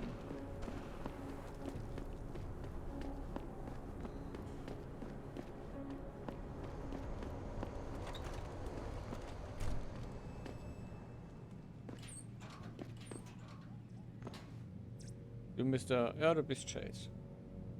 Hello there. Well, you must be Adam Jensen. A keen observation. Mrs. Reed told me you might pay me a visit. And don't take this the wrong way, but you're kind of hard to miss. I'll try to take that as a compliment. She told me you might have information regarding Megan Reed's case and the attack on Seraph headquarters. Oh boy, what a mess. Total pissing match. We had the feds on our ass, orders from 3 different departments, and pressure from so many lobbyists it felt like being the scrawny new kid in a prison shower. It is a very high-profile case. Mrs. Reed said you thought some procedures were overlooked. You got that right. I mean, you know how it is. Mrs. Reed told me you used to be a cop. There's always cases where you see the lazy officers taking shortcuts. But this was different. Different how? Too much stuff got overlooked. People seemed way too eager to jump to conclusions, and every time I was remotely insistent, I got turned down by ranking officers. People wanted to bury this thing fast. That's never a good sign. Surely you have something more substantial than this. Yeah, well, that's where you come in. I got a couple of leads I could never fully investigate. I started poking around, but these government-type agents just gave me the creeps. I got scared. Months away from retirement, I didn't want to fuck things up. But you obviously have the means to get to the bottom of this. So what have you got? First off, there's a rumor that the order to close the investigation came from higher up, maybe even outside the local department. Anything like that would have passed through Captain Penn. There might be traces of this left on his office computer. Guess I'll have to pay a visit to the local precinct. Well, while you're there, there was an officer assigned to the case, Chet Wagner. He's not what you call a choir boy.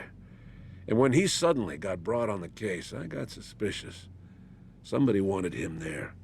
And I'm pretty sure he tampered with some of the evidence. You should talk to him. Find out what he knows. Okay, I'll have a little chat with Officer Wagner. You'll most likely find him in the lobby. He got retrograded from his conduct, and he takes depositions now. He won't budge easily, but I'm pretty sure you can find some dirt on him on his desktop. His office is on the 3rd floor. You might find something there to help loosen up his tongue. Anything else worth looking into? Yeah, when the order came down to close the case, the bulk of the evidence was stashed in a storage locker. Maybe you can find some interesting stuff in there. It's on the alley right next to the station. The code is 4891. But I know an outside agency had access to that locker, so be careful. Thanks for the heads up. It's nothing. And, please, don't bother coming back here with details. Don't get me wrong, I'm glad to help. But the less I know about this case, the better I'll feel.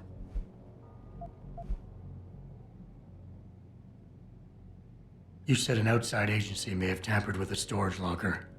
What did you mean by that? Well, I've heard that government agents may have locked up some of the more sensitive evidence in a safe inside the locker. Come on, Chase. What are you not telling me? Damn it! Okay, listen. I snooped around that locker before and found the safe code. But I kinda got caught by one of those guys. He knows I know, Jensen. If I give you the code, they'll know I talked. Call me negative, but I can't think of a nice outcome to that. How did you get assigned to this case? I didn't push for it, if that's what you mean. To be honest, I didn't want to get involved. Why not? I was an honest cop, Jensen. I always tried to conduct myself in accordance with the law, with procedures, and what I believed was right. Not really the standard MO for a case like this.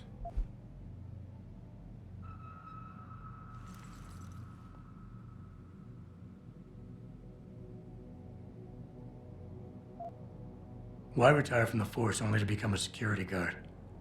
I mean, it looks like you still love the work. I love the idea of being a cop. Ever since I was a kid, I wanted to join the force. But I just got fed up. It's not like I had imagined it. It's a job. Some people are good at it, while others just don't care. And it shows.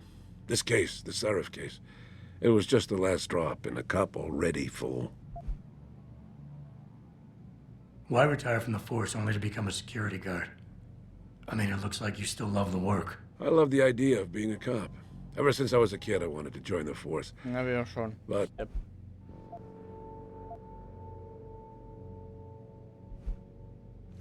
Bezaubern.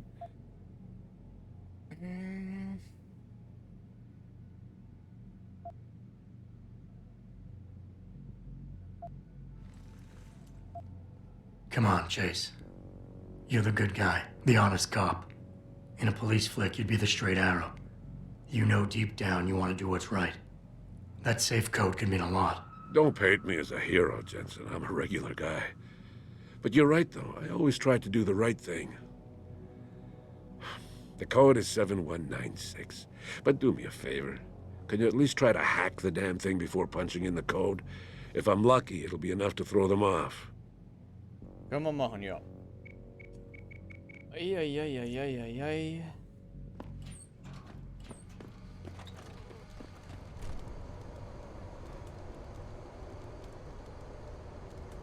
Nun, so viele Möglichkeiten haben wir jetzt ja nicht. Und es ist auch gleich 21 Uhr, deswegen würde ich doch schon dann jetzt zum Ende kommen wollen für heute. Aber mit ziemlicher Sicherheit werden wir uns auch morgen wieder sehen. Ich kann mal gucken. Irgendwo habe ich doch meine eigene Bude, oder nicht?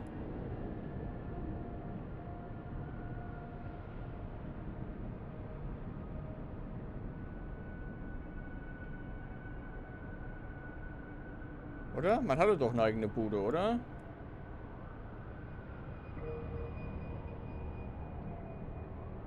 Zumindest meine ich das.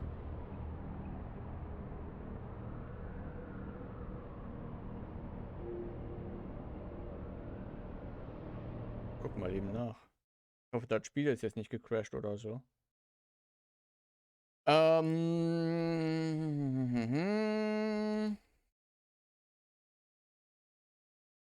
Nicht, dass ich irgendwie mit Mankind Divided verwechsel. Adams Apartment.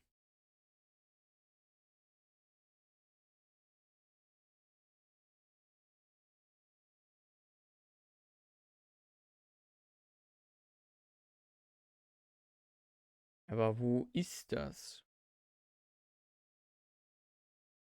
Das interessiert mich halt jetzt. Die Bude würde ich nämlich noch ganz gerne finden wollen.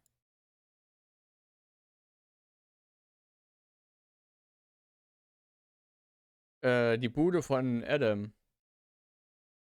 Also unsere eigene Bude.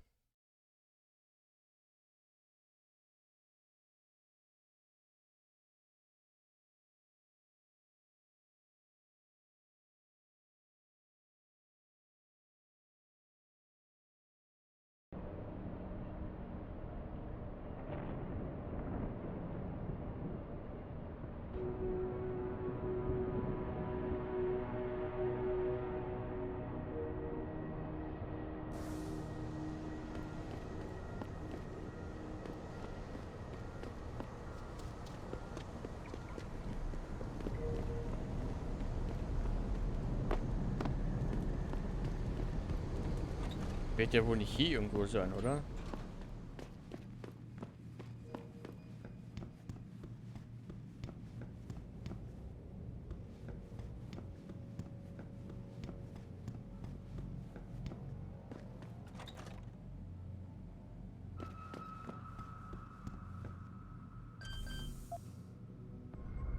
Wenn wir schon mal hacken können, dann hacken wir.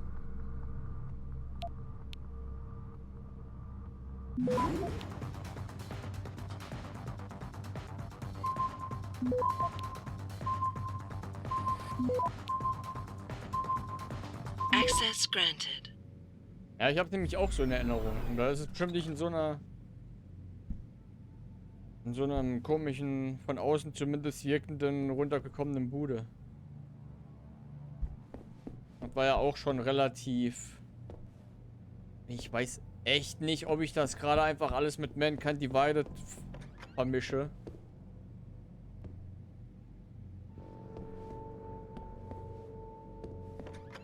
Ganz gefährlich, nämlich gerade bei mir. Mankind Divided ist mir deutlich besser in Erinnerung als...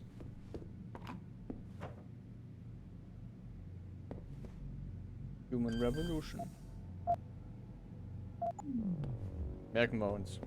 Ist auch bestimmt nicht auffällig, wenn der Wohnungsbesitzer zurückkommt und einfach mal das Bild unten ist.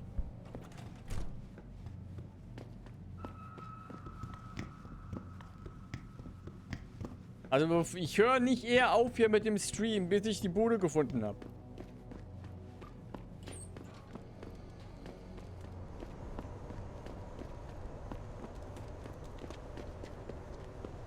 Werde ich auch wohl sehr unwahrscheinlich gesehen. Na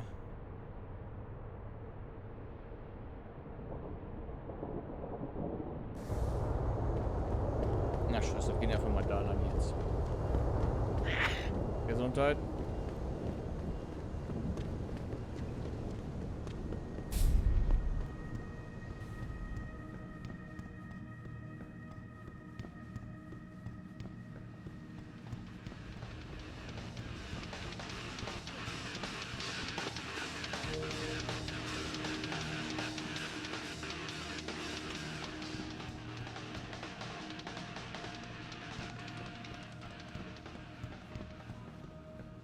Oben links. Ja gut, da gehe ich ja gerade hin, ne? Mehr oder weniger. Oh man, Eliza is so hot. You're crazy. Niashia Akeem is way prettier.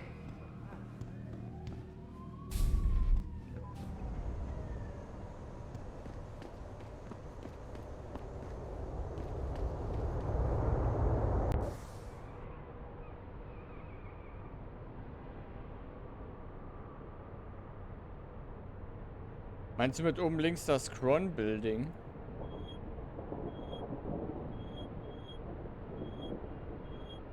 Hier.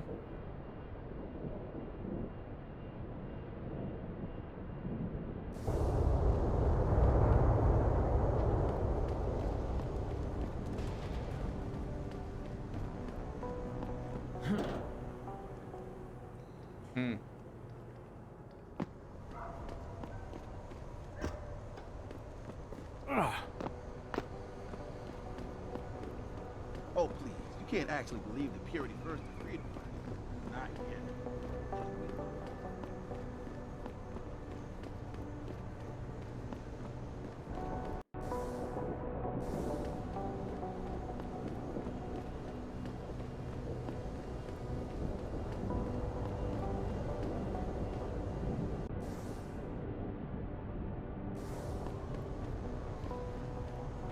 Hey, Jetson. Long time no see. Kenn ich euch? Jensen. My God, it's been a while. Remember me? We used to work the old 17th precinct back in the day. Man, I wish I could go with the good old you haven't changed at all bit, but that'd be complete and utter bullshit, right?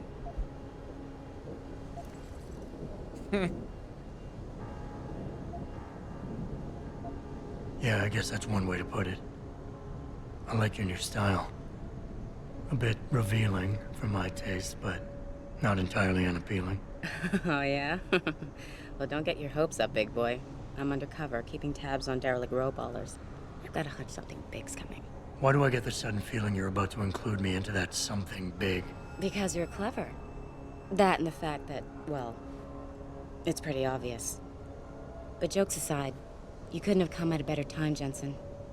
This case I'm on, we're stalling and we could use a little external help. Go ahead. I'm with IA now, and we're working a sting on a dirty cop named Jack O'Malley. Elusive motherfucker. I mean, Men in Black elusive.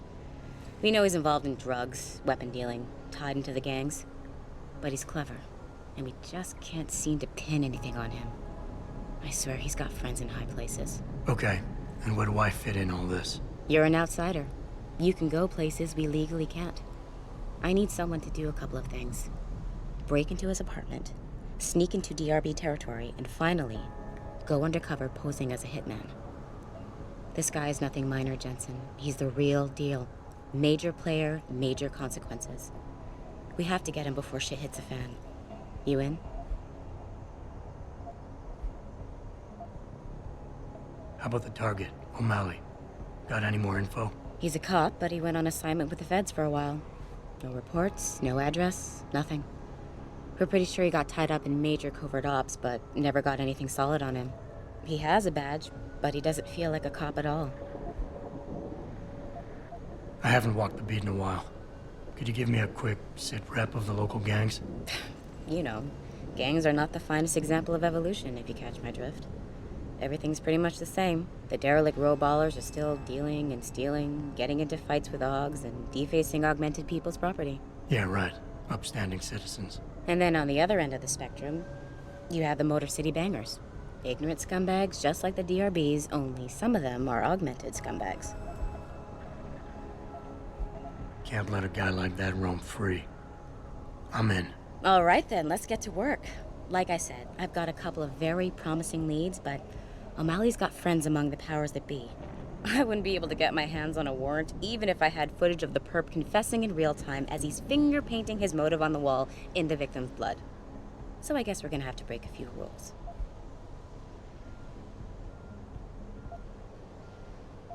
Okay. But we have to be careful how we handle this. It could discredit your investigation. True, but thing is, Jensen, it's either this or there simply won't be an investigation. You know me, I usually play by the book. Only this time, the bad guy's a friend of the publisher.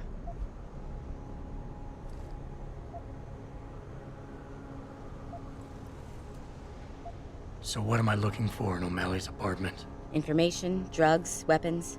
Basically anything you think can be used to build a stronger case against him. The more you get, the better. Okay.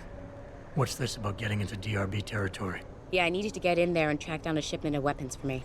We managed to gain access to solid information that will tie it to O'Malley, but I need proof it's really there. They've probably stashed it around somewhere. A cop dealing weapons to a criminal anti-AUG gang? Not a pretty picture. Got that right. I guess we both agree. Nothing good can come out of this, huh? I don't know where exactly the DRB's cache is, but I know there's a bonus for you if you manage to sneak in and out without being spotted. Would make shit easier to handle on my side. What about the undercover assignment? Posing as a hitman? O'Malley's crafty, and even a bit paranoid. He's always using proxies, scapegoats, and red herrings to get us off his ass. But after months of schmoozing, we finally got through to one of his guys. Turned him into a mole. He provides us with information, stuff like that. And he's gonna be my way in? Exactly. Yesterday, another one of O'Malley's guys whacked someone, a drug dealer. There's a witness, but we don't have any details. O'Malley does, and he wants someone to take care of the mess. The usual guy just got busted for possession, so the contact will send you in to pose as his replacement. O'Malley will be waiting for you in an alley next to the police station. And you want me to milk him to get the info on the witness? You haven't lost your touch, Jensen. We think O'Malley will ask you to retrieve the murder weapon, use it to kill the witness, and then plant it on a scapegoat he can arrest later. What you need to do is get that weapon and bring it to me. And what about the witness? We're almost positive he's a member of the MCBs. Once you know the location, you'll need to get there, take care of any opposition, and prep him for retrieval. Prep him? Well, you know, he's a gangbanger, Jensen. He's not going to turn in peacefully, but we need him alive. So I guess you're going to have to play this one macho and knock him out. One of our guys will then just happen to stumble upon him. You know, serendipity. Okay, let's do this. You can contact me on my info link if anything comes up. Excellent. Oh, and Jensen, one last thing. To protect my cover, it'd be better if you only contact me again once you've taken care of everything. Ja, aber nicht mehr heute.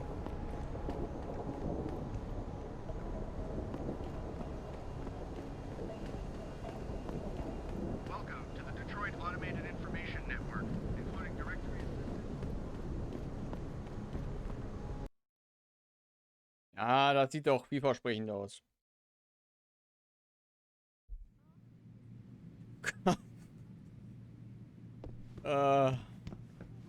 Vielleicht sollte ich die Dinger doch lieber ausmachen.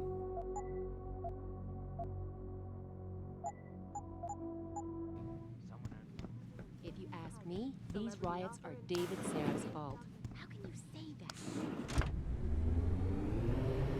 So, dann gehen wir mal in unsere Bude rein. Gehen mal nach Hause. Gucken uns dann noch schnell ein bisschen um und dann ist aber Feierabend. Für heute.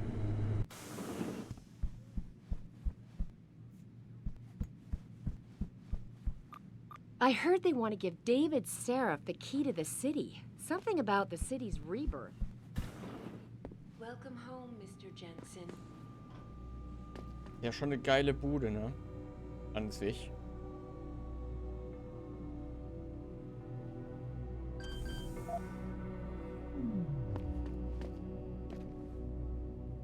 Magic Gnome, Crunchy Pirate.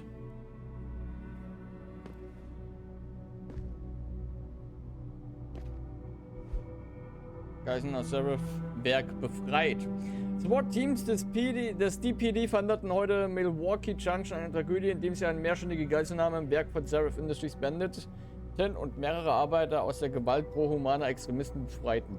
Das hätte leicht in einem Blutbad enden können, so Sergeant Neil Townsend, der Leiter der Sondereinheit. Aber wir sind nur auf äußerst geringen Widerstand gestoßen. Der Einsatz war ein voller Erfolg. Townsends Worte stehen im krassen Widerspruch zu Augenzeugenberichten, die seiner Truppe ein zu zögerliches Eingreifen vorwerfen. Das SWAT-Team hat sich jede Menge Zeit gelassen, haben stundenlang blöd in der Gegend rumgestanden, als hätten sie Angst, sich zu bewegen, so ein anonymer Beobachter.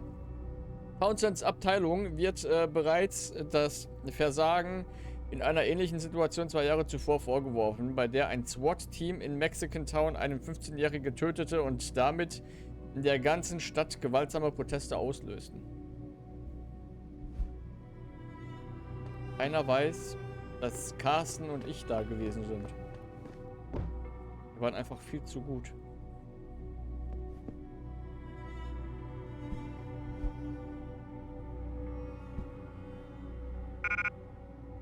Inventar ist voll. Boah, Alter. Mal wieder aus hier.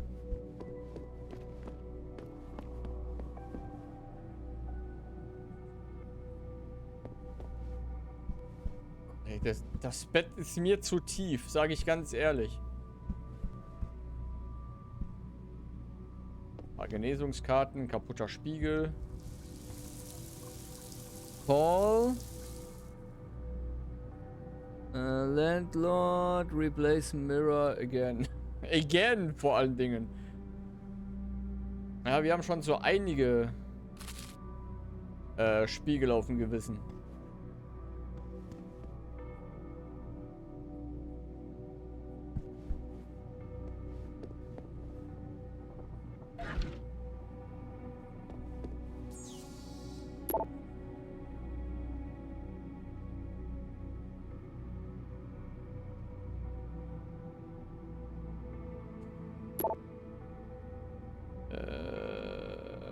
Adam, es tut mir schrecklich leid, nach Megans Tod wusste niemand, wohin mit Kubrick. Also habe ich ihn aufgenommen, aber ich konnte ihn nicht behalten und niemand wusste, ob du je wieder... Ich wusste mir von...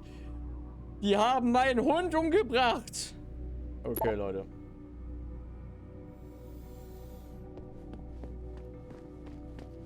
Die haben meinen Hund umgebracht, das gibt Rache.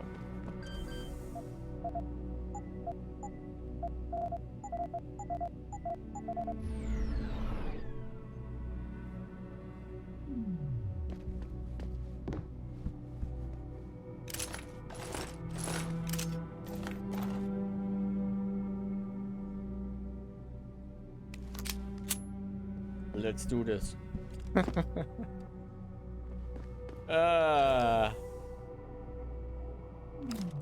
Schließen. Yo!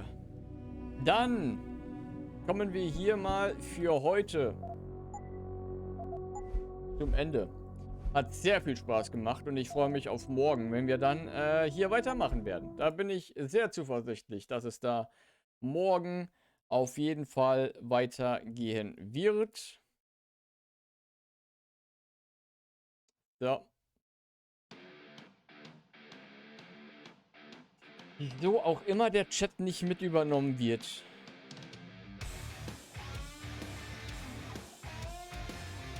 Der wird weder deaktiviert. Ach, ist auch egal.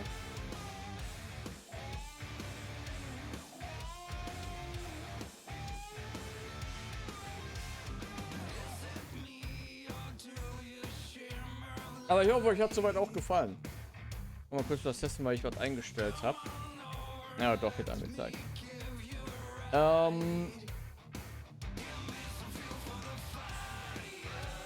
Ich verabschiede mich dann für heute mit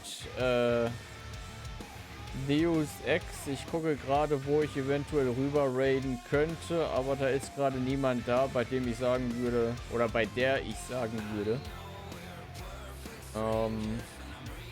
wohin.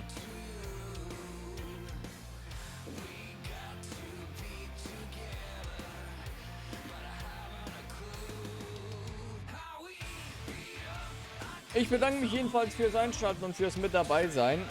Wie gesagt, ich denke mal, morgen geht es da weiter. 16 Uhr oder so. Ja, sicher. Natürlich mache ich das. Nicht. Wir sehen uns morgen auf jeden Fall wieder. Und machen dann da weiter, wo wir heute aufgehört haben. Weil es hat heute doch schon wieder sehr viel Spaß gemacht. Und ich hoffe, euch genauso. Dann mal gucken. Ich denke, morgen würde ich überwiegend, oder will ich zumindest mal danach schauen, ob ich Nebenmissionen erledigt kriege. Aber das wird sich dann ja zeigen. Aber gut. Ihr könnt einfach hingehen, wo ihr möchtet. Ne? Ist euch überlassen. Ich glaube, um 22 Uhr oder so haut Malkauf nochmal den Stream an mit Terraria.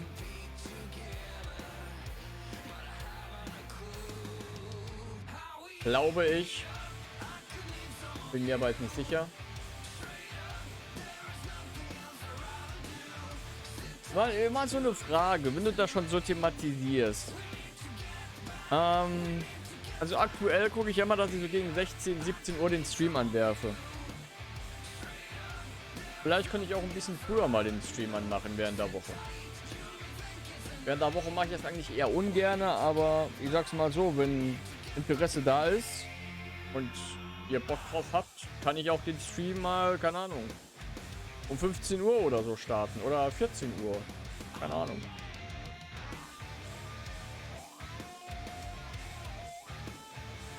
Nur so als Gedanke.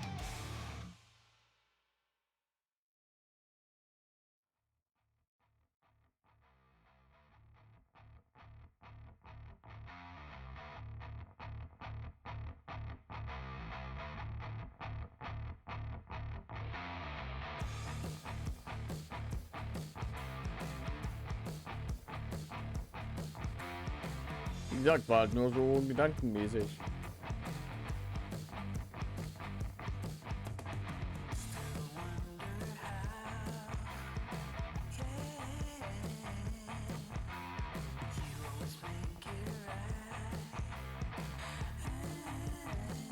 Nun denn,